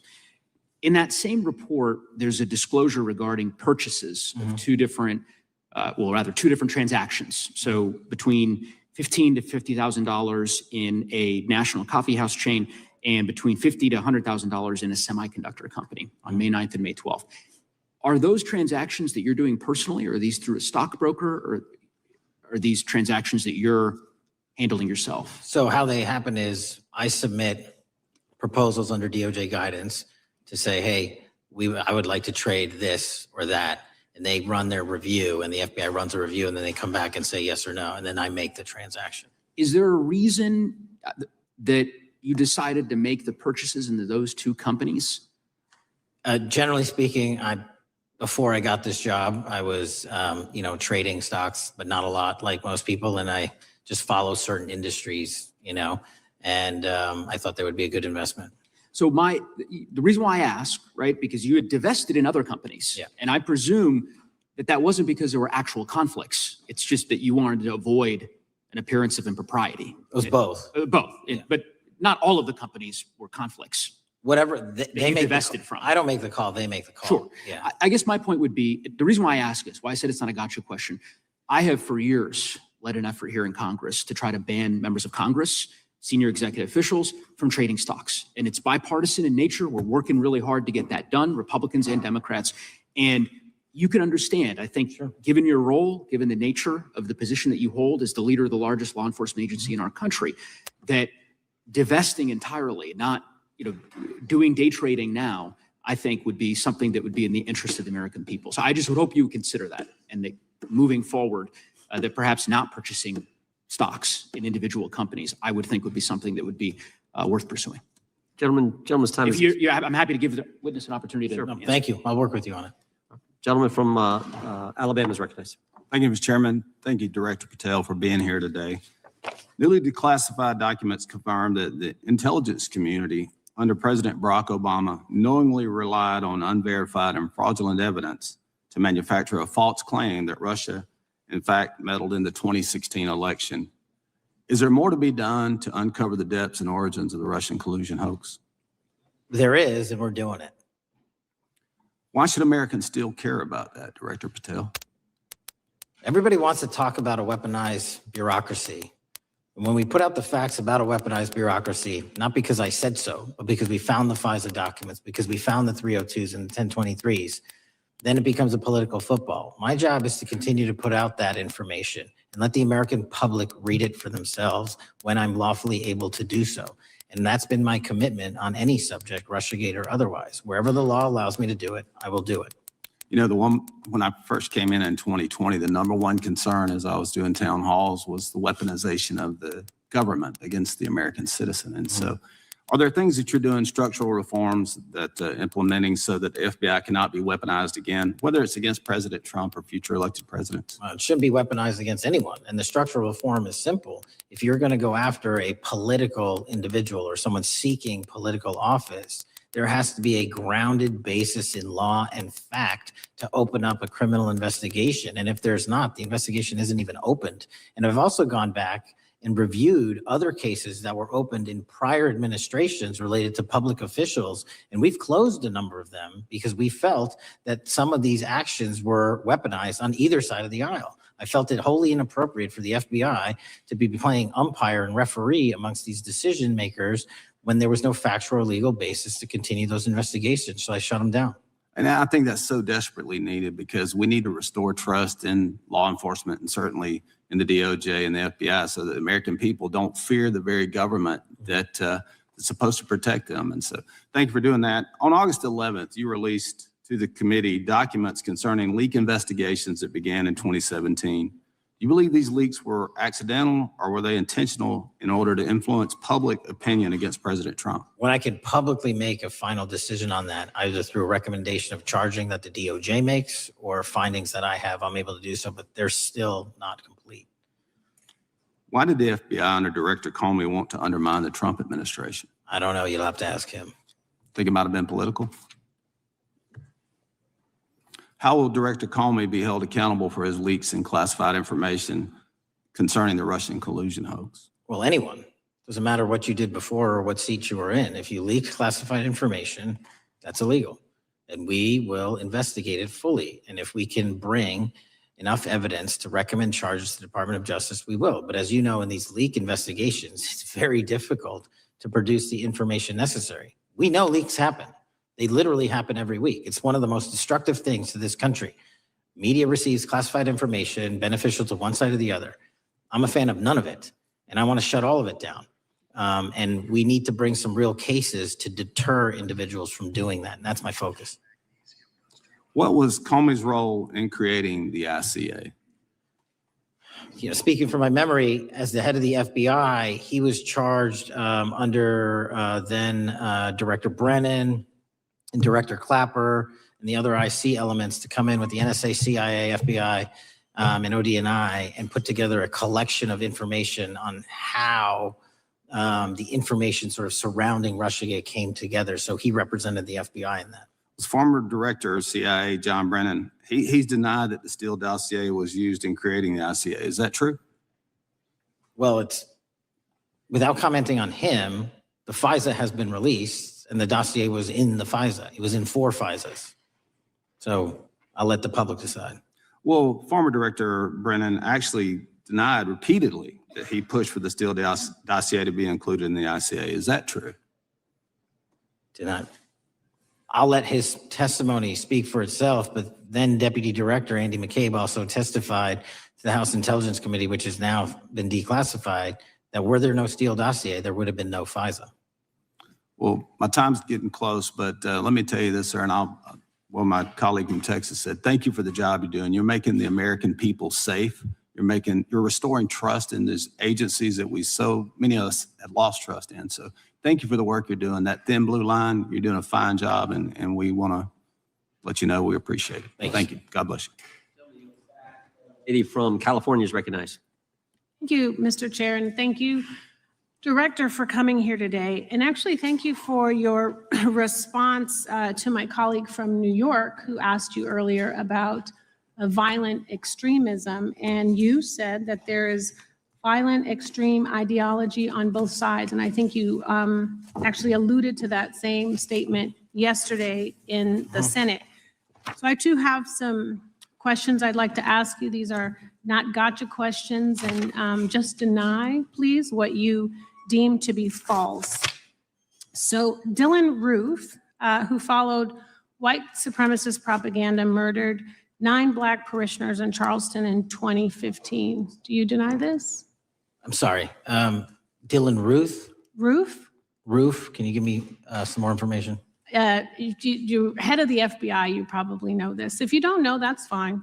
You can, If you can give me a reminder, I've got a lot in front of me. It was national news. Robert Bowers murdered 11 Jewish worshipers in Pittsburgh in 2018. I do remember that. And it was the deadliest anti-Semitic attack. So do you admit that that happened? I'm not saying the other thing didn't happen. I'm just asking for a little information.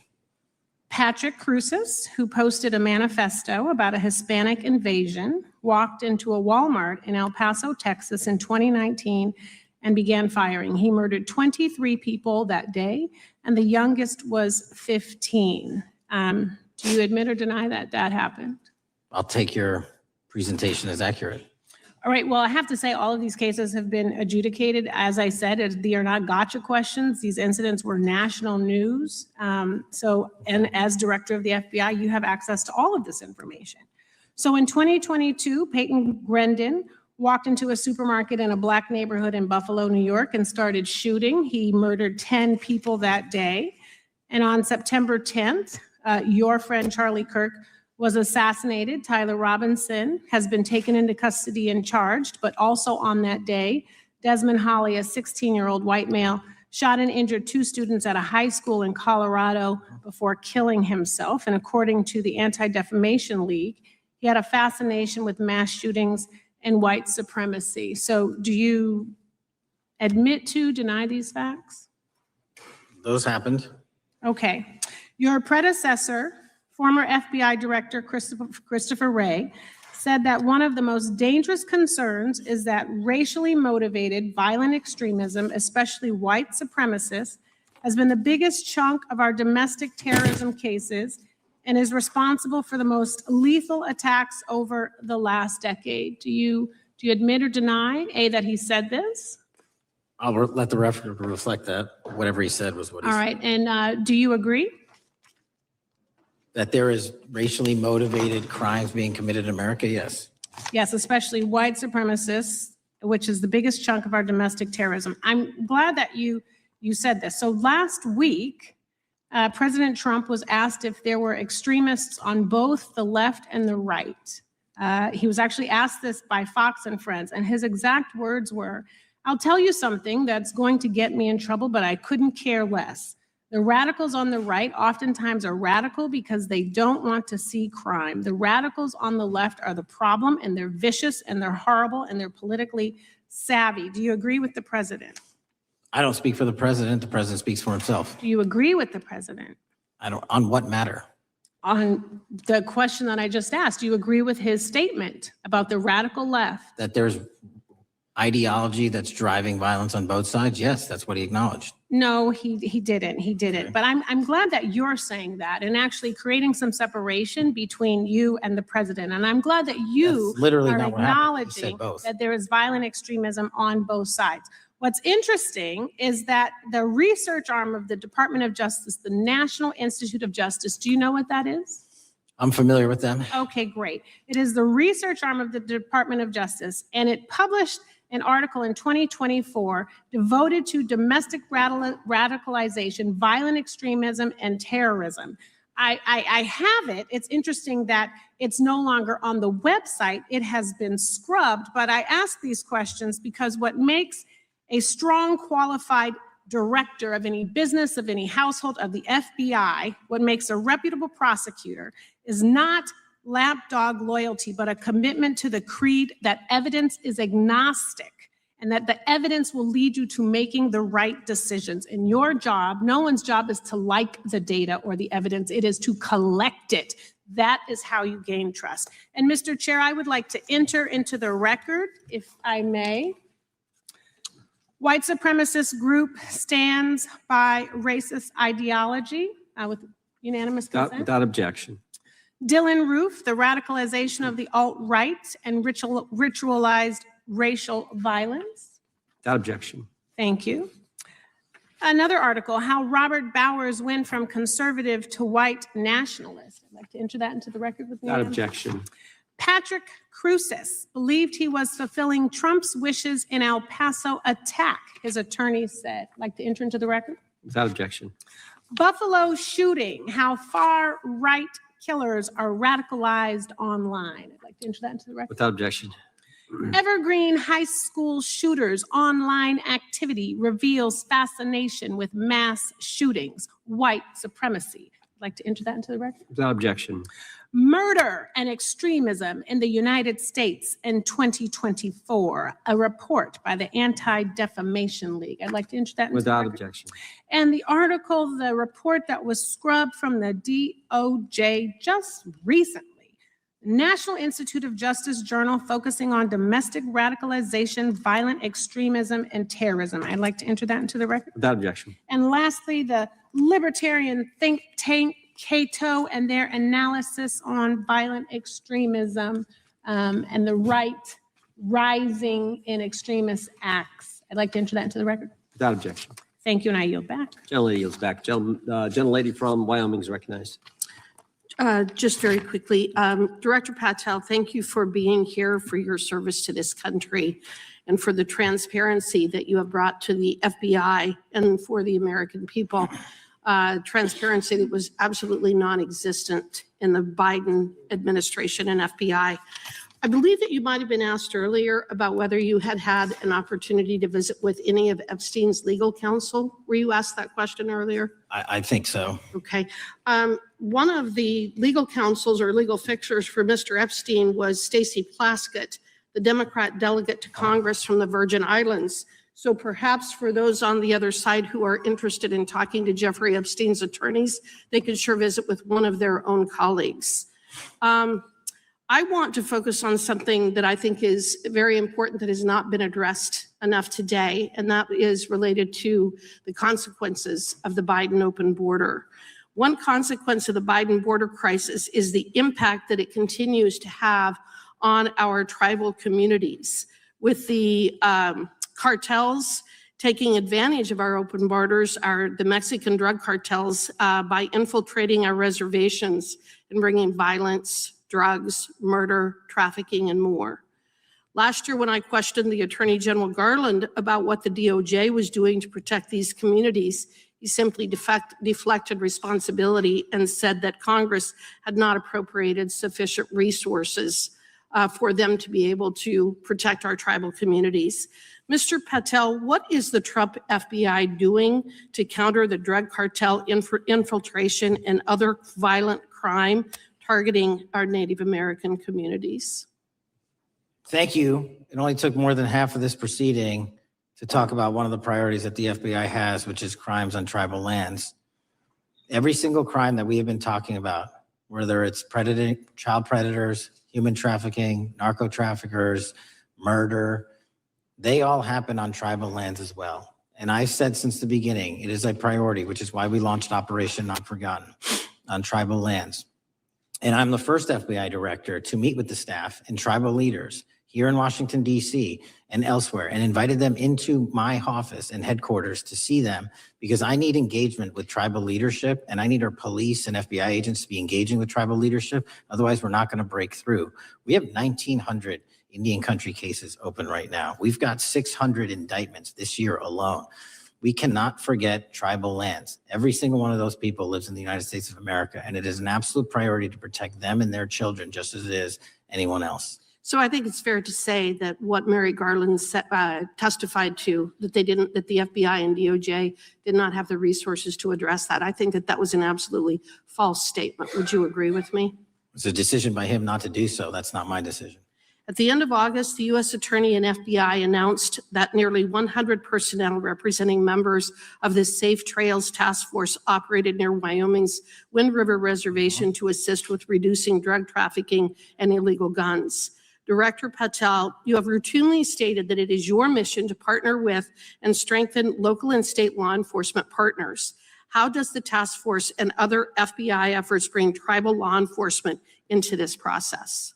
The major problem with tribal lands is the sheer tyranny of geography and the amount of coverage that they have on land versus the personnel they have to do it. So what we've done is constantly surge resources to tribal lands across this country on a 30, 60, 90-day rotating basis, reporting back to us saying who needs more.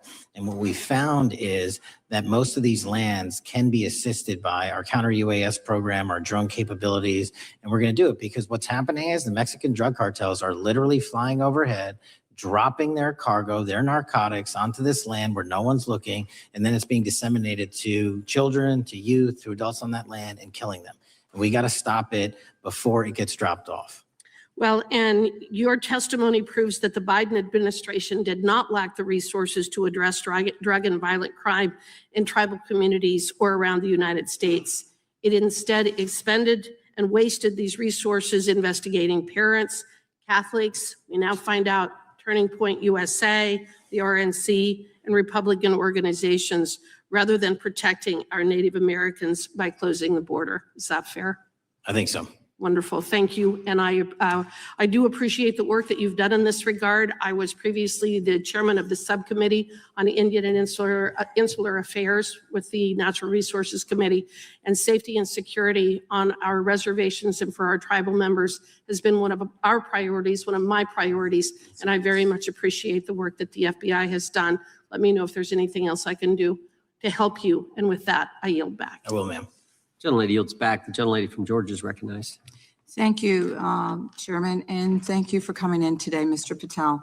In the past few months, the country has experienced a string of horrific, high-profile attacks that have been motivated by racial hatred or political ideology. Shooter attacked the CDC headquarters, firing hundreds of rounds and killing a police officer. An arsonist set fire to the Pennsylvania governor, Josh Shapiro's residence, with the governor and his family actually inside. Minnesota House Speaker Melissa Hortman and her husband were assassinated earlier this year. Clark and Charlie Kirk was murdered last week. Bomb threats have been made against HBCUs and the DNC, and just the list goes on and on. I only have just a few minutes today, so I don't want to take a lot of time to go into all the countless and devastating violent crimes and incidents that have happened at our schools or on our streets and in our communities that have just been happening all year long. Mr. Patel, just yes or no, is this type of political violence ever acceptable in your eyes? No. I'm glad that we agree that these heinous acts designed to instill fear and division in our nation are never, ever acceptable. Yet each of these incidents has recently taken place under your watch. The FBI's website states that protecting the United States from terrorist acts is the FBI's #1 priority, including from domestic terrorists. Is this still your #1 priority? Domestic terrorism? Preventing domestic terrorism. Our #1 priorities are protecting the homeland and international terrorism and crushing violent crime, and domestic terrorism sort of interlays between both of those. Okay, so well, then I'm glad that you're giving us the right answer, but unfortunately, your actions kind of tell a different story. Earlier this year, you granted the ranks of the FBI's Domestic Terrorism Operations Section. This is the section of the FBI that is most directly responsible for addressing political violence in our country, by preventing attacks from occurring and effectively responding to them if they do. The agents in this section are the ones who stopped an individual stockpiling weapons, who planned to attack schools and churches in Florida and seized bombs made by an ISIS sympathizer in New Orleans. And instead of ensuring that this section has all the resources that it needs at a time when its mission is critical, you fired its decorated veteran FBI agents who have served their country proudly under Republican and both Democratic presidents, and you scrapped the tools that they developed to fight domestic terrorism, including the National Domestic Terrorism Incident Database. I mean, most of that is just not true. We have 1,700 current DT managed programs. We're up 300% in the amount of cases we brought against nihilistic, violent extremists, including 764, wishing to harm our children. The FBI and the men and women are getting after that problem set more than ever because I've unleashed them to do so. And any situation that these tragic occurrences across the country are somehow singularly my fault or disgusting because that watershed goes Mr. down to the Patel, men I'm and going to women at the reclaim my time. FBI, Mr. and Patel, I'm they going are to not reclaim my time. responsible Mr. for it. Chairman, I'm I'd happy like to to work hear with you, you Mr. to get them what they Gentle- need. Consent Gentlelady request. controls the time. Unanimous consent request.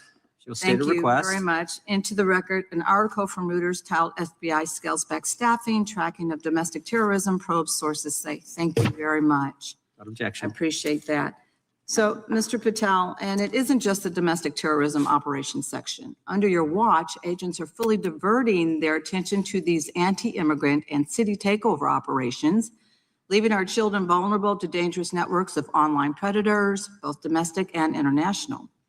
You pulled more than 120 FBI agents from their normal duties to operate sobriety checks and conduct traffic stops, exposing the FBI's fleet of unmarked cars and thereby making it harder for the FBI to combat violent criminal gangs, foreign intelligence services, and drug traffickers in the process. That's simply not true. If we were not able to do two things at one time, how would we be Patel, I seizing reclaim record my amounts of time. I reclaim my fentanyl? time. 23,000 Chairman, I'd like to violent enter felons have been into the arrested. Time belongs to the More gentlelady. than twice as many as Consent last Time request. belongs to the gentlelady from Georgia. Thank you very much. And this request basically is, it is an article from Reuters, which quotes law enforcement officers familiar with agents who once covered child exploitation cases, but now focus on immigration child exclusive. Thousands of agents diverted to Trump immigration track down. Mr. Patel, in the short time I have left, your tenure as director of FBI has been somewhat problematic. Americans are left definitely less safe under your watch. You have gutted the FBI's ability to keep safe from domestic terrorism. You have sent FBI agents to conduct traffic stops and round up hardworking immigrants who pose no danger to public safety. People even President Trump referred to as good longtime workers. Your job is to protect and serve the American public. Time to the You have gentlelady. spent your time protecting heinous individuals and using the FBI to serve as a political circus. You at times have appeared unequipped. Time and to the this country gentlelady has deserves better, and expired. I yield. Gentlelady yields May I back. respond? Sure can. Simply put, what is it? Are we failing? If we're failing, how are we arresting 23,000 violent felons? Twice as many as this time last year. Are we failing? Because if we're failing, how are we seizing 1,500 kilograms of meth, 25% increase from last year? Are we failing? Because we captured 4 top 10 FBI most wanted from around the world in 7 months. That's more than the entirety of the last administration. Are we failing? Because we put 1,500 child predators in prison. Are we failing? Because we dismantled 300 human trafficking networks. Which is it? You don't like me, that's fine. But don't you dare disparage the men and women of the FBI that are producing record results in historic fashion to protect this country. They are kicking ass for America, and they're going to continue to do so. We appreciate your leadership. The gentlelady from Florida is recognized.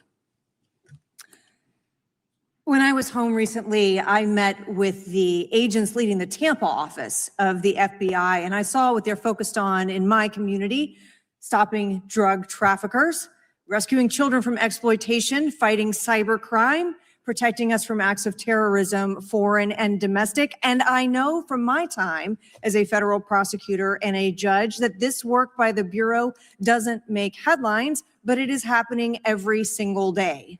At the top, accountability is necessary, transparency is critical, but today we've seen an effort not just to diminish, but to distort the work of Director Patel and the agents he leads. If we really care about transparency and about truth, then what we owe to the American people is this reality that thousands of dedicated professionals at the FBI wake up every single day thinking not about themselves, but about this country and keeping every single one of us and our children safe from harm. And Director Patel, I would like to hear from you the facts about what the FBI is doing in your efforts to fight crime. Director Patel, isn't it correct that since January 20th, 2025, the FBI has made over 25,000 immigration-related arrests, including 350 members of Tren de Aragua and 195 members of MS-13? Those numbers are accurate. The Tren de Aragua numbers are up over 350% from the year before. And during that same period, hasn't the FBI seized over 66,000 kilos of cocaine, 6,000 kilos of meth, and 1,500 kilos of fentanyl? Not to be nitpicky, but it's 89,000 kilos of cocaine and 7,300 kilograms of meth. And isn't it also true that the FBI Tampa Division's Panama Express Strike Force specifically seized nearly 67,000 kilos of cocaine valued at more than $1.6 billion from illicit maritime vessels? One of our best operations out of the Port of Tampa, and I was down there in South Florida when Panex did their work. Director Patel, since October 7th, 2023 Hamas attack, the FBI has been a co-leader of the Joint Task Force October 7th.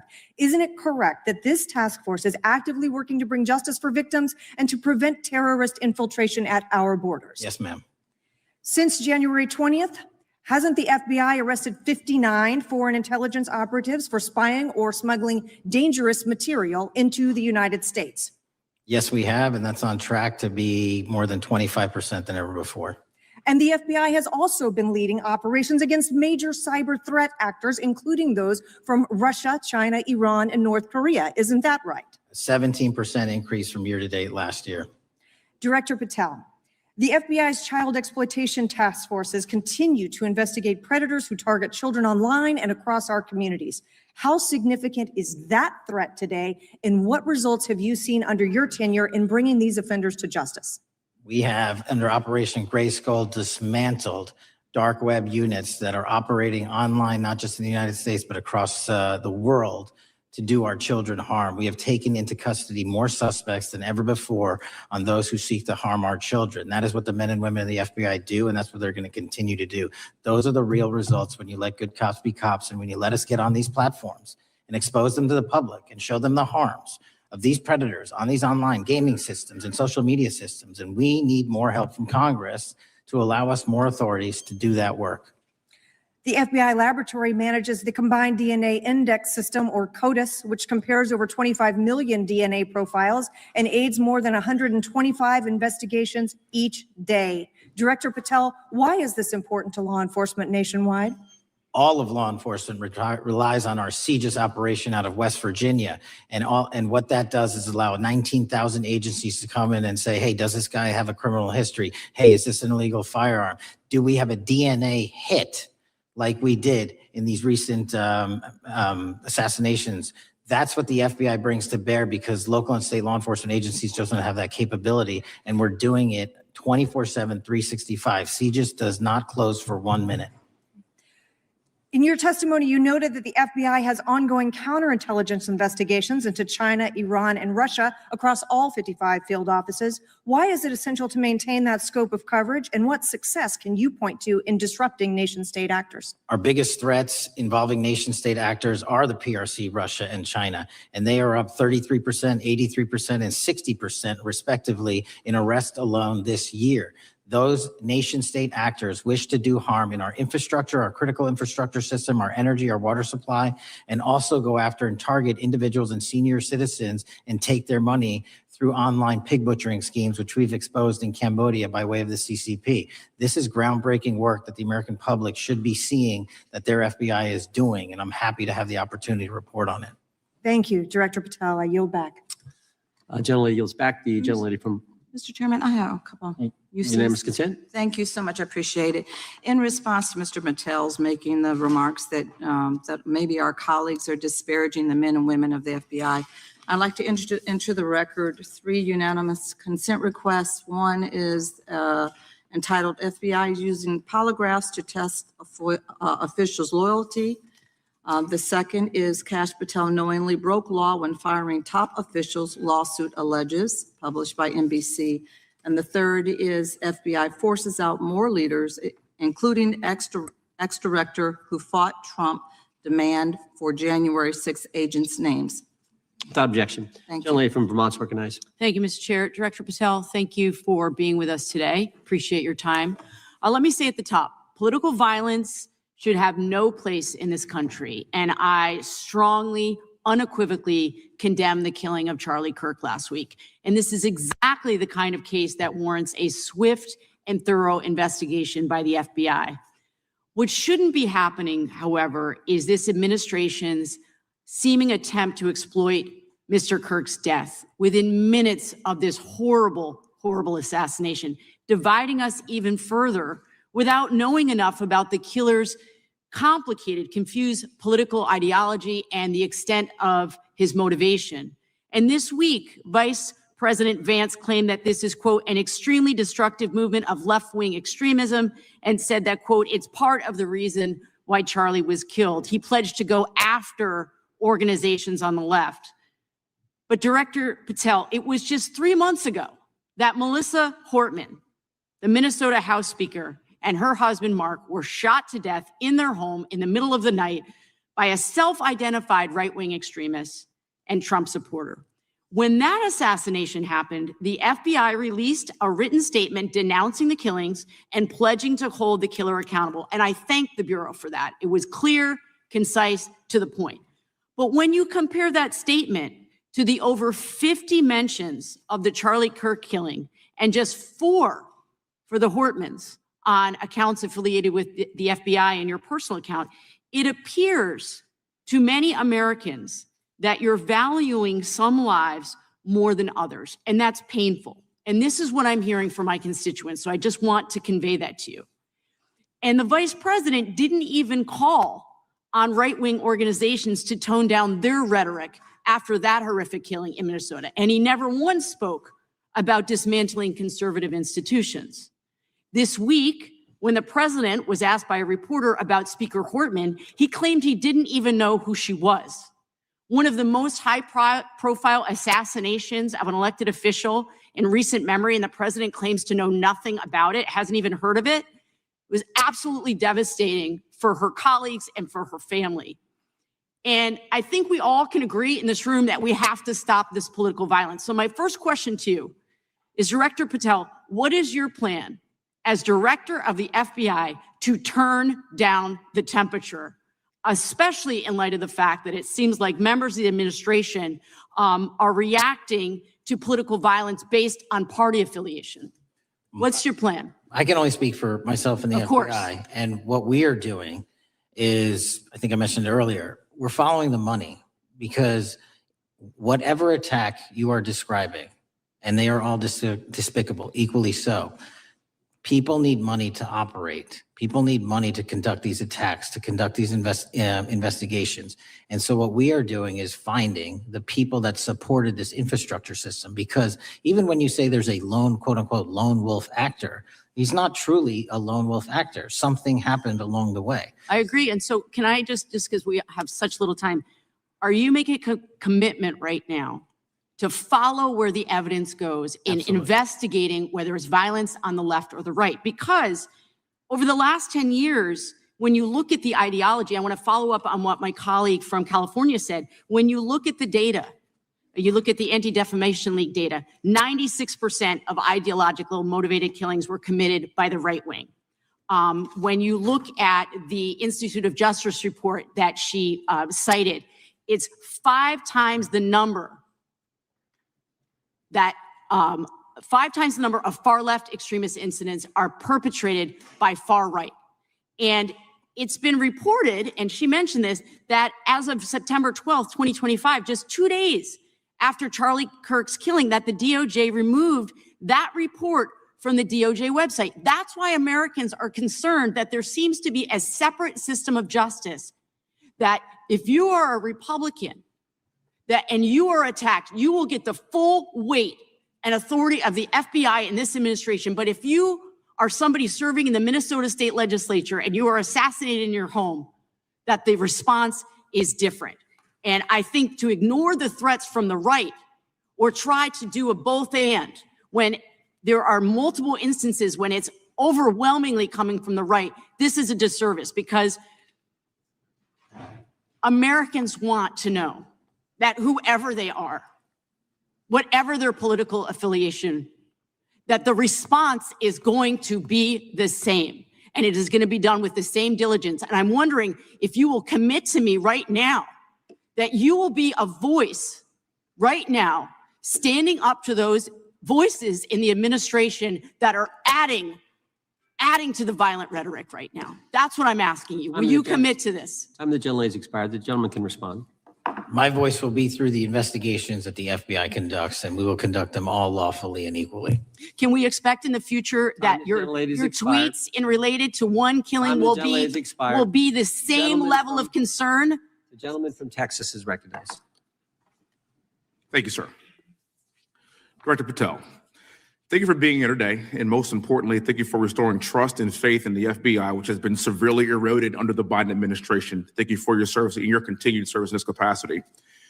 On April 7th, 2025, Charlie posted on X, assassination culture is spreading from the left. 48% of liberals say it would be at least somewhat justified to murder Elon Musk. 55% say the same about Donald Trump. In California, activists are naming ballot measures after Luigi Mangione. The left is being whipped into a violent frenzy and set back. Whether losing an election or losing a court case justifies a maximally violent response, end quote. And unfortunately for Charlie, that reaction also came when they couldn't win a debate on a college campus. You cannot be intellectually honest and say that this problem is on both sides. It's not just what happened to President Trump, it's also what just happened to Charlie. We've gotten to a point in America where violence is encouraged.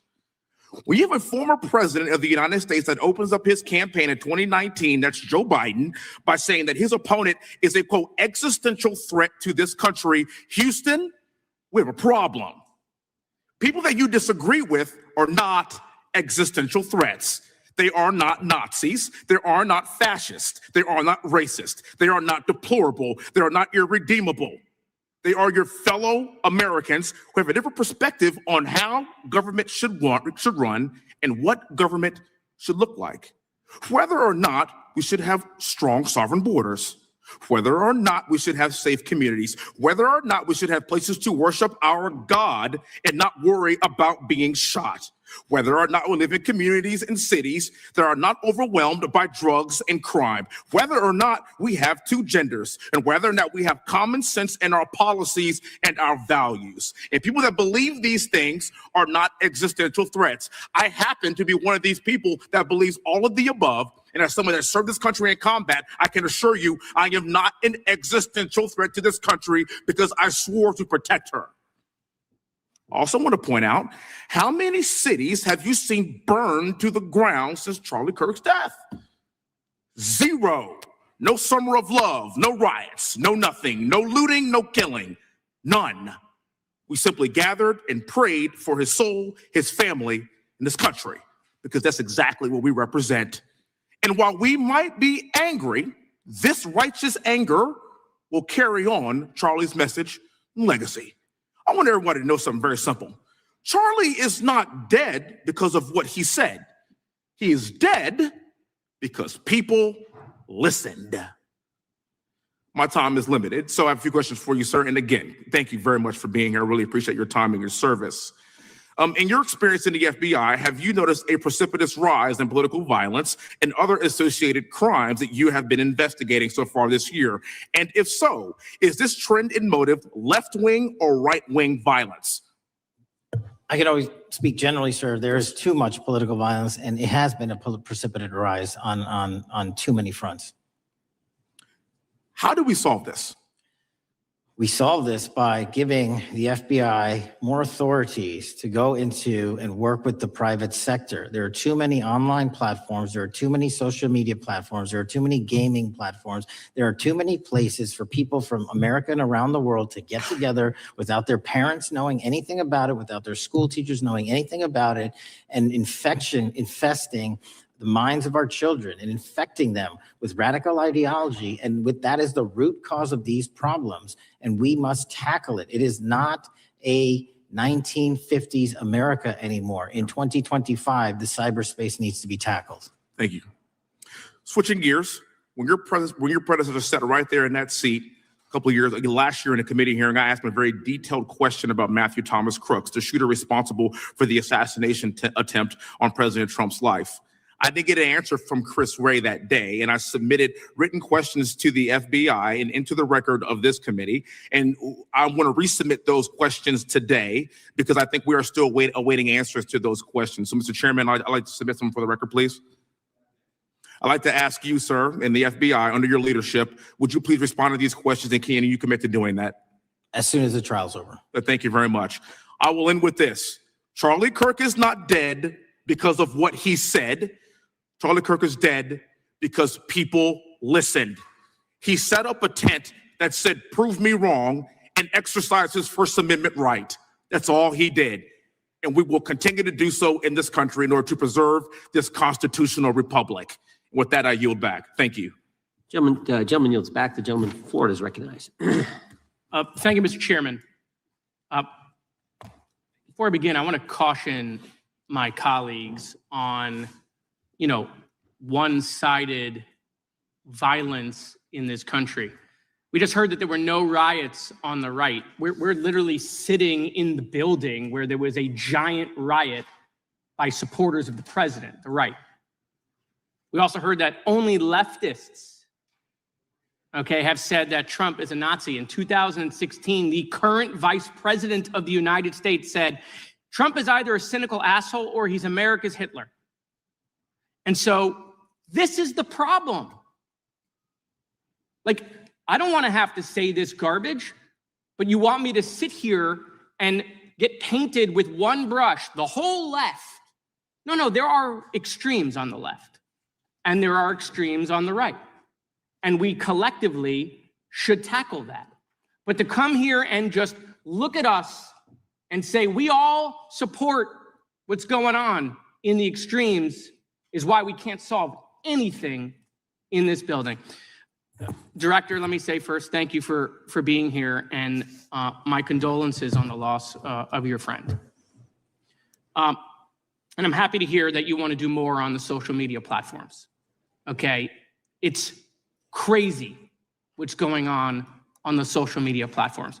There are so many conspiracy theories on what's going on with Charlie Kirk. Israel assassinated him, right? There are conspiracy theories about your personal social life all day. It is totally rampant. Big names on the right, Candace Owens, right? Talking about how what's been released as far as the dialogue between the perpetrator and his roommate is manufactured by the FBI, manufactured by the administration. It is totally rampant, allowing foreign governments to just perpetrate these platforms, all of these bots, all of the time to weaponize Americans. You see what's going on here? This is a byproduct of all of that. What's going on in the streets is a byproduct of all of that. What's happening is you see people celebrate Luigi Mangione is a byproduct of all of that. And so if we want to do something, then we should talk about Section 230. We should talk about how we're going to make sure that we don't let foreign governments poison our children's mind. And so I will work with you on that, Director. I'll work with you on 230 any day. No problem. So now, that was the good part. I want to take your attention back a second, okay? Breaking news. Kash Patel is nominated to be the FBI director. Dan Bongino is nominated to be the number 2 at the FBI. MAGA celebrates, rejoices, bells are ringing out. The team, Patel, Bongino, that sought out every podcast microphone to talk about the Epstein list. The names are finally going to get released. It begins They produce white binders. Phase 1 with the podcasters. This is not actually one of them, of course, I made this up. Your name's on it, right? And the names are going to come out. Pam Bondi says the list is on her desk. Then a memo comes out all of a sudden and says, there's no list. Oh no, no phase 2. Phase 2 binders never happened. You said the conspiracy theories around Epstein just aren't true. They never have been. And yesterday, in an answer to Senator Kennedy, you said the FBI is not in possession of any credible evidence that Epstein trafficked girls to anyone but himself. So according to your testimony yesterday and in this committee, according to the evidence the FBI has, the number of names on the list are 0. No, Zero. The index has been released and the number of people involved in that trafficking operation were charged in 2018. Other than Epstein and Ghislaine Maxwell, your testimony in the Senate and here is that according to the evidence you have, the number of other names is 0. That were charged based on credible evidence. Well, who are the other names? Give me the other names that weren't charged. We are not releasing the names of anyone because the Department of Justice never does that of anyone that didn't have any credible information Okay, to attack them. Let me move forward. The president has, you've seen the picture of the woman's body with the writing and the president's signature. The president says that's not his. Okay? President says it's not his. The Republican colleagues say it's not his. The administration say it's not his. Will you be opening up an investigation into the Epstein estate for putting out a fake document with the president's signature linking him to the world's largest pedophile ring? Will you be opening that investigation into that? On what basis? On what basis? They literally put out a fake document, according to the president, with a fake signature. It's a forgery of the president of the United States signature. That's the basis. Sure, I'll do it. Okay, I look forward to that investigation. Am I over? Thank you, Mr. Chairman. I appreciate your diligence. Gentleman's time has expired. Chair now recognizes the gentleman from California. Director Patel, as you know, my state, California, is home to the worst public infrastructure failure in U.S. history, known as California High-Speed Rail, although the name is probably a misnomer. Earlier this year, I joined your counterpart at the Department of Transportation, Sean Duffy, doing a compliance review of the federal money the state has received, and the outcome was that the state has not complied with the terms of its billions of dollars in funding because it hasn't actually built anything. And so that federal funding has now been cut off, but a lot of us in California still have questions as to where all the money went. We're 17 years in to this project, and absolutely nothing has been built. Not a single bit of track has been laid. There are no stations. There are no passengers. And the plan initially was to have the whole thing, LA to San Francisco, done by 2020 at a cost of $33 billion. Yet here we are in 2025, nothing has been built. And according to the New York Times, the project won't even be completed this century. And the total cost is now estimated to be over $130 billion. So I just wanted to ask you, do you think this is something that bears scrutiny, or can you confirm whether there's any kind of investigation going on at the FBI?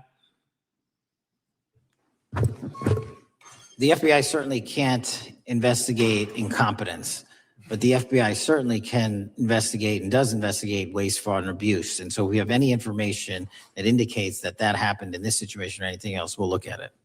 Thank you very much. We've also, been talking some today about the issues that occurred at the border during the Biden administration. And you might not agree with your predecessor on everything, but you probably would agree with some of the statements he made in testimony before this and other committees, raising alarms about the risk of terrorism from illegal border crossings.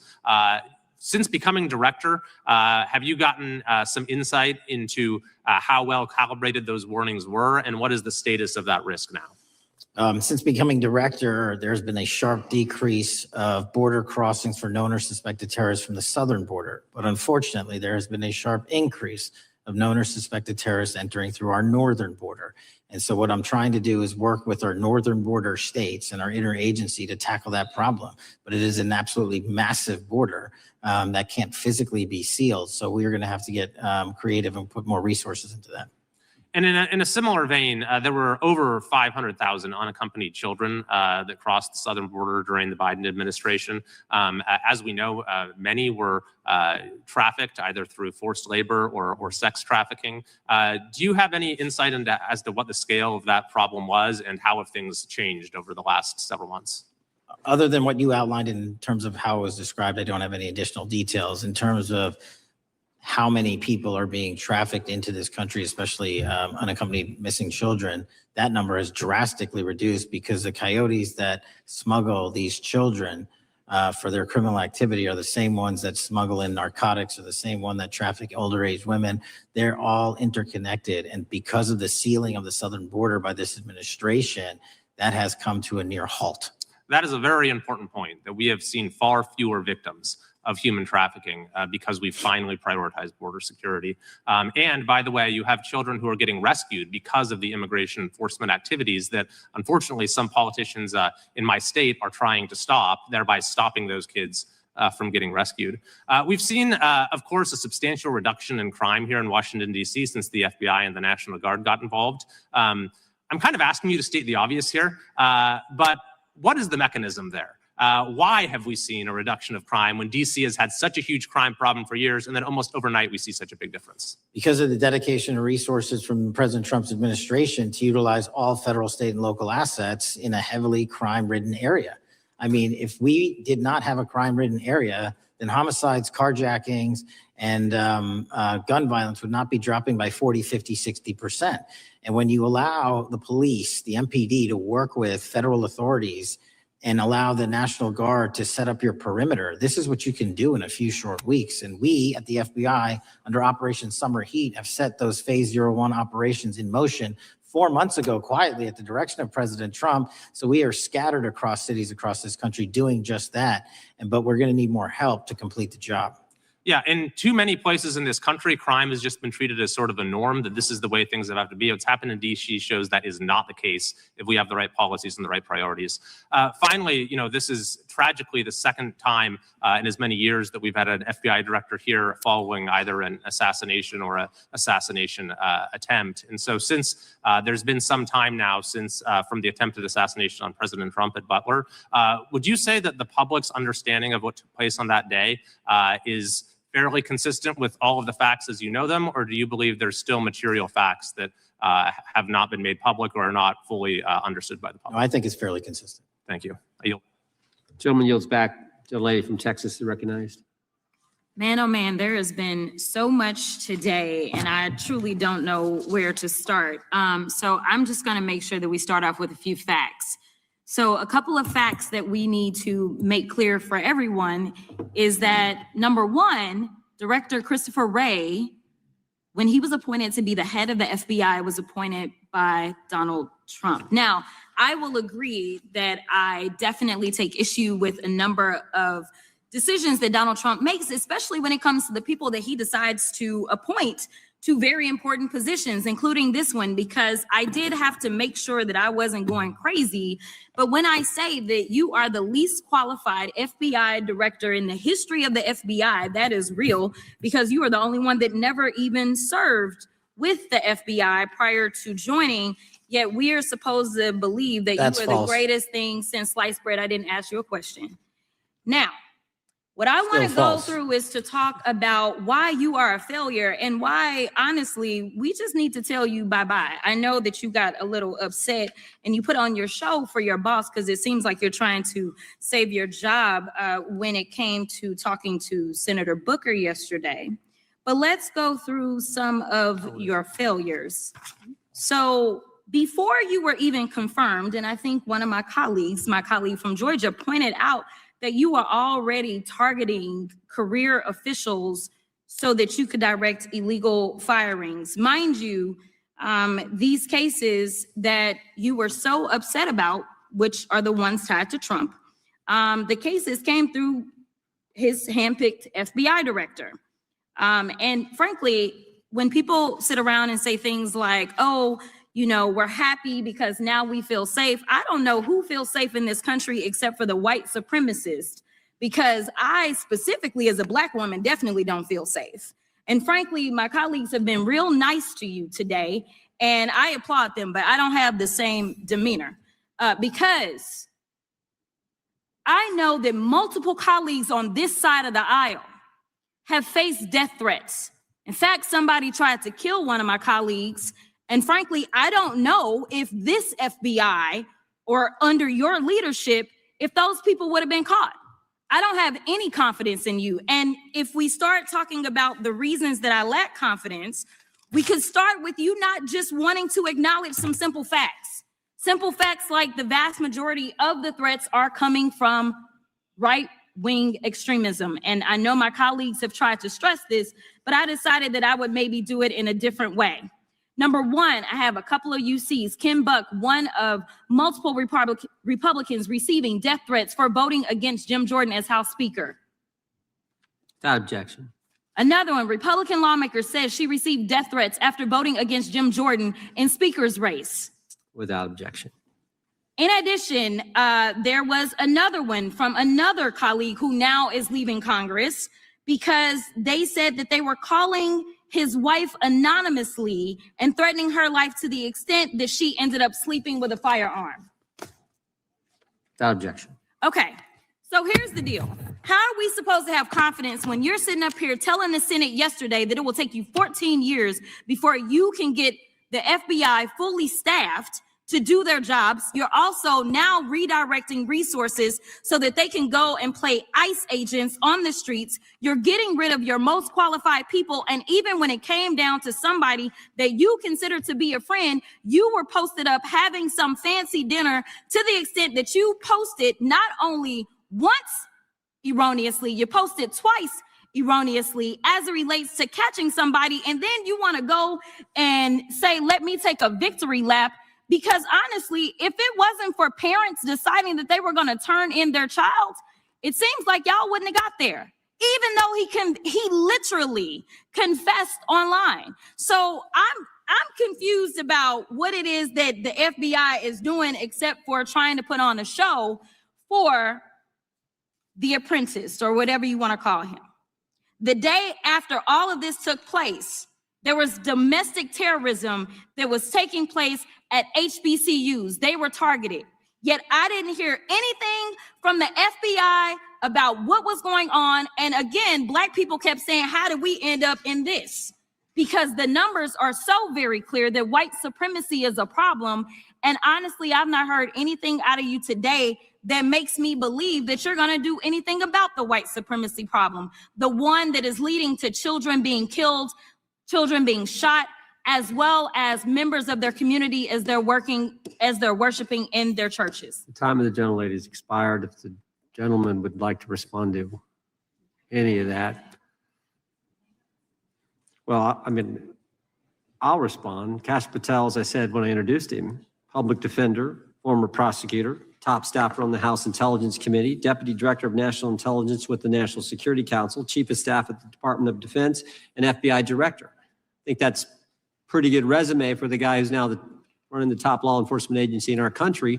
And we've seen all the stats that he's given to the committee on how much better they're doing at getting the bad guys than the previous guy was doing. With that, I recognize the gentleman from South Carolina. Thank you, Mr. Chairman. Director Patel, I think you're witnessing some auditions, clickbait auditions for the Academy Award for my Democratic colleagues. We'll see how they fare as they're on MSNBC later on today. But do you care, before I launch into my line of questioning, to respond to Ms. Crockett from Texas on that very elaborate and theatric display? Here's what I've learned in my government service. I don't give a damn what they say about me as long as I'm succeeding in the mission. We're succeeding in the mission because the men and women of the FBI have never been empowered to do more work and to hit the streets harder than by President Trump's authorities and resources he's given us. And so all I care about is that we are capturing more child predators than ever before, taking more drugs off the streets than ever before, that we are capturing murderers at a significantly historic rate, and we're delivering this country the lowest murder rate in recorded history. That are facts that you cannot dispute. But you can come at me all you want. I don't care. Thank you, Director, for that. And we appreciate your service. We appreciate the results speak for themselves, I think, pretty plainly, and your commitment not only to results, but to transparency. So we do appreciate that.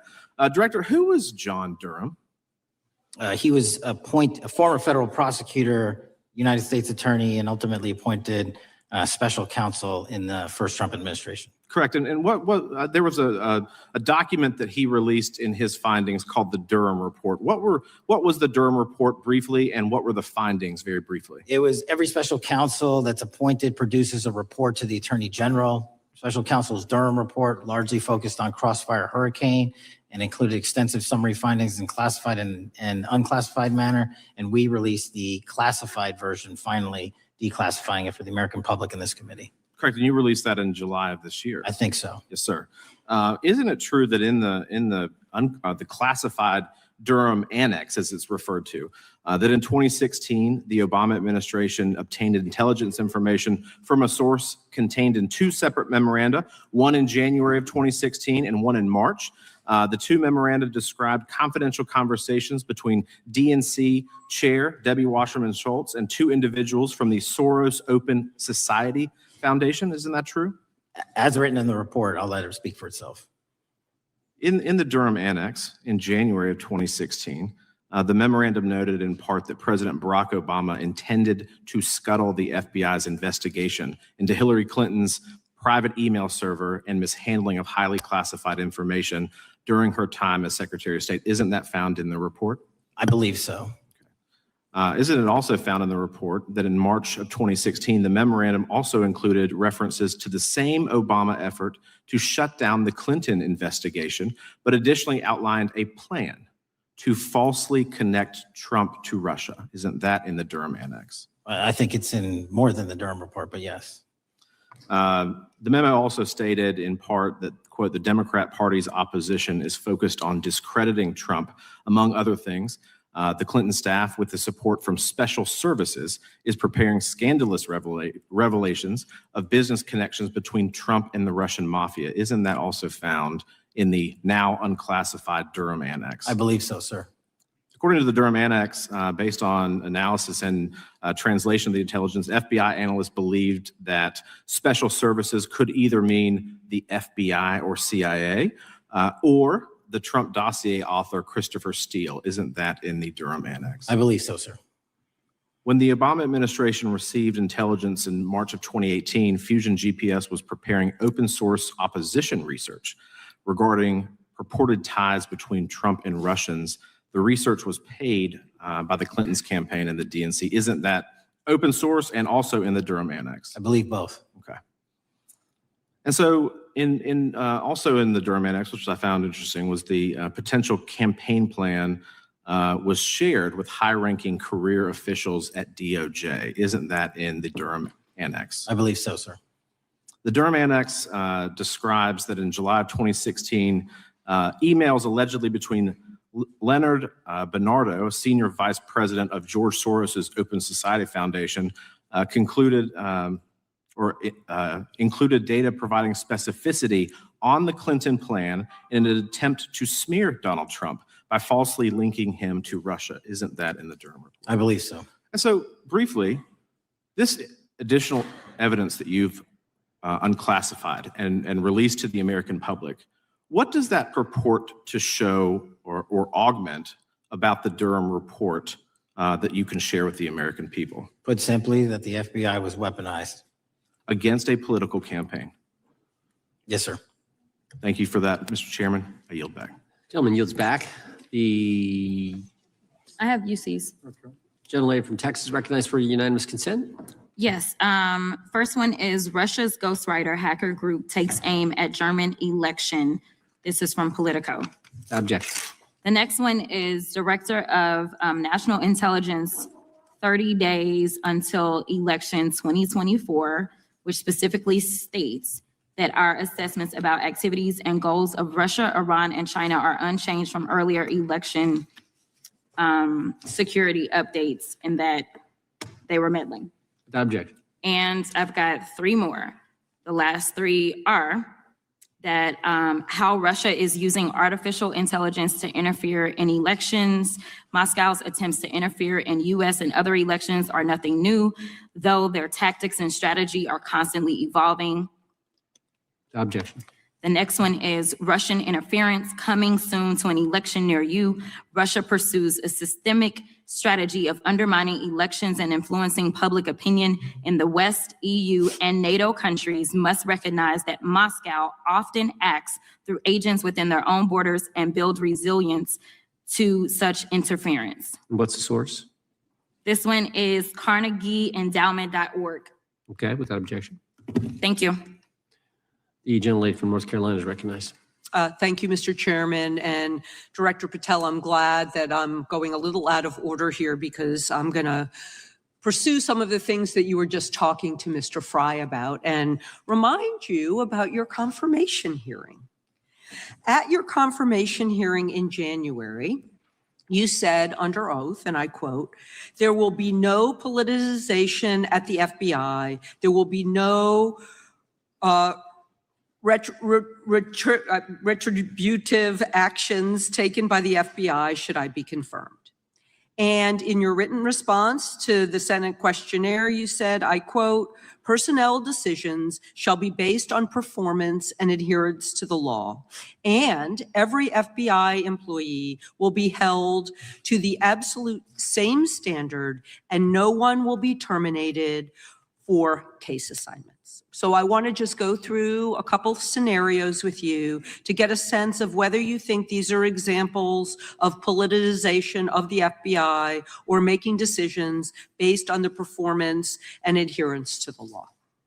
So, first question. Would hiring FBI agents, analysts, and supervisors from only one political party being politicization of the FBI or making personnel decisions based on performance and adherence to the law? We don't ask FBI people, applicants, where their political parties are. Mr. Patel, do you ask FBI applicants who they voted for? The FBI does not. Are you aware that in the lawsuit that Mr. Driscoll filed against you and the FBI, he was asked who he voted for? Since that lawsuit has been filed, that's ongoing litigation, I'm not able to comment. Well, but it also means that you just said that what happened in his situation didn't happen. So we will go on to the next question. Let me ask you an even easier one. Does firing agents for working on the cases that they were assigned to and that the president didn't like, is that politicization of the FBI or making personnel decisions based on performance and adherence to the law? The FBI doesn't terminate anyone based on case assignments alone. Has the FBI ever been sued by somebody who felt that they were terminated based on case assignments? In the entire history of the FBI, I'm sure they have. No, since your tenure. I'm sure there's ongoing litigation. Yes. In fact, there is ongoing litigation. And in fact, people have been asked who they voted for. And in fact, you are running an FBI for the President of the United States rather than the people of the United States, because my questions were not hypotheticals. They are the things you have done during your tenure. And according to a lawsuit filed last week by long-term FBI agents, you fired former acting director Brian Driscoll. He had served with the Bureau for nearly 20 years, earned a Medal of Honor, Medal of Valor for bravery during the dangerous ISIS raid, and had a wealth of crisis response experience and led the FBI's critical incident response group. When the Trump administrations interviewed Mr. Driscoll for that role, they interrogated him about his political leanings and who he voted for in the last 5 elections. Questions Mr. Driscoll refused to answer because those types of questions impermissibly politicized the FBI.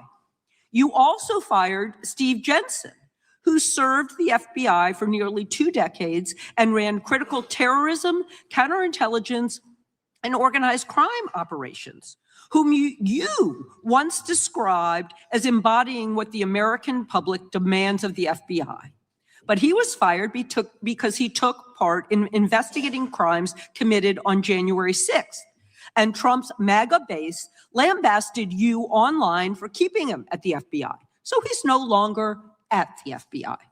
You also fired a decorated combat veteran with decades of experience in the Bureau, Special Agent Walter Jardia, because he worked on the investigation into the Russian interference in the 2016 presidential election and helped investigate Trump's ally, Peter Navarro.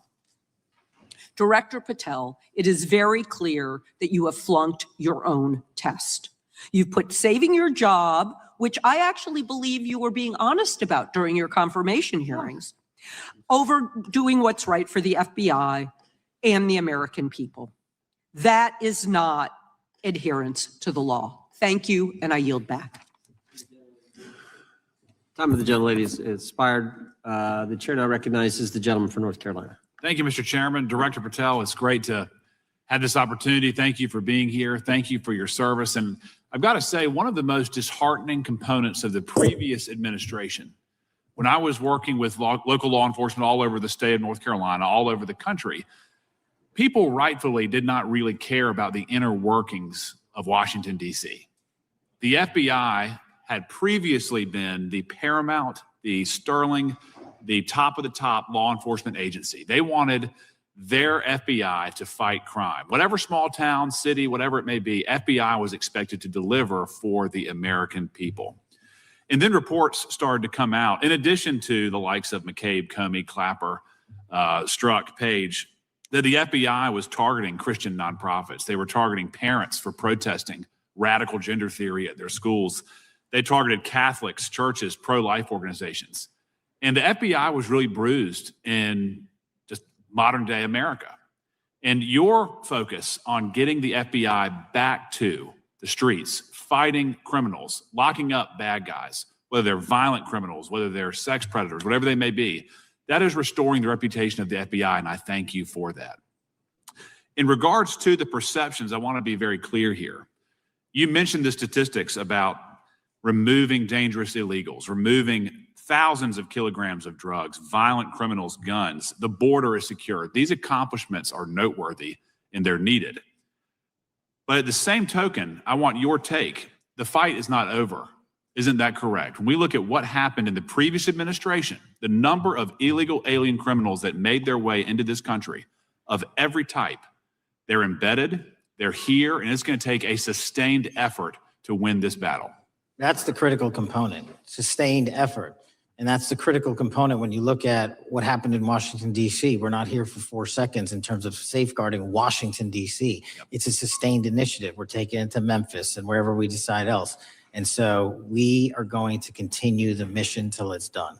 In regards to offloading some of the agents from Washington, D.C. to the states, to the people, can you just explain how tactically that is a force multiplier in the law enforcement community around the country? Yeah, it's pretty simple. You don't even have to be in law enforcement to know that. If you put cops with other cops, they're going to do cop work. That's right. And what was needed in the communities out there was more cops. What was not needed in the bloated bureaucracy of Washington, D.C. was a third of the FBI's workforce, because a third of the crime does not happen in the Washington, D.C. NCR area. And so the results speak for themselves. Our state and local partners, I've always said this, are our biggest ally, our greatest ally and partner. And we cannot do the work without them, but we got to send our guys to them. That's right. And in regards to the last 4 years, the open border policies, whether it's terrorism, drug trafficking, human trafficking, violent crime, massive amounts of organized retail theft, and other types of criminal behavior, can you describe, just so anyone who's listening here can talk about, how serious the levels of criminality have become in the United States? Well, unfortunately, in order to have these record-breaking numbers of arrests and seizures, you tragically had to have a record-breaking explosion in violent crime. And it doesn't happen overnight. And it came in from all corners of the earth and from all platforms, including social media. And that's the root cause of all of these evils. And in order to clean it up, it's not going to happen overnight. But the men and women of the FBI, what they did in these 7 months, everybody should be talking about it. Every single district in this dais is safer now, today, than it has ever been because of that work. And in regards to the ongoing political climate, Director Patel, how do sanctuary policies that are still being implemented and defended in certain states, cities, and counties, how do they help or hurt your efforts to make America safer? Well, if you are harboring criminals, you're harboring our ability to keep our communities safe. It's that simple. If you have a fugitive warrant for a violent felony offense and we are not able to procure you because of policies or rules that don't allow us to go get them, and time again, we have heard all too many illegal immigrants who should not have been here, murdering women, murdering children, giving drugs to our youth, and raping our children, and that is unacceptable. Straightly put, can you separate immigration enforcement with fighting crime? They're intertwined. Thank you. In regards to policies like cashless bail, how does that help or hurt your efforts? Criminals know that there are certain jurisdictions where if they shoot someone, they'll be out the door within the next hour to do it again. And that's an ethos that is, and a system that has been built out over years that we are combating. How is defunding the police around the country, how has that helped or hurt? As long as I'm in this seat, we're not defunding any cops. Good. Thank you, Director. I yield back. Gentleman yields back. Mr. Garcia is recognized. Thank you, Chairman Jordan, and welcome again, Director Patel. As members of the Judiciary Committee, we have a responsibility to conduct oversight of the FBI and assess whether or not you're doing a good job in a responsible and impartial manner, or whether you're just a henchman for Donald Trump, who's weaponizing the Bureau at the expense of public safety. As Congressman third tenure, is the Bureau's expanded role in low-level, non-criminal immigration enforcement. I have a report here from the conservative Cato Institute. They've obtained ICE documents showing that over 2,500 FBI personnel are now working on immigration enforcement. A yes or no question. Did you sign off on this? 2,500 FBI employees are not currently working on immigration enforcement. Did you sign off on this? On the Cato report? On the 2,500 personnel, FBI personnel that have been reported to now be working on immigration enforcement. Couldn't have signed off on it because it's not happening. You can call it whatever you want, but the reality is that over 2,000 personnel individuals are now working at ICE instead of their jobs. I want to follow up on something that Senator Durbin asked you about yesterday. This article from MSNBC reports that nearly every agent on Baltimore's domestic terrorism unit, who was, by the way, investigating the 764 network of child predators, was diverted to work on immigration enforcement full-time.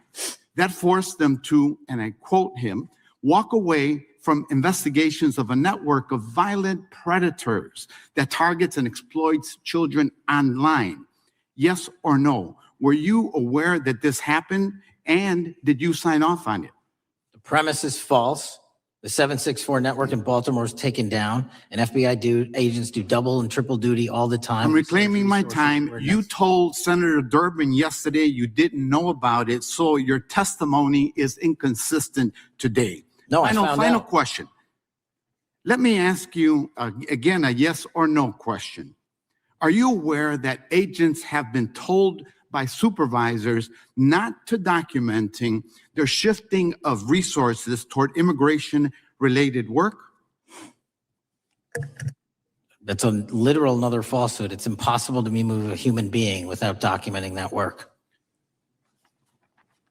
As FBI director, you must be transparent with Congress.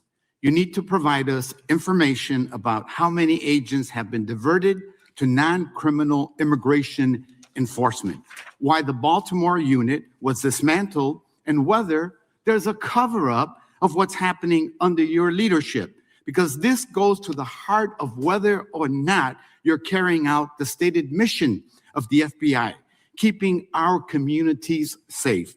Diverting FBI agents from investigating violent child predators doesn't make us safer. Using FBI resources to target parents, children, and other immigrants for low-level, non-criminal enforcement doesn't make us safer. Enabling violent, lawless conduct by federal enforcement doesn't make us safer.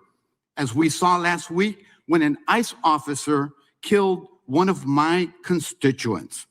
And I know that the FBI has been involved in that investigation. And yesterday, ICE did a raid in the suburb of Elgin where 2 U.S. citizens were arrested, and who accompanied them on that filming of that show? Secretary Nunn. Shameful conduct. And weaponizing the FBI to serve Donald Trump's political agenda instead of the American people does not make us safer. Before I yield back, Mr. Chairman, I request unanimous consent to submit the following documents for the record. A report from the Cato Institute, which I referenced earlier, where ICE has diverted over 2,500 officers from their jobs. And 2, an article from MSNBC titled Trump's Deportations Divert FBI Agents Off Child Predator Cases, and an article from CNN entitled White House Pressure for Increased Immigration Arrests Strains Law Enforcement Agencies. Thank you, and I yield back. Gentleman yields back. Without objection, the gentleman yields back. Gentleman from Wisconsin is recognized. Thank you, and thank you, by the way, for coming over here. Sorry you have to put up with all this. I know when you took over, the FBI's reputation in a lot of circles perhaps had never been lower. I mean, part of that is brazen involvement in political activity, the Foreign Influence Task Force, getting involved and trying to suppress news stories in the New York Post, Crossfire Hurricane, coming up with bogus stories to try to flip the 2016 election, FBI downplaying the stories of Hillary Clinton's emails in the 2016 election. That's their overt involvement in political activity. I think a strong anti-religious bias. We talked about stories of an anti-Catholic bias in there. I know I've talked to people about horrific overreaction at the big Hindu temple in New Jersey, in which, just so people understand, you had a rectory in the temple area, the religious leaders, taken out at gunpoint, big problems. And I think finally the FBI trying to turn America's viewpoint on certain political issues. And when I talk about that, I'm talking about what was done in Mexico with regard to shipping weapons, fast and furious, shipping weapons into Mexico in an effort, I think, to try to turn the Americans against the First Amendment. But in any event, what scares me is, and all these horrible things that were done in the past, there were individual FBI agents who participated in them, in which apparently their supervisors told them this is okay or even admirable. And what I'm going to ask you, are you able to do anything to make sure that in the future, these corrupted FBI agents understand the importance of religion in our life, and they're not to view with suspicion? They understand parental rights and the idea that traditionally in America, parents have the ability to object when their young 5 or 6-year-old children or year-old or very young children are getting what most people consider highly inappropriate sexual contact. What are we doing there to try to make sure we don't have problems with these FBI agents again, or make sure that in the future administrations, they would object if they are asked to behave in such a immoral fashion? 2 things. If you are corrupt, you don't work at the FBI. It's that simple. So we don't tolerate any form of corruption or any deviation from our high standards, whether you're an agent, an intel analyst, or whatnot. And just to show the American public the resurrection that the FBI has had in these last 7 months, you don't have to believe me. Our applicant pool has doubled month over month every year from the highest point it has ever been. More people want to work at this FBI than ever before in U.S. history. I'm sure that's because of you, and you're kind of anticipating my next question. I talk to retired FBI agents in my area who sometimes retired in part because they hated the woke, anti-conservative culture at the FBI. And they are concerned, the retiring agents, about new agents, not on your watch, but before this, being corrupted in the universities before they were hired. And they are very worried about what will happen with the new agents. So I think you're answering my question. Do you feel you'll be able to a certain extent solve the problem of inappropriately woke agents filling up the agency in the past, because now you're going to have a larger pool to draw from? Everybody that comes to work at the FBI is allowed to have their own belief system, but they're not allowed to bring that belief system into the workplace. And anyone that does won't work at the FBI. Okay, very good. Now, recently, there's another potential scandal, I guess, a politically motivated thing, Arctic frost. Do you want to comment on that? And it appears one more time as perhaps the FBI was getting involved in what would normally be considered political events. We are not getting involved in political events, except this one. Okay. And final thing, with regard to prejudice against Catholics, what happened in the big Hindu temple there in New Jersey? Do you think, has anybody ever apologized to the Catholic Church or apologized to that temple? I don't know, sir. Okay. Is that something you think would be perhaps a good idea to do in the future? I think leadership should address it. Thank you. Gentlemen, time has expired. Gentleman yields back the, so we got the gentleman from North Carolina, Mr. Harris. All right. Thank you, Mr. Chairman. And thank you, Director Patel, for your endurance and your perseverance throughout today's hearing and for all you've shared. First of all, let me start by saying that I was very grateful and glad to see that the FBI has joined the investigation of the tragic and brutal murder of Irina Zarutska in Charlotte, which is just right by my district. This woman, as you know, fled the war in Ukraine only to be killed in cold blood by a man who had no business being on the streets whatsoever. This man, who had been seen stabbing Irina to death on video, had been arrested 14 previous times, served prison time, and was diagnosed with a severe mental illness. In response to the previous offense, the magistrate over his case released him to roam the streets with a $0 bond and a simple written promise to appear in court. Mr. Patel, let me just ask, should judges apply the most lenient bail standards to people with extensive criminal history? Do they apply the most lenient? I'm sorry. Yeah, should they apply the most lenient bail standards to people with extensive criminal history? That has not been my experience. That should not happen. Is America a place where young women should fear to ride public transit? No. And was Irina Zarutska's death, would you say, possibly the result of Democrats' pro-crime policies? That investigation and matter is in open trial, so I don't want to stylize the evidence. I understand. Well, Mr. Patel, let me just say, taking over the FBI after the Biden administration's blatant weaponization of the agency is no easy feat, as we've recognized throughout this hearing today. For 4 years, we witnessed the Biden administration targeting regular Americans rather than violent criminals. For example, the Biden administration's FBI spent its time and resources going after churches and Christians. We know that the FBI used an undercover agent to collect information about a parishioner. We know that the FBI investigated and surveilled a Catholic priest. And all of this was in response to First Amendment protected activity. Mr. Patel, I want to ask you, should the FBI use its resources to spy on Catholics? Never.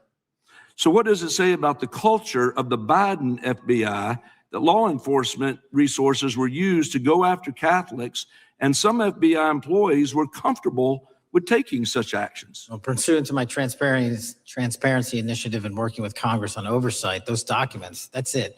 Those documents are available for the American public to see and read and hold people accountable. And that's what I'm committed to. And so have you been able to hold accountable those at the FBI who went after law-abiding Catholic church members? If they did so improperly, yes. Well, I've been a pastor for 36 years, and I've constantly stood up for life and stood up for family amidst a culture that's increasingly hostile to both of those things. And if the Biden administration targeted Catholics, could I have been targeted by the Ray FBI as well? Well, I don't know, but I'm not going to target you. Well, I know that President Trump respects religious liberty and that his administration is seeking to right the wrongs of the Biden administration. Securing our freedoms and protecting faith leaders and communities requires a multi-pronged approach. What would you say in just the last few moments? What is the FBI under your leadership doing to make sure that our religious liberty and religious leaders can rest comfortable this evening?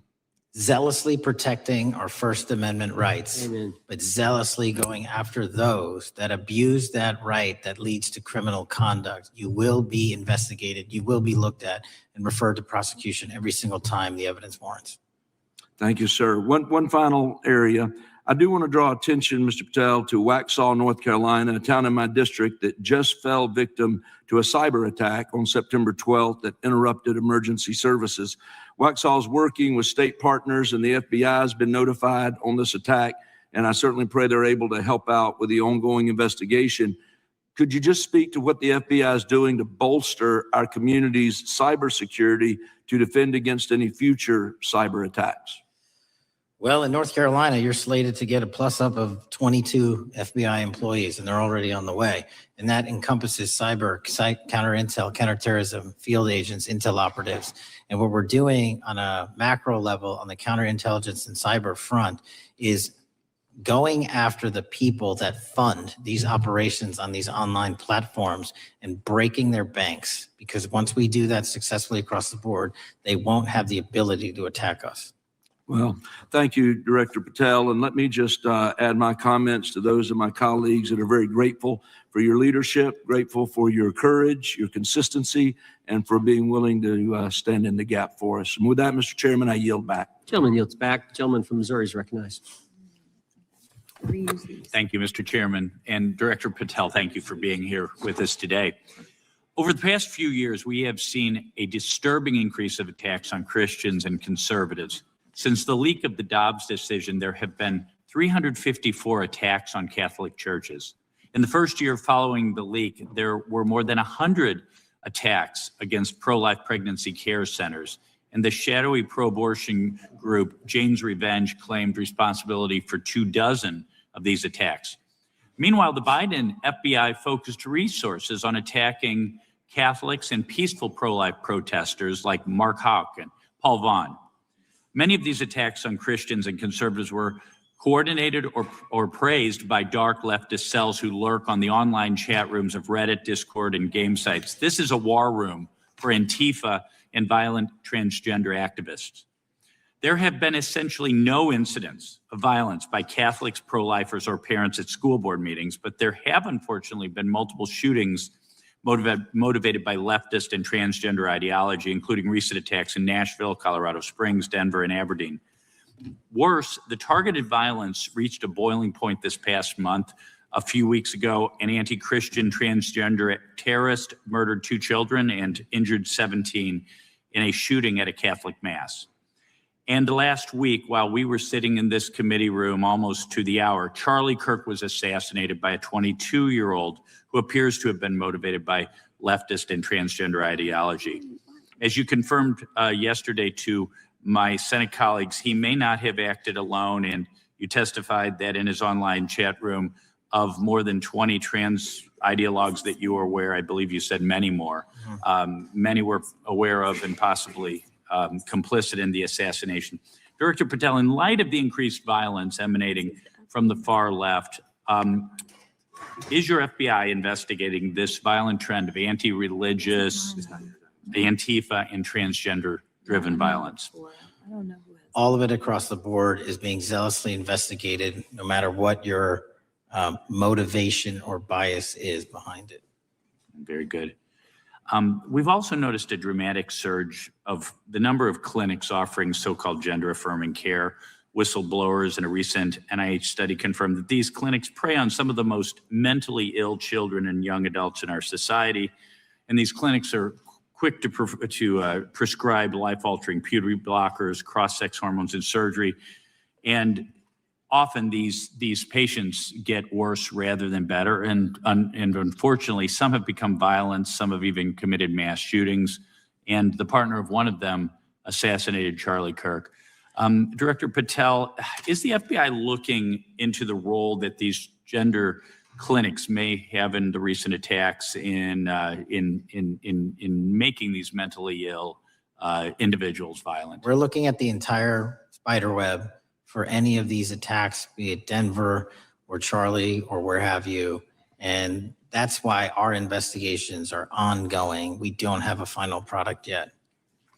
One of my Democrat colleagues, as an aside, mentioned, quote, the federal takeover of our cities.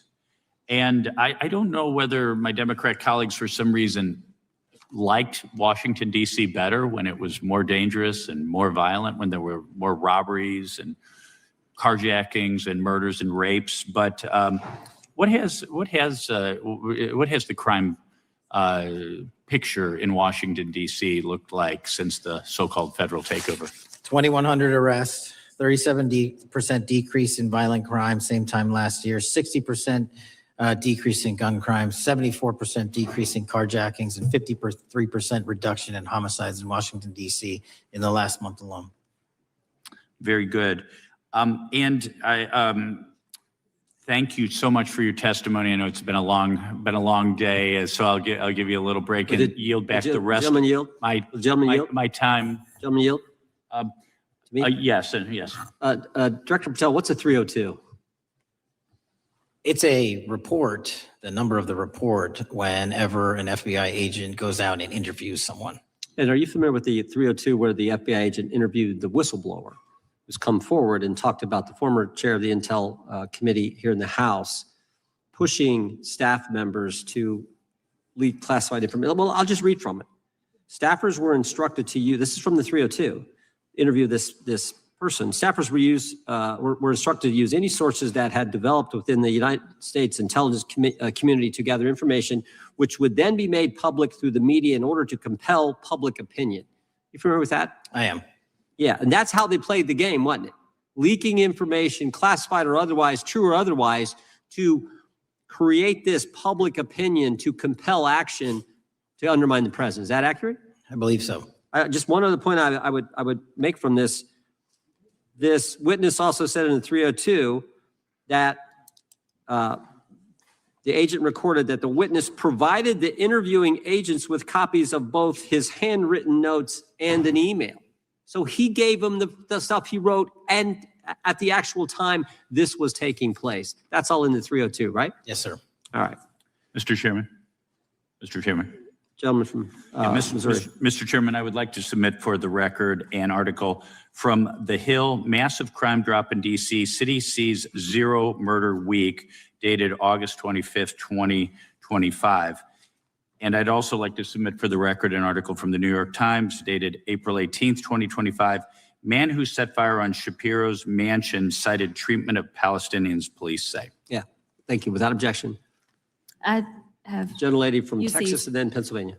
Thank you so much. My first UC is the FBIAA letter to Congress on summary terminations, where it states denying fundamental due process and summarily dismissing special agents will only make it harder to protect our nation. These actions distract agents from their work, foster fear that their assignments could cost them their careers either now or under the next administration, and increase the risk of criminal and national security threats by undermining unity and morale within the Bureau. Without objection. The next one is a CNN article. FBI agents are again pulled from their day jobs to address a Trump priority. It states, morale is the worst I've seen, said one law enforcement source. The Bureau is becoming unrecognizable. Lots of people are weighing really difficult decisions right now. Without objection. Gentlelady from Pennsylvania is recognized. Thank you, Mr. Chair. I'd request unanimous consent to introduce into the record a September 16th, 2025 article in the New Republic entitled DOJ Quietly Deletes Study on Politics of Domestic Terrorists. The Justice Department has taken down a study that proves Republicans' entire narrative wrong about left-wing violence. Without objection. Thank you. Gentleman from Washington is recognized. Thank you, Mr. Chair. And thank you, Director, for being here. I think without question, we can say that Donald Trump has been tougher on crime and tougher on international terrorism than any president in American history. I imagine that brings you a lot of satisfaction and pride as director of America's foremost law enforcement agency. Recently, President Trump conducted very strategic and important strikes on Iran's nuclear apparatus in that country. We also know that there are concerns of significant Iranian sleeper terrorist cells here in the U.S., perhaps exacerbated by the open border during the Biden administration. What can you tell Congress and the American people about what the FBI is doing to safeguard us from potential terrorist attack by Iranian cells? So our counterterrorism division, which is fully stocked up, watches for reflections in the intelligence streams that our intelligence community collects and produces, and works hand in glove with our partners at the CIA and elsewhere to make sure that any threat, even if it's hearsay, double hearsay, triple hearsay, or totally incredible, is not only fully run down, but we also take our duties to notify and give defensive briefings to those who are mentioned in those intelligence reports to make sure that we do both our notification obligation and our investigatory obligation. Thank you.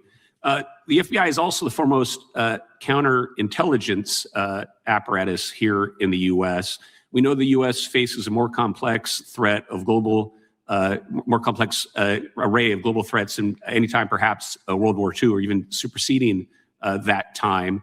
As America continues to be under attack from various intelligence agencies globally, what can you tell us about the counterintelligence operations of the FBI as a core function? This is why the CIA mission is so important to the FBI, because as you said, no one else can do it. No one else has the authorities to do it. And even if they did, they don't have the capabilities to do it.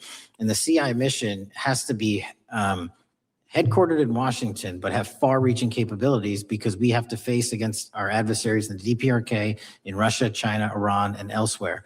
And in order to do that, we have to have dedicated intelligence professionals on those target sets.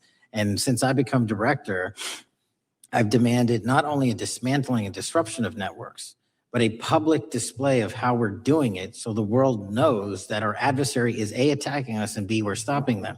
And that's why you've seen these dramatic increases in counterintelligence arrest in the PRC by 33%, in Russia 83%, in Iran 60%. We are showing the world that they are trying to engage in espionage activities against us, and we are holding them accountable publicly.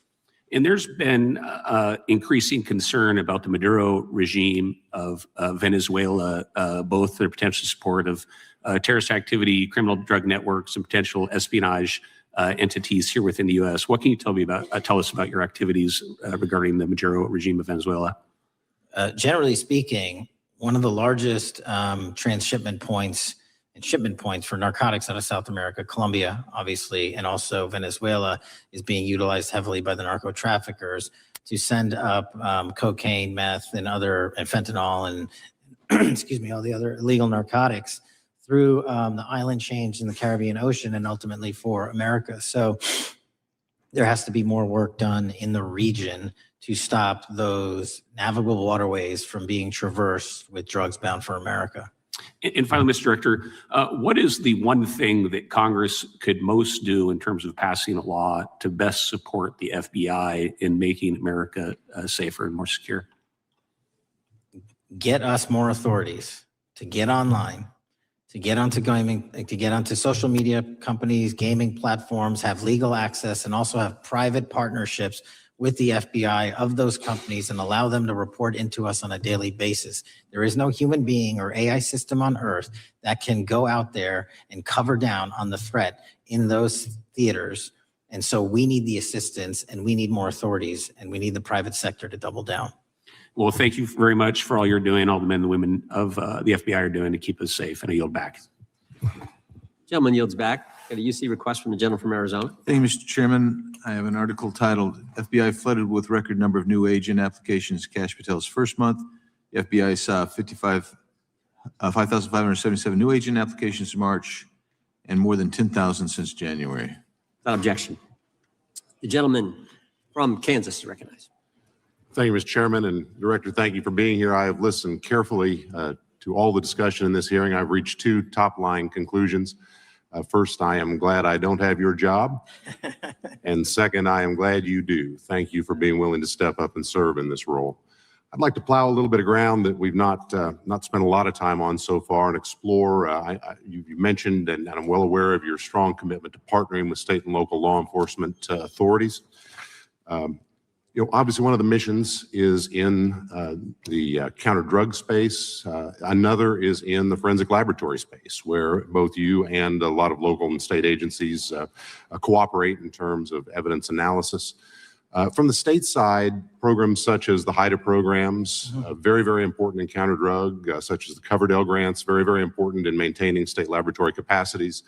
Would I be correct in concluding that if we are able to maintain robust funding for those types of programs, including both Coverdell and HIDA, that would contribute to the safety of the United States and to your mission? Absolutely.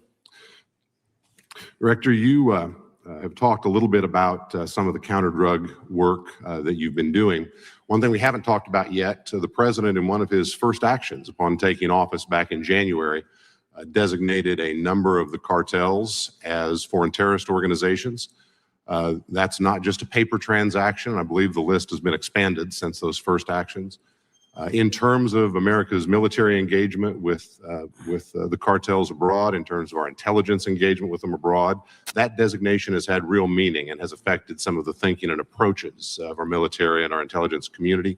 Can you talk a bit about how that designation might be affecting or should be affecting the FBI's approach to dealing with the domestic activities of the cartels? The simple way to analogize it is after 9/11 and the manhunt for the foreign terrorist organizations overseas in places like Afghanistan and Iraq, the FBI received certain authorities to go out there and dedicate a mission to go after them both lawfully and investigatorially and collect evidence and provide it to our interagency partners. Once the foreign terrorist organization designation was labeled over to the Mexican drug cartels, we can now do that here. And in Mexico and in Colombia and in Venezuela and anywhere else they are. And so that's the best analogy I have. What we're able to do is take our counterterrorism platform, traditionally used for global terrorist manhunting, and bring it into this hemisphere against a very real threat, which is the drug traffickers, and they are foreign terrorist organizations. So we just have so many more resources and authorities now directed at them. So for example, Director, in the regions, from the vantage point of local law enforcement, there are structures that have historically handled those partnerships separately. HIDA, for example, is an example on the drug trafficking side. The JTTFs are an example on the terrorism side. How is the thinking evolving in terms of on a regional basis, either merging or not merging those structures now that the targets in many ways are merged? So the JTTFs are kind of our forward operating base across every single state in this country to take on that mission. And anytime you're labeled a foreign terrorist organization, you come right under the authorities of the JTTF, the task force officers, and the state and local level police work that gets done in those JTTFs. And the Homeland Security Task Force layer on top of that, I think 25 or 30 across the country, specifically working with DHS and Secretary Noem to go after the drug trafficking foreign terrorist organizations, because they have unique capabilities and authorities dedicated to that mission. And so that's the beauty of the HSTFs. Let me ask you an adjacent question, Director. I noticed in your written testimony, I don't think we've talked about it yet, you brought to our attention an expiring authority. It's in 6 U.S.C. 124N with respect to counter-UAS drones. You point out that authority expires in statute at the end of this month, and you impressed upon us your interest in seeing it extended in some manner. Can you talk a little bit about the FBI's role in counter-UAS work over American airspace? I represent a district that's going to host some of the FIFA World Cup activities coming up. We're obviously very interested in security, and there are limits on what our state and local authorities have the capacity to do or what our military has the capacity to do once the threat is domestic. So it's critically important. Both the FBI and DHS have those capabilities. I'll speak to the FBI, of course, only.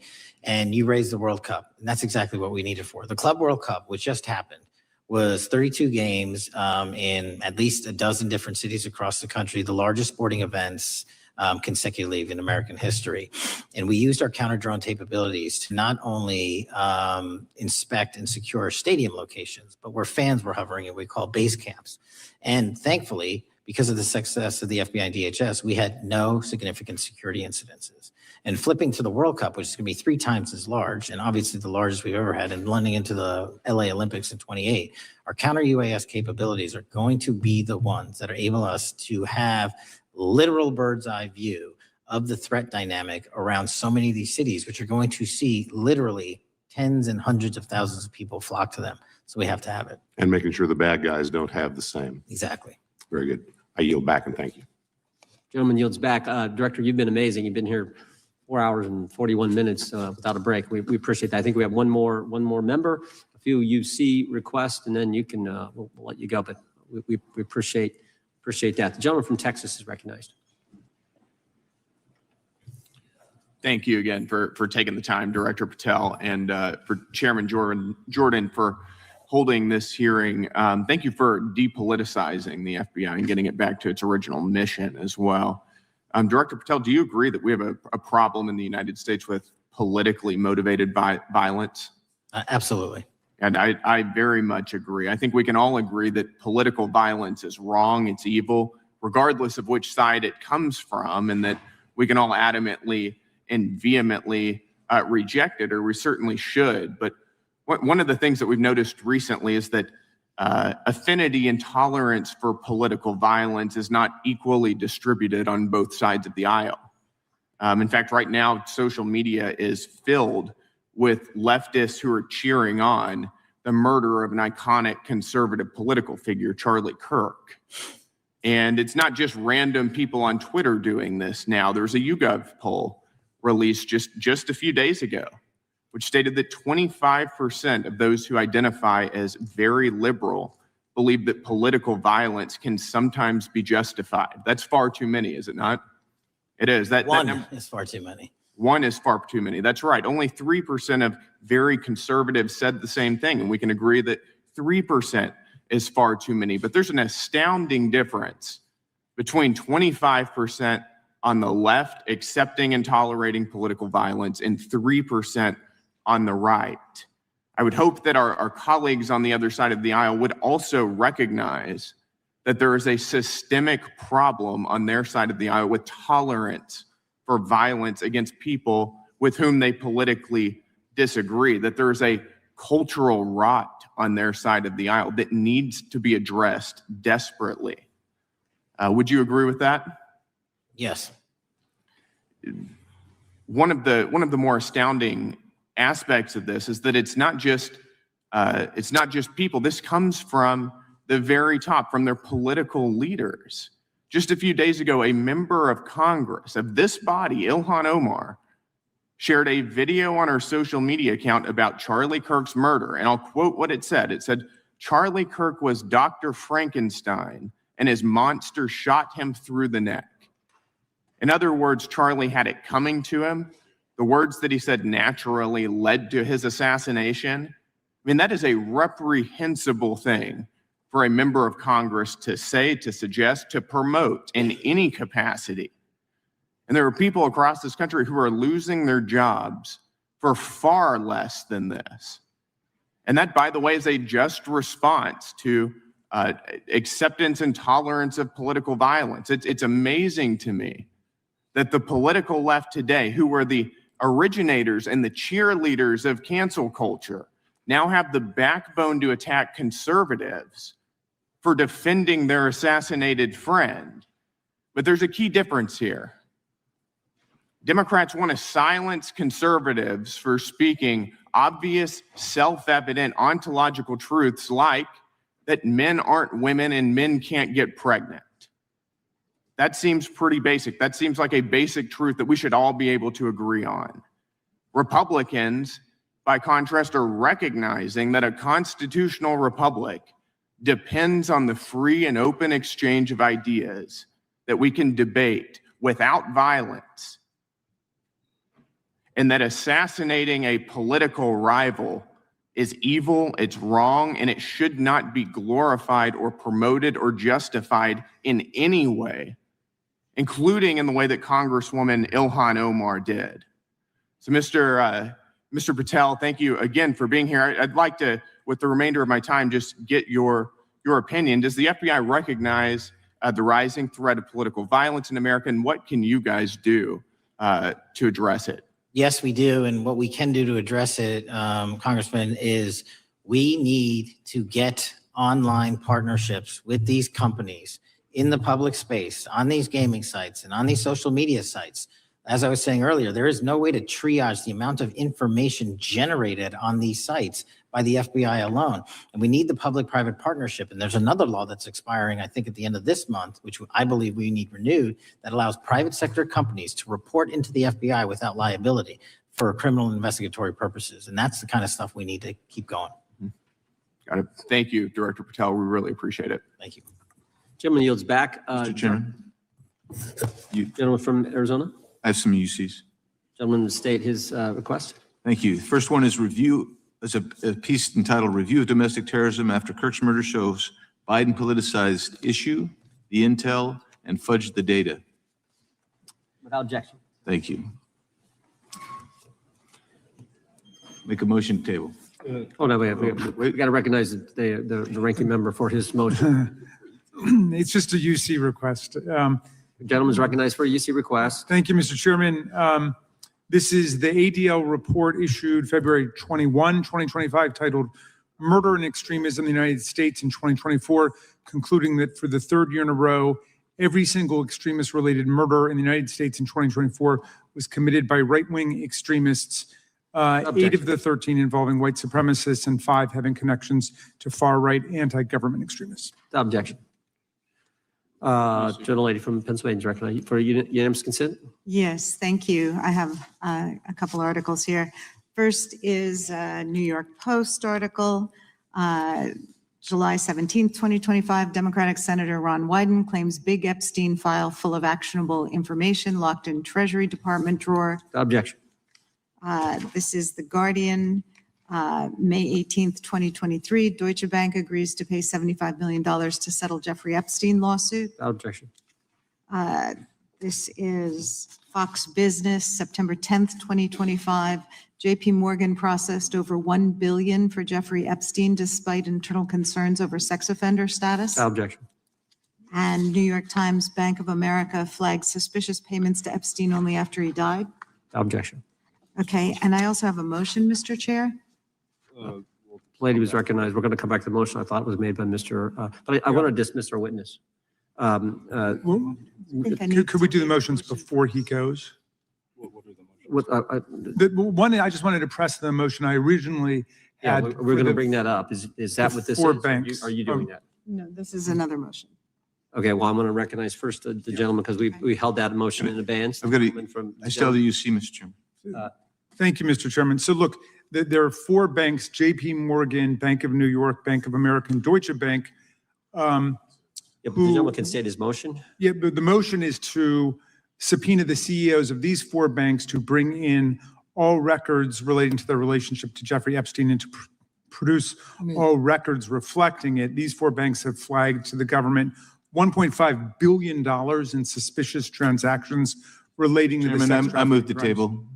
Mr. Diamond just released a statement saying he would be Chairman, happy to comply. Chairman, need The motion to table, the motion offered by the gentleman from Maryland. The motion to table is not debatable. The question occurs on the motion to table. Those in favor say aye. Aye. Those opposed, no. No. Opinion of the chair, the ayes have it. The motion is tabled. I'd like a recorded vote if we could, Mr. Recorded vote being requested. The clerk will call. Well, we got to get the clerk here. The clerk's right here. Wonderful. Clerk will Mr. call the Jordan. roll. Yes. Mr. Jordan votes yes. Mr. Isa. Mr. Biggs. Mr. Biggs votes aye. Mr. McClintock. Mr. McClintock votes aye. Mr. Tiffany. Mr. Massey. Mr. Roy. Mr. Roy votes aye. Mr. Fitzgerald. Mr. Klein. Mr. Klein votes aye. Mr. Gooden. Mr. Van Drew. Mr. Nels. Mr. Nels votes yes. Mr. Moore. Mr. Moore votes yes. Mr. Kiley. Ms. Hageman. Ms. Lee. Mr. Hunt. Mr. Fry. Mr. Grothman. Mr. Grothman votes aye. Mr. Knott. Mr. Knott votes aye. Mr. Harris. Mr. Harris votes aye. Mr. Onder. Mr. Onder votes aye. Mr. Schmidt. Mr. Schmidt votes aye. Mr. Gill. Mr. Gill votes aye. Mr. Baumgartner. Mr. Raskin. No. Mr. Raskin votes no. Mr. Nadler. No. Mr. Nadler votes no. Ms. Lofgren. Ms. Lofgren votes no. Mr. Cohen. Mr. Johnson. Mr. Johnson votes no. Mr. Swallow? Mr. Swallow votes no. Mr. Liu? Ms. Jayapal? Mr. Correa? Ms. Scanlon? Ms. Scanlon votes no. Mr. Neguse? Mr. Neguse votes no. Ms. McBath? Ms. McBath votes no. Ms. Ross? Ms. Ross votes no. Ms. Ballant? Ms. Ballant votes no. Mr. Garcia? Mr. Garcia votes no. Ms. Kamlager-Dove? Mr. Moskowitz? Mr. Moskowitz votes no. Mr. Goldman? Mr. Goldman? Ms. Crockett? No. Ms. Crockett votes no. Gentleman from Texas, Mr. Gooden. Mr. Gooden? You're a no. You're a no. Lance? Yes. Mr. Gooden votes yes. Mr. Chairman, how am I recorded? Gentleman from New York. Mr. Goldman, you're not recorded. No. Mr. Goldman votes no.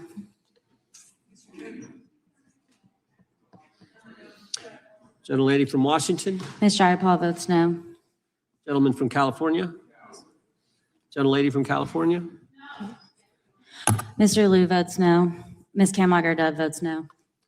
Gentleman from Kentucky. Mr. Massey votes no. Director, I want to thank you again for being here. While we're waiting for members to get back to record their vote, you don't need to stay around for these kind of motions. We appreciate the service you're providing the country, appreciate your testimony today, and appreciate the fact that you did it 5 hours straight. That's amazing. So God bless you and keep up the good work. The witness is dismissed. I know, but I'm dismissing the witness. I don't think it, nothing involved. I just put them in the record. Mr. Chairman,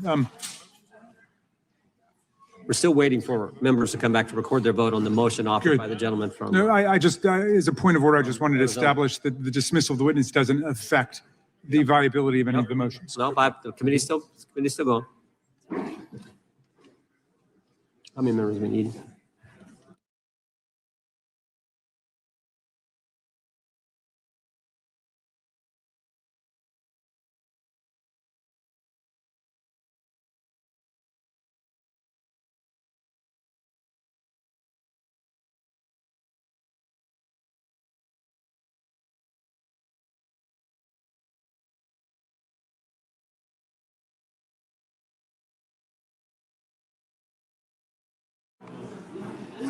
Madam Clerk, point of order. What is the current vote? Point of order. The vote is open. We will be waiting for members to get back to record their vote. Gentleman from Wisconsin is recognized. Mr. Fitzgerald votes aye. Gentleman from California is recognized. Mr. Kiley votes aye. The gentleman from California, I think, Mr. Chairman, is seeking to be recognized. Mr. Correa? Mr. Correa votes no.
Mr. Chairman, point of order.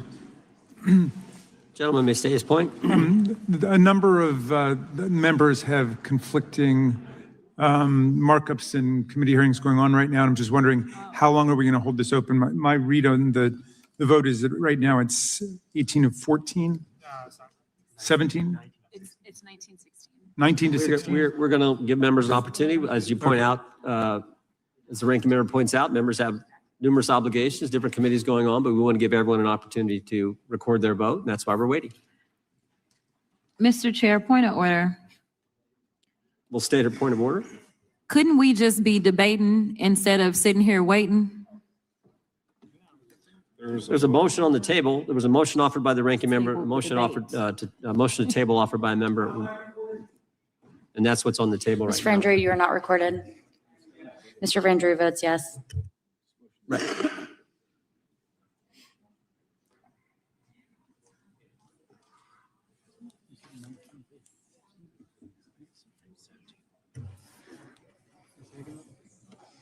Gentlelady from Wyoming. Ms. Lee. Ms. Lee votes yes. Ms. Hageman. Ms. Hageman votes yes. Gentlelady from Florida and Wyoming.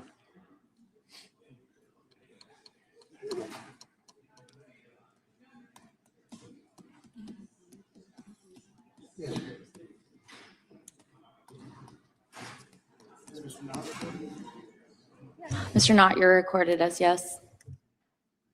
Gentleman from Wisconsin. Mr. Tiffany. Mr. Tiffany votes aye. Clerk will report. Mr. Chairman, there are 20 ayes and 19 noes. The ayes have it. The motion is tabled. The gentlelady is recognized from Pennsylvania. Thank you, For Mr. what Ch- purpose? I have a motion. Gentlelady may state the motion. Okay. Pursuant to Clause 2K6 of Rule 11, I move that the committee subpoena U.S. Treasury Secretary Bessent to produce or otherwise make available to the committee all suspicious activity reports in the possession of the Treasury Department, identifying the roughly $1.5 billion in Gentleman from suspicious transactions. California is recognized. I move to lay the motion on the table. The motion is not debatable. I didn't finish. She hadn't completed the motion. Is it proper to cut it off before it's completed, Mr. Chairman? Finish your last sentence there. The gentlelady can finish. Okay, so we're asking them to identify the roughly 1.5 billion in suspicious transactions related to the sex trafficking crimes of Epstein, Maxwell, and their co-conspirators. And as we know, Mr. Chairman. Mr. Patel said that the Treasury Gentleman's might have recognized. that Lay the information. motion on the table. Yep. The motion is not debatable. The question occurs on the motion to table. Those in favor say aye. Aye. Those opposed, no. No. I request a recorded vote. Recorded vote being requested. The clerk will call the roll. Mr. Jordan? Yes. Mr. Jordan votes yes. Mr. Issa? Yes. Mr. Issa votes yes. Mr. Biggs? Mr. Biggs votes aye. Mr. McClintock? Mr. McClintock votes aye. Mr. Tiffany? Mr. Tiffany votes aye. Mr. Massey? Mr. Massey votes no. Mr. Roy? Mr. Roy votes aye. Mr. Fitzgerald? Mr. Fitzgerald votes aye. Mr. Klein? Mr. Klein votes aye. Mr. Gooden? Mr. Gooden votes aye. Mr. Vandrew? Yes. Mr. Vandrew votes yes. Mr. Nels? Mr. Nels votes yes. Mr. Moore? Mr. Moore votes yes. Mr. Kiley? Mr. Kiley votes aye. Ms. Hageman? Ms. Hageman votes aye. Ms. Lee? Ms. Lee votes aye. Mr. Hunt? Mr. Fry? Mr. Fry votes aye. Mr. Grothman? Mr. Grothman votes aye. Mr. Knott? Mr. Knott votes aye. Mr. Harris? Mr. Harris votes aye. Mr. Onder? Mr. Onder votes aye. Mr. Schmidt? Mr. Schmidt votes aye. Mr. Gill? Mr. Gill votes aye. Mr. Baumgartner? Mr. Baumgartner votes aye. Mr. Raskin? No. Mr. Raskin votes no. Mr. Nadler? No. Mr. Nadler votes no. Ms. Lofgren? Ms. Lofgren votes no. Mr. Cohen? Mr. Johnson? Mr. Johnson votes no. Mr. Swallow? Mr. Swallow votes no. Mr. Liu? Ms. Jayapal? Mr. Correa? Ms. Scanlon? No. Ms. Scanlon votes no. Mr. Neguse? Ms. McBath? Ms. Ross? Ms. Ross votes no. Ms. Ballant? Ms. Ballant votes no. Mr. Garcia? Mr. Garcia votes no. Ms. Kamlager Dove? Mr. Moskowitz? Mr. Goldman? Mr. Goldman votes no. Ms. Crockett? No. Ms. Crockett votes no. Ms. Jayapal votes no. Gentlelady from California. Ms. Kamlager-Dove is not recorded. Ms. Kamlager-Dove votes no. Gentleman from California. Mr. Liu, you are not recorded. Mr. Liu votes no. Mr. Moskowitz? Mr. Moskowitz votes no.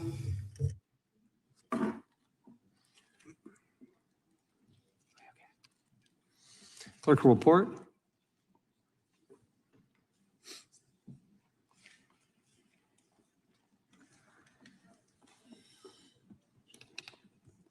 Mr. Chairman, there are 23 ayes and 16 noes. Motion to table carries. Mr. Chairman, I have a motion. Gentleman can state his motion, is recognized to state his motion. Great. And I hope that champion of free speech, Mr. McClintock, lets me read it. Mr. Chairman, pursuant to Clause 2K6 of Rule 11, I move that the committee subpoena Deputy FBI Director Dan Bongino to produce and testify what the director is unwilling to discuss and share with Congress, the files related to Jeffrey Epstein, including witness interview records, including FBI Forms 302, search warrant materials, records relating to the initiation of investigations, records relating to financial transactions and payments, evidence collected from wiretaps. The FBI director said today that they've already released these documents. Bongino has reportedly considered resigning from his position over the refusal to release the full Epstein files. I'm delighted to Perhaps there'll see be that more my forthcoming. colleague can read, and I move to lay his motion on the table. Motion is not debatable. The question occurs on the motion to table. Those in favor will say aye. Aye. Those opposed, no. No. Opinion of the chair, the ayes have it, and the motion is tabled. I also can call for a vote, Mr. Chairman, recorded vote. Recorded vote being requested. The clerk will report, or well, excuse me, call the roll. Mr. Jordan? Yes. Mr. Jordan votes yes. Mr. Issa? Yes. Mr. Issa votes yes. Mr. Biggs? Mr. Biggs votes aye. Mr. McClintock? Mr. McClintock votes aye. Mr. Tiffany? Mr. Massey? Mr. Massey votes no. Mr. Roy? Mr. Roy votes aye. Mr. Fitzgerald?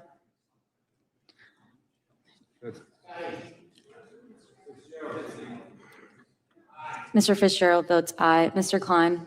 Mr. Klein votes aye. Mr. Gooden? Mr. Gooden votes aye. Mr. Van Drew? Mr. Van Drew votes yes. Mr. Nels? Mr. Nels votes yes. Mr. Moore? Mr. Moore votes yes. Mr. Kiley? Ms. Hageman? Ms. Hageman votes yes. Ms. Lee? Ms. Lee votes aye. Mr. Hunt? Mr. Fry? Mr. Fry votes aye. Mr. Grothman? Mr. Grothman votes aye. Mr. Knott? Mr. Knott votes aye. Mr. Harris? Mr. Onder? Mr. Onder votes aye. Mr. Schmidt? Mr. Schmidt votes aye. Mr. Gill? Mr. Gill votes aye. Mr. Baumgartner? Mr. Baumgartner votes aye. Mr. Raskin? No. Mr. Raskin votes no. Mr. Nadler? Mr. Nadler votes no. Ms. Lofgren? Ms. Lofgren votes no. Mr. Cohen? Mr. Johnson? Mr. Johnson votes no. Mr. Swallow? Mr. Swallow votes no. Mr. Liu? Mr. Liu votes no. Ms. Jayapal? Ms. Jayapal votes no. Mr. Correa? Ms. Scanlon? Ms. Scanlon votes no. Mr. Neguse? Ms. McBath? Ms. Ross? Ms. Ross votes no. Ms. Ballant? Ms. Ballant votes no. Mr. Garcia? Mr. Garcia votes no. Ms. Kamlager-Dove? Ms. Kamlager-Dove votes no. Mr. Moskowitz? Mr. Moskowitz votes no. Mr. Goldman? Mr. Goldman votes no. Ms. Crockett? No. Ms. Crockett votes no. Gentleman from Wisconsin. Mr. Tiffany votes aye.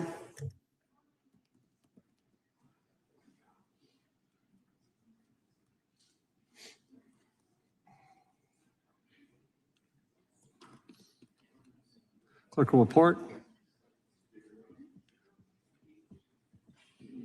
Mr. Chairman, there are 21 ayes and 16 noes. Motion to table is successful.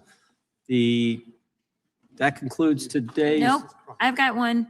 The gentlelady from Texas is recognized. Thank you, Mr. Chair. I'll tell y'all when I'm done reading.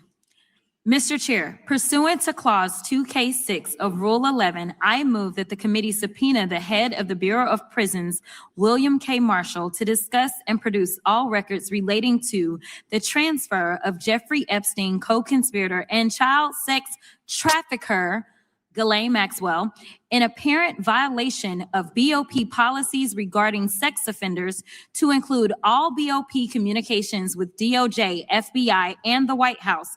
BOP transferred Maxwell to a minimum security Mr. camp Chairman. following her interview with from President Trump's California is former recognized. personal Move to lay the motion on attorney the table. and now Deputy There's been a motion. Attorney General Ty Blanche. Motion to I am table done is reading not now. debatable. This question occurs on the motion to table. Those in favor will say aye. Aye. Those opposed, no. No, Opinion of the chair, the ayes have it. I'd ask for a recorded vote. Recorded vote being requested. The clerk will call the roll. Mr. Jordan? Yes. Mr. Jordan votes yes. Mr. Isa? Mr. Isa votes yes. Mr. Biggs? Mr. Biggs votes aye. Mr. McClintock? Aye. Mr. McClintock votes aye. Mr. Tiffany? Aye. Mr. Tiffany votes aye. Mr. Massey? No. Mr. Massey votes no. Mr. Roy? Mr. Roy votes aye. Mr. Fitzgerald? Mr. Fitzgerald votes aye. Mr. Klein? Mr. Klein votes aye. Mr. Gooden? Mr. Gooden votes aye. Mr. Van Drew? Mr. Van Drew votes yes. Mr. Nels? Mr. Nels votes yes. Mr. Moore? Mr. Moore votes yes. Mr. Kiley? Ms. Hageman? Ms. Hageman votes yes. Ms. Lee? Ms. Lee votes aye. Mr. Hunt? Mr. Fry? Mr. Fry votes aye. Mr. Grothman? Mr. Grothman votes aye. Mr. Knott? Mr. Harris? Mr. Knott? Mr. Knott votes aye. Mr. Harris? You done? Mr. Onder? Mr. Onder votes aye. Mr. Schmidt? Mr. Schmidt votes aye. Mr. Gill? Mr. Gill votes aye. Mr. Baumgartner? Mr. Baumgartner votes aye. Mr. Raskin? Mr. Raskin votes no. Mr. Nadler? Mr. Nadler votes no. Ms. Lofgren? Ms. Lofgren votes no. Mr. Cohen? Mr. Johnson? Mr. Johnson votes no. Mr. Swallow? Mr. Swallow votes no. Mr. Liu? Mr. Liu votes no. Ms. Jayapal? Ms. Jayapal votes no. Mr. Correa? Ms. Scanlon? Ms. Scanlon votes no. Mr. Nagoose? Ms. McBath? Ms. Ross? Ms. Ross votes no. Ms. Ballant? Ms. Ballant votes no. Mr. Garcia? Mr. Garcia votes no. Ms. Kamlager-Dove? Ms. Kamlager-Dove votes no. Mr. Moskowitz? Mr. Moskowitz votes no. Mr. Goldman? Mr. Goldman votes no. Ms. Crockett? Ms. Crockett votes no.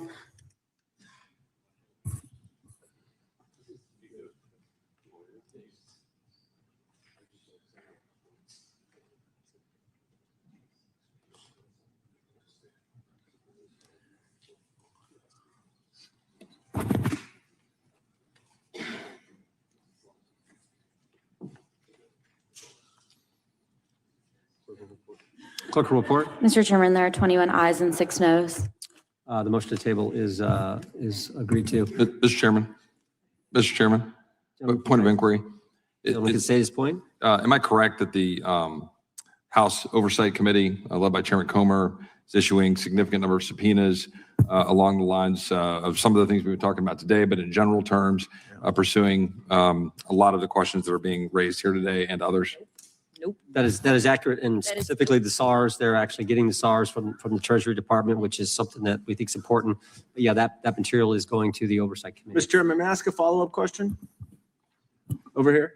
Gentleman from New York is recognized. Is it your understanding that the Oversight Committee has requested the documents listed in Mr. Swalwell's subpoena, the recordings, the witness statements, the photographs, the materials seized by search warrant? I'd have to look at those carefully, but I know that is a broad subpoena and It's a very broad all kinds of subpoena. files. Oddly enough, it excludes all those essential documents that are in the possession of the FBI. I think that'll be included in the case files that have been subpoenaed. The chair recognizes the gentleman from Arizona. I have a UCs, several UCs. Gentleman can state his unanimous consent Yeah, request. first one is Democrat running for Attorney General issues profanity-laced Charlie Kirk post. Without objection. Next one, Cleveland Fire Chief removed from duty over incendiary Charlie Kirk social media post. Without objection. Next one, generic condemnations of political violence won't stop the left from escalating it. Without objection.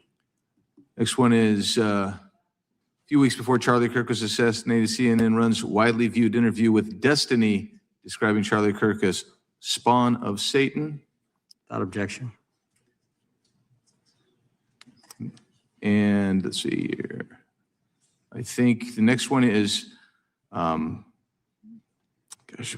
having trouble finding it, sir. Dang it. I will submit it for the record later. The rest of these, I have another 30, so I'll just submit this. Speaker, That Mr. concludes- Chairman, Gentleman from New York is recognized for what purpose? point of information with respect to everything that Mr. Biggs just read. So what? It's all free speech. First Amendment is alive and well in this great country, and thank the good Lord for that. Mr. Chairman. The gentleman from Florida, for Just- purpose, does the gentleman seek recognition? Point of inquiry, to the question that Mr. Roy was raising about how that is being done in the Oversight Committee, I'm just curious, was Mr. Roy asking because he believes that should be done in the Judiciary Committee instead, or he was just confirming that it's being done in general? I don't know the motives behind Mr. Roy's statement. I just know what Mr. Roy said. I think Mr. Roy's here. Yeah, that concludes. Well, you can talk to him. You can go talk to him. You can walk right across the thing. That I get concludes one today's hearing. Final UC? Man, this is a record day for UCs. Go ahead. The gentleman from Maryland's recognized for the Timeline. final UC. Thank you. This is it. Timeline suggests Trump team changed its tune on Epstein files after Trump was told he was in them. CNN Politics. Without objection, all members will have 5 legislative days to submit additional written questions for the witness or additional materials for the record. Without objection, the hearing is adjourned.